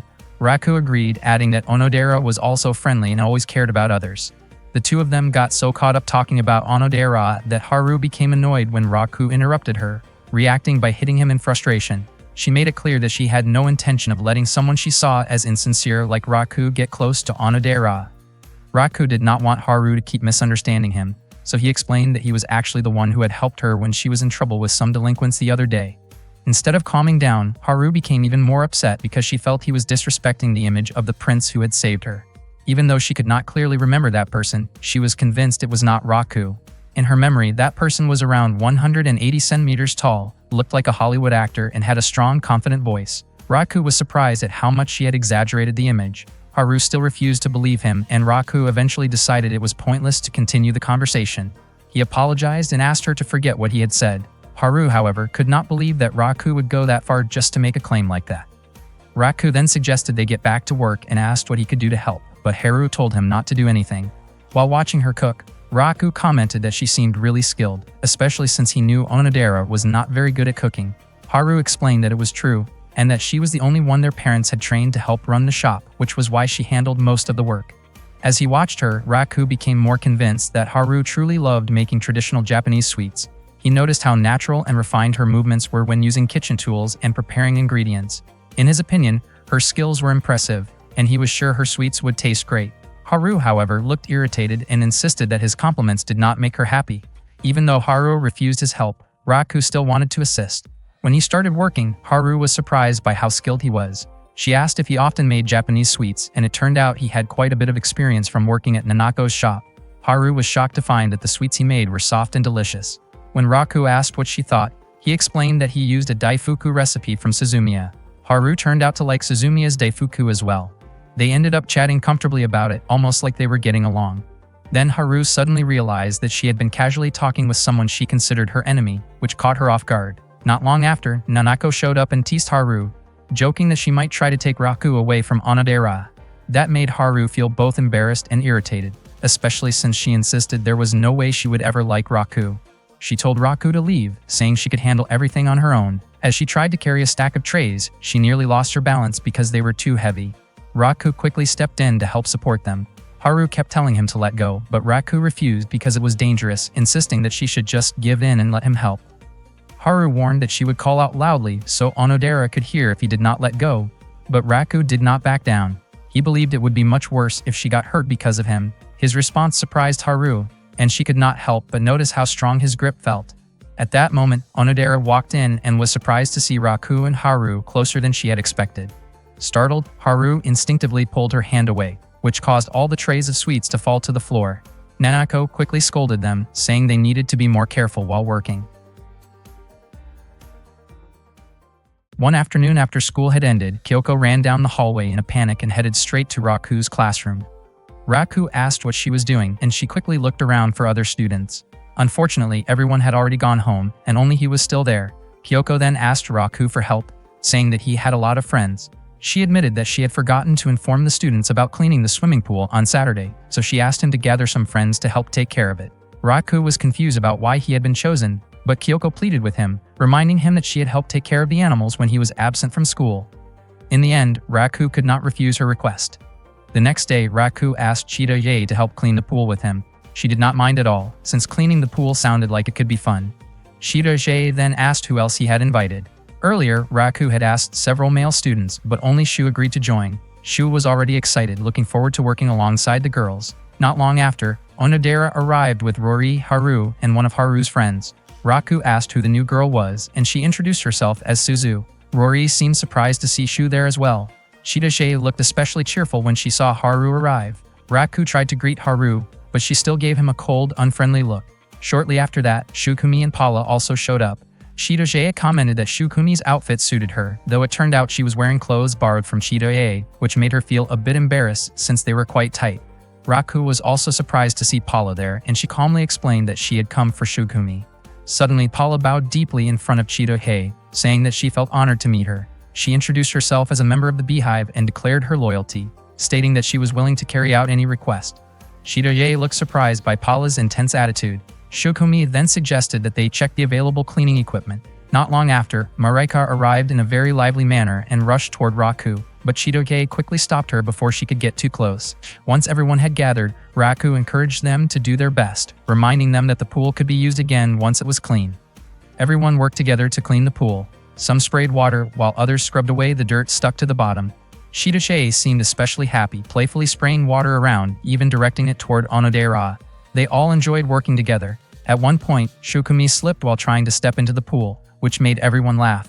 Shu was thrilled seeing all the fun moments and wanted to record them, but Raku stopped him, warning that it might cause trouble if the others got upset. They continued working hard, and eventually the cleaning was finished. The pool was refilled with clean water, and afterward, they all sat down to enjoy the lunch that Onodera had prepared. Chitoye really liked the food and asked if Haru had made it. Haru explained that Onodera had arranged everything. She admitted that she had originally planned to make something simple, but after Onodera organized it, the lunch looked much more impressive. Haru then called out to Paula and invited her to join them, but Paula ignored her. Shukumi decided to bring some food over to Paula instead. At that moment, Paula was sitting quietly on a tree branch, lost in thought when Haru climbed up to join her. Paula seemed confused about why Haru had followed her and even brought food, but she still refused to accept it. Haru ended up eating the food herself, commenting that it tasted really good, which made Paula wonder why Haru was going so far just to talk to her. Haru then asked why Paula kept watching Shukumi and what kind of relationship they had. Paula responded that it was none of Haru's business. Haru explained that Onodera was her older sister. She described her as a bit clumsy at times, but also dependable, and said that she cared deeply about her. Onodera meant a lot to her, and she guessed that Paula might feel the same way about Shukumi. Paula once again insisted that it was none of Haru's concern. She could not understand why Haru was being so persistent in trying to talk to her. Haru then asked her not to push her away like that. When she noticed the others starting to swim in the pool, Haru invited Paula to join them. Paula did not respond and simply jumped down from the tree. Haru watched in surprise and commented that it looked really cool. At that moment, Raku felt confused when he saw Paula just watching everyone from a distance. Paula observed them through her binoculars, commenting that Chidori and Onodera looked inexperienced when handling the water guns. Without warning, Raku splashed Paula with a bucket of water. Paula got annoyed and demanded to know what he was doing. Raku casually replied that it looked like she actually wanted to join the others. Paula firmly denied it, insisting she had no intention of playing with them, but Raku pointed out that her expression clearly said otherwise. He also guessed that she was curious about that kind of social atmosphere. Paula admitted that she did not really understand what it meant to be part of a group. She had never played with that many people before, so she did not know how to act in that kind of situation. Raku lightly pinched her cheek and called her silly for not even trying. He wondered aloud if she was not curious about what caused such a big change in Shogumi. Then, he encouraged her to join the others, saying they were probably already waiting for her. As soon as Paula stood near the group, Haru immediately invited her to swim. Paula looked a bit shy. She glanced at Raku and said that she came to the pool on her own, not because he told her to, but just to relax. Before she could say more, Haru playfully pushed her into the pool and Paula struggled to stay afloat. She quickly made her way back to the edge. Haru was surprised to find out that Paula could not swim. Paula scolded Haru for pushing her in, and the two ended up arguing loudly while Kyoko, their teacher, simply watched them from a distance. The next day, Rory informed Raku that Onodera had come down with a fever. She wanted to visit Onodera, but since she had something to take care of, she asked Raku to go in her place. Raku hesitated and asked if it was really okay for him to visit. He was shocked when Rory said that Onodera was actually the one who wanted him to come. In the end, Raku decided to go to Onodera's house. On the way, Raku wondered if it was appropriate for a guy to visit a girl alone. That day, Onodera's family shop was closed for a few days. Raku entered through the back door, and after ringing the bell, he heard Onodera's voice. When Onodera opened the door and saw Raku, she looked surprised and immediately shut the door again, leaving Raku confused. Inside, Onodera panicked and tried to hold the door shut, but Raku kept knocking, asking her to open it. When she finally opened the door, Onodera asked why he had come. Raku explained that Rory asked him to visit her instead. Onodera said that Rory had not told her anything about it. Hearing that, Raku felt a bit annoyed, thinking Rory had set him up. Even so, he was still happy that he could see Onodera. Onodera invited him inside and Raku asked how she was feeling. She said she was a little better, although she still had a fever and had already taken some medicine. Raku asked why the shop was closed, and Onodera explained that her mother had gone on a trip with friends from the shopping district and would not be back for a few days. Raku could not help but think that meant it was just the two of them at home. Onodera gave him a gentle smile, but suddenly Haru noticed Raku and immediately called the police, thinking he was an intruder. Raku felt frustrated being accused like that. Haru tried to force him out, but Onodera stopped her and explained that Raku came to check on her, asking Haru not to be rude. Haru insisted that Onodera did not need anyone else since she was already there and continued trying to send Raku away. Raku then offered strawberry cake from Suzumiya. Seeing her favorite treat, Haru finally allowed him to stay for a short while. Onodera asked if she could use the kitchen because she wanted to prepare something simple like porridge, but Raku stopped her and headed to the kitchen himself. Surprisingly, Haru even decided to help him. While they were in the kitchen, Haru questioned Raku's intentions and wondered if he was taking advantage of Onodera while she was not feeling well. Raku quickly denied having any bad intentions, but Haru still found it hard to trust him. She could not understand why Raku, who already had a girlfriend, would come to visit Onodera, and she wondered if his girlfriend would not be upset. Raku struggled to explain because the situation was too complicated. Haru could not believe there was a situation that allowed something like that to happen. Raku started to feel that things were getting really difficult, and even having a simple conversation with Onodera might not go smoothly. Suddenly, Haru brought up the pendant connected to the prince. She made it clear that she would never give it to Raku because she intended to give it directly to the prince herself. Haru felt like she could not let her guard down, especially while Onodera was sick. Not long after, Haru brought the porridge to Onodera, but to her surprise, Onodera was cleaning her room. Haru quickly told her to get back into bed and rest since she was still sick. Raku, on the other hand, was surprised that he had the chance to enter that room again. Haru asked Onodera to eat the porridge she had just made right away, then gently fed her spoon by spoon. It seemed like Haru was doing it on purpose, just to tease Raku a little. She mentioned that Onodera's fever seemed to be going down and that she would probably recover soon. Haru reminded her to drink plenty of water and get enough rest. She also told Onodera to call her if she needed anything. After that, Haru urged Raku to leave Onodera's room with her. Onodera felt a bit confused, since her body still felt quite warm. Haru insisted that Raku did not need to help anymore and told him to just go home. Suddenly, Raku reached out and touched Haru's neck, which startled her and made her shout in surprise, accusing him of acting inappropriately. Raku quickly explained that Haru might have caught Onodera's fever. Haru denied it at first, claiming she felt completely fine, but when her temperature was checked, it turned out she was actually running a fairly high fever. Raku told Haru that she should get some rest immediately, but she refused because she was worried about Onodera. He explained that he did not have anything else to do and that he could take care of Onodera for her. Even so, Haru still hesitated to let him handle it. Raku then spoke firmly, saying that Onodera would definitely feel guilty if Haru ended up collapsing from exhaustion. He also reassured her that he had no bad intentions toward Onodera and would not do anything inappropriate. Hearing that, Haru finally gave in, though reluctantly. Raku could not help but think that Haru was a lot like Onodera, always pushing herself too hard for the sake of others. Later, Raku brought some porridge to Haru's room since she had not eaten anything at all. Haru refused at first, saying she was not hungry, but her stomach growled loudly enough for Raku to hear. He gently fed her, and even though she accepted it reluctantly, she was surprised to find that it actually tasted really good. Still, she insisted that it was not that great, even as she kept eating it eagerly. Before leaving, Raku gave her an isotonic drink and reminded her to get plenty of rest. Haru wondered why Raku was acting so kind, especially since she still doubted his situation and intentions. Her body felt increasingly warm from the tension and exhaustion, and before long, she fell asleep. When she woke up again, she felt a cool sensation on her forehead that made her feel more comfortable. Someone had been placing a compress on her head. She was confused about when she had fallen asleep, and she was surprised to see Raku right there beside her. She had not expected him to go that far for her. Haru began to question why someone like Raku would do something like that. She then remembered what Onodera once said about him being a genuinely kind person. Not long after, Raku woke up as well and looked surprised to see that Haru was already awake. He did not realize that he had fallen asleep in her room. He quickly reassured Haru that nothing inappropriate had happened while she was asleep, which made her blush in embarrassment. Raku asked how her fever was doing, and Haru admitted that it had gone down significantly thanks to him. He then headed toward Onodera's room to change her towel, but accidentally spilled some water from the basin along the way. Startled, he said he would clean it up right away. Haru could not help but laugh at how clumsy he was, realizing that he was even more unusual than she had first thought. Raku then pointed out that he had never seen her smile before, not even since the first time they met in the hallway. Hearing that made Haru blush again. Then, Haru suddenly took out Raku's pendant. She said that a lot had happened between them, which made Raku wonder if she was going to return it.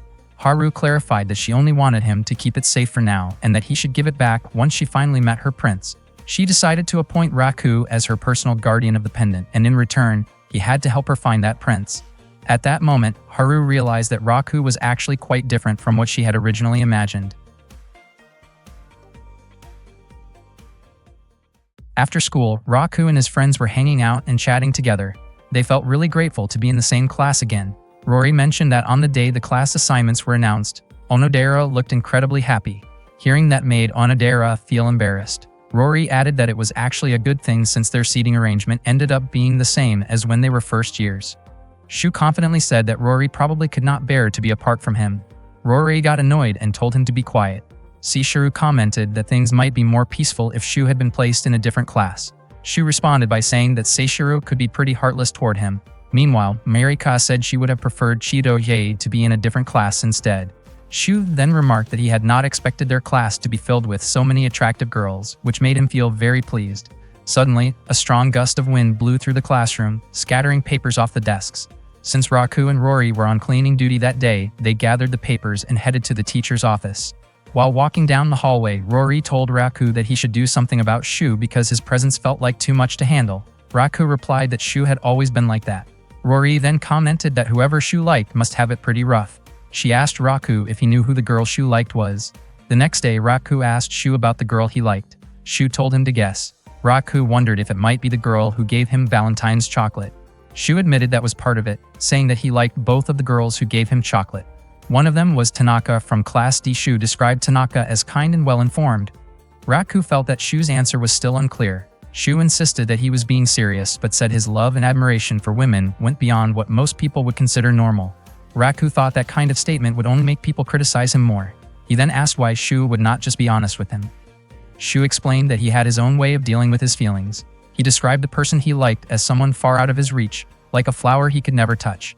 After saying that he had already given enough hints, Shu walked away, telling Raku to keep trying his best as well. Not long after, Shu ran into Seishiro and tried to approach her playfully. but she immediately knocked him away, sending him stumbling back. Seishiru then walked over to Raku and asked why Shu always acted so irritating. Raku looked at Seishiru thoughtfully, which made her feel a little uneasy. He kept thinking about Shu's hint about an unreachable flower. Raku then asked if anyone had ever told her that she resembled a flower. Seishiru was surprised and confused by the question. Raku continued by asking how she would feel if someone liked her. Hearing that made Seishiru blush, especially when Raku compared her to a flower that was hard to reach. Raku then asked what she thought about someone whose feelings could not be returned. He quickly apologized for asking something so strange, especially since Seishiru had never experienced first love. Seishiru answered that if she were certain her feelings would not be returned, she would keep them hidden. She would not tell anyone and would continue to hide those feelings until they eventually faded away. Raku thought her answer sounded very mature, like someone with a lot of life experience. He praised her and said that if she really wanted to, she could probably win over any guy she chose. Hearing that surprised Seishiru, and she immediately struck Raku in response. At that moment, Raku realized that the person Shu was referring to was probably not Seishiru. Later that afternoon, Rory was walking through the hallway, still feeling annoyed by Shu's behavior. She started to think that there might be something Shu had not told Raku about the girl he liked. Rory found it strange that she had become curious about it herself. At the same time, Shu was delivering textbooks to the teacher's office. Kyoko thanked him and apologized for often asking for his help. Shu said he did not mind, but jokingly asked her to add 5 points to his English grade. Kyoko quickly denied having any such deal and instead gave him some cake. Shu happily accepted it. Then, Kyoko suddenly shared that she would be getting married next month and would stop teaching after the end of the month. Shu was actually surprised, but he put on a cheerful and excited expression upon hearing the news. He felt relieved that Kyoko would finally be getting married in her 30s. After that, Shu headed home. The next day, Shu was lying down behind the school, lost in thought. He looked deeply sad as he remembered his moments with Ms. Kyoko. Earlier that day, Ms. Kyoko had announced her upcoming marriage to the students. Everyone was shocked, and the classroom quickly filled with excited chatter.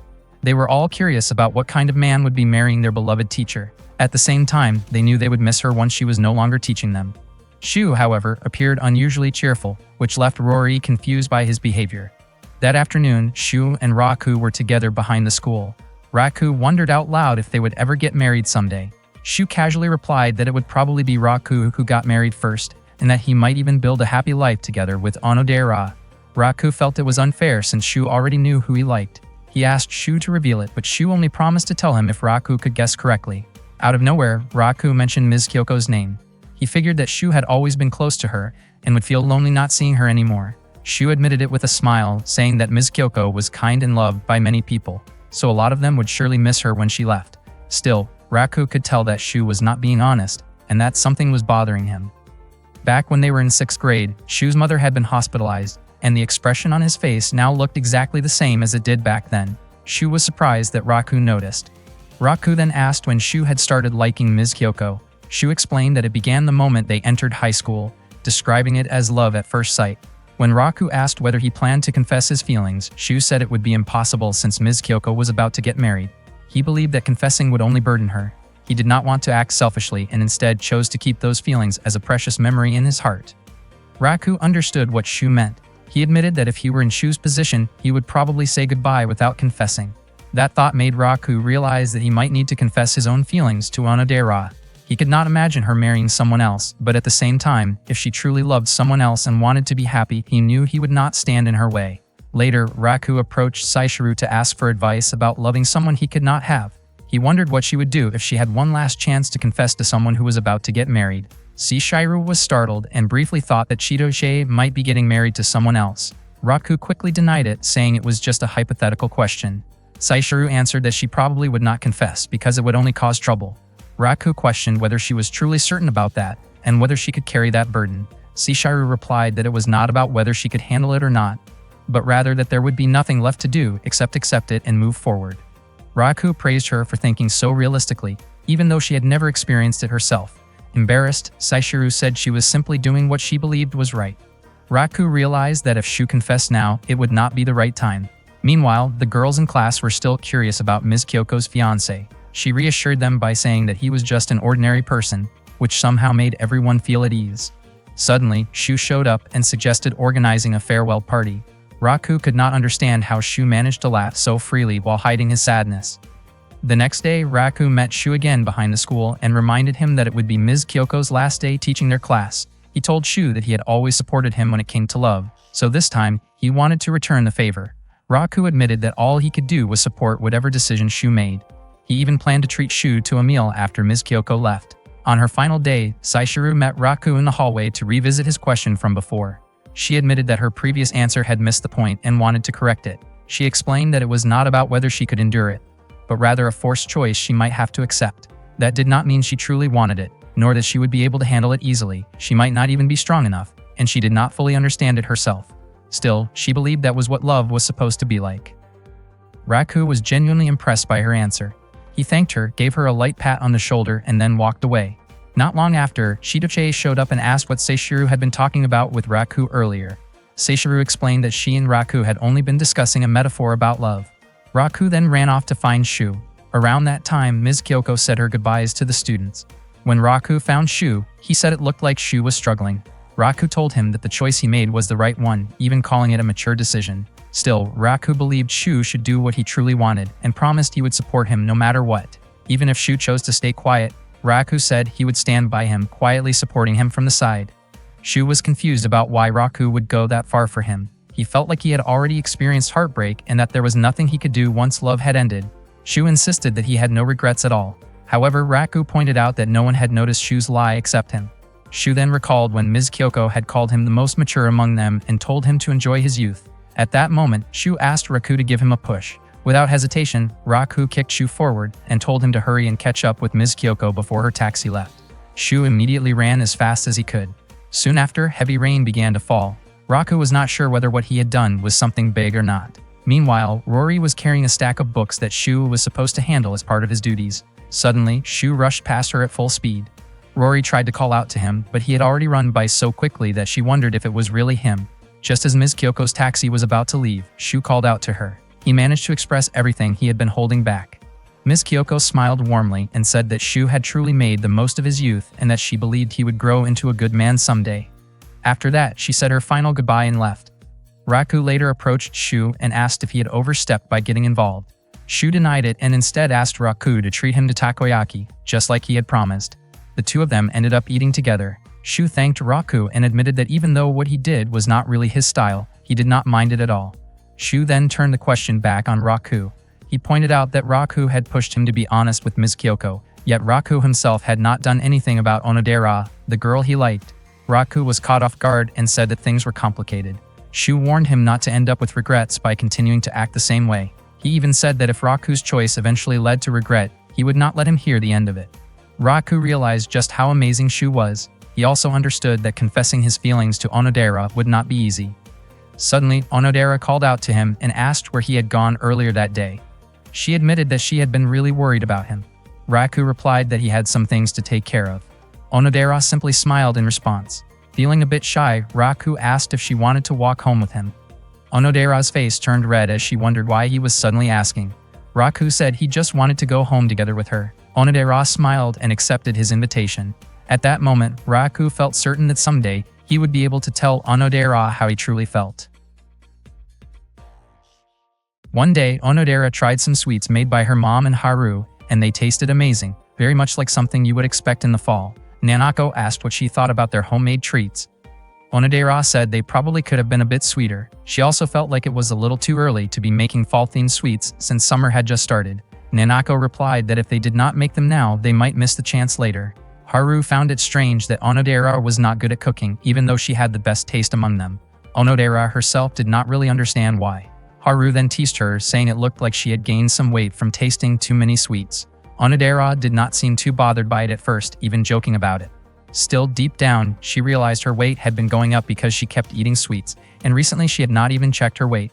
Eventually, Onodera decided to step on the scale. As soon as she saw the number, she was shocked. Even though she knew what had caused the weight gain, she did not expect it to increase that much. She had not really noticed the changes in her body, but she was sure other people probably could. At that moment, she started thinking that maybe it was time to go on a diet. The next day in class, Onodera asked Rory if she looked like she had gained weight. Rory immediately poked at her stomach and said she looked the same as usual, but she also added that Onodera should probably pay a bit more attention to her weight. That comment made Onodera even more convinced that she had gained weight without realizing it. She began thinking about skipping breakfast and maybe starting some exercise. Not long after, Raku walked into the classroom and greeted her. Onodera did not want him to find out about her weight gain, so she felt like she had to do something quickly. She knew she had to stay away from sweets and resist the temptation of food. Suddenly, her stomach growled loudly. Raku asked what that sound was. Onodera felt embarrassed and tried to pretend she did not know. She had skipped breakfast that day, but she did not expect her stomach to make such a loud noise. Raku then asked if she was okay because she looked really tired. Her stomach growled again, making her even more embarrassed, but she tried to stay strong and push through it. While walking down the school hallway, Onodera was suddenly approached by Chitoge and Shugumi. Chitoge excitedly mentioned that she could not wait for their plan. Onodera seemed confused and did not remember what Chitoge was talking about. Chitoge reminded her that they had planned to go eat as many cakes as they wanted. Hearing that made Onodera freeze for a moment. She remembered seeing a cake shop on TV recently that looked really good. She actually wanted to go with Chitoge, but she had already made up her mind to stick to her diet, so she apologized and said she had something urgent to take care of that day. Chitoge looked disappointed. At that moment, Shokumi reminded Chitoge that she had already eaten a lot of cake. Chitoge casually explained that she was just comparing cakes from different shops. Hearing that, Onodera could not help but look Chitoge up and down in disbelief. Chitoge wondered why Onodera was acting like that. Onodera was amazed at how Chitoge could eat so many sweets and still maintain her figure. As time passed, Onodera felt even hungrier, but lunchtime was still far away. She also did not want her stomach to growl again in class. In the end, she decided to eat her lunch early in a quiet corner of the school. Not long after, Raku found her and asked why she was eating in a place like that. Onodera felt really embarrassed about being caught eating early. Raku, on the other hand, started to feel like something was off. He wondered if she might be feeling unwell or dealing with something. Soon after, the bell rang and the students quickly left their classrooms for physical education class. Onodera felt motivated, thinking that exercising might help her lose weight. That day, the girls' activity was swimming. Onodera tried to pump herself up, believing that swimming would help her slim down. Rory found it unusual to see her so enthusiastic. She invited Onodera to practice together and said she would watch over her while swimming. Unexpectedly, Onodera ended up struggling in the pool during practice. Later that afternoon, Onodera walked home alone. She could not believe she had struggled so much in the pool. It made her realize that she felt weaker when she did not eat at all. After getting through the whole day like that, she had hoped her weight would go down, but she knew it was unrealistic to expect immediate results in just one day. When she got home, Onodera quickly stepped on the scale again. To her surprise, her weight had actually increased. She could not understand how that was possible, especially since she had barely eaten anything that day. The next day, Onodera seemed low on energy in class to the point where Raku asked if she was feeling sick. She said she was fine, but Raku was not convinced. He remembered that she had fainted during gym class the day before, and it made him worry even more. Wanting to help, he finally gathered the courage to do something. Raku had made Onodera's favorite snack, candied sweet potatoes. She was surprised and really wanted to try them. For a moment, she even wondered if he had made them just for her. She actually wanted to refuse because she was on a diet, but she could not bring herself to do it after seeing the effort he had put in. She thought about taking just one bite, but suddenly changed her mind and told him she was not hungry. Then she quickly walked away. This only made Raku more certain that something was wrong, especially since she had refused her favorite food. Meanwhile, Onodera stood behind the school building, thinking about the snack. She really wanted to eat it and was sure it tasted delicious. She felt foolish, knowing that Raku had made it especially for her. She also felt like she had hurt him because of her own selfishness, and she wanted to apologize. Out of nowhere, Raku showed up and handed her a bottle of tea. He apologized for getting too involved, but explained that he had noticed she had not been eating much lately, which was why he made her favorite food. He gently asked if something was bothering her and said he was willing to listen if she wanted to talk. Onodera had not expected him to care so much. She felt guilty and did not know what to do. She thanked him for being concerned and accepted the drink. Raku reminded her to eat regularly, mentioning that she looked thinner than usual. Onodera smiled, which only made Raku more confused. He could not figure out what had been going on with her lately. Onodera then said that everything was fine now and that her problem had been resolved. That night, Onodera checked her weight again at home and was shocked by the number on the scale. Suddenly, Nanako told her that the scale was broken. Onodera was surprised to hear that. The next day, the weather was bright and clear as Onodera walked to school. She met up with Rory and they walked together. Soon, their other friends joined them, and everyone headed to school in high spirits, enjoying the start of a beautiful morning. Back when she was in her third year of middle school, Onodera had fallen in love. The person she liked was her classmate, Raku. It was not because he was particularly outstanding in academics or sports. What drew her to him was his kindness. They first became classmates in their second year of middle school, and by their third year, they slowly started talking more often. Normally, they did not greet each other much, but one day, Raku began saying hello to her every morning and afternoon on the way to and from school. That simple habit became something Onodera looked forward to every single day. One day, Onodera was filling out a high school preference survey, planning to apply to an all-girls school. However, she overheard a conversation between Raku and Shu about their own plans. Raku had chosen Bonyari High School because it was close to his home, and Shu had decided to go there as well. That made Onodera start to worry. If she and Raku did not end up at the same school, she would no longer hear his greetings, the very thing she cherished every day. She wanted to spend more time talking with him. The next day, Onodera told Rory that she wanted to take the entrance exam for Bonyari High School. Rory was surprised and asked if she had not originally chosen Otori, the all-girls school. Previously, Onodera had said she picked that school because there was a great cake shop nearby. Rory quickly realized that Onodera probably just wanted to go to the same school as Raku. Rory became interested in applying there too, but she reminded Onodera that even though Bonyari was not as selective as other schools, it might still be difficult for her since her grades were quite low. Onodera promised that she would do her best. She began studying for the entrance exams at 15 years old. As a teenager, she chose a high school mainly because she wanted to attend the same one as the person she liked. It was the first time she had ever studied that seriously, all for the sake of getting into the same school as Raku. Rory, her best friend, consistently helped her study properly while they were at school. When the entrance exam day finally arrived, Raku and Onodera ran into each other there. Raku asked if Onodera was also applying to Bonyari High School. Feeling shy, she admitted that she was. Raku looked genuinely happy, and with a warm smile on his face, he encouraged her to do their best together in the exam. Seeing that sweet smile made Onodera blush, and she felt a strong sense of confidence that she could pass. Rory was surprised to see how calm Onodera looked, especially since she had expected her to panic before the exam. Onodera felt even more confident because she had studied hard and had Rory's help. Now all that was left was to give it everything she had, so she could be accepted alongside Raku. Unfortunately, when the results were announced, Onodera didn't pass. She felt like all her efforts had been pointless. She thought she would no longer be able to hear Raku say good morning or goodbye at school. Rory tried to push through the crowd to ask about Onodera's results, but Onodera, overwhelmed with sadness, ran off before she could say anything. At that moment, Raku also noticed how upset Onodera was after failing the exam. When she got home, Onodera looked so down that Haru felt worried just seeing her. Onodera was deeply saddened, thinking that she wouldn't be able to meet Rory and Raku at school anymore. That night, she sat alone outside as the snow fell, feeling overwhelmed with regret. She thought that if she had known things would turn out this way, she might have confessed her feelings to Raku. Not long after, Raku showed up and asked why she was there. Onodera was surprised and asked why he had come. He explained that he was getting ready for the school orientation the next day. At that moment, Onodera's heart started racing, and she felt like the most foolish person in the world. Raku mentioned that he already knew about her exam results. He didn't dwell on the topic, which made Onodera realize once again how kind he truly was. More than ever, she wished she could attend the same school as him. Raku then asked if she wasn't cold since she was only wearing her school uniform in the middle of the snowfall. He offered her his scarf. At first, Onodera refused because she didn't want him to get sick, but she suggested that they share it instead. They ended up sitting close together, wrapped in the same scarf. Onodera felt as if they looked like a couple. She commented that his scarf was surprisingly long. Raku mentioned that someone at his house had recently become very good at knitting. Onodera thought that this might be the perfect moment to express her feelings to him, but she couldn't bring herself to do it. Just as Raku was about to say something serious, Onodera's phone suddenly rang, startling them both. It turned out to be her mother, who had exciting news. Onodera had been accepted from the waiting list at Bonyari High School, and the letter had just arrived. Hearing the good news, Raku was overjoyed. He even reacted with so much excitement that it was hard to tell whether he was happier for Onodera or for himself. Still, Onodera recognized that this was simply who Raku was, someone genuinely kind and caring. Raku was thrilled that starting the next day, he and Onodera could finally go to school together. Before heading home, he said goodbye, and Onodera responded with a bright, happy smile.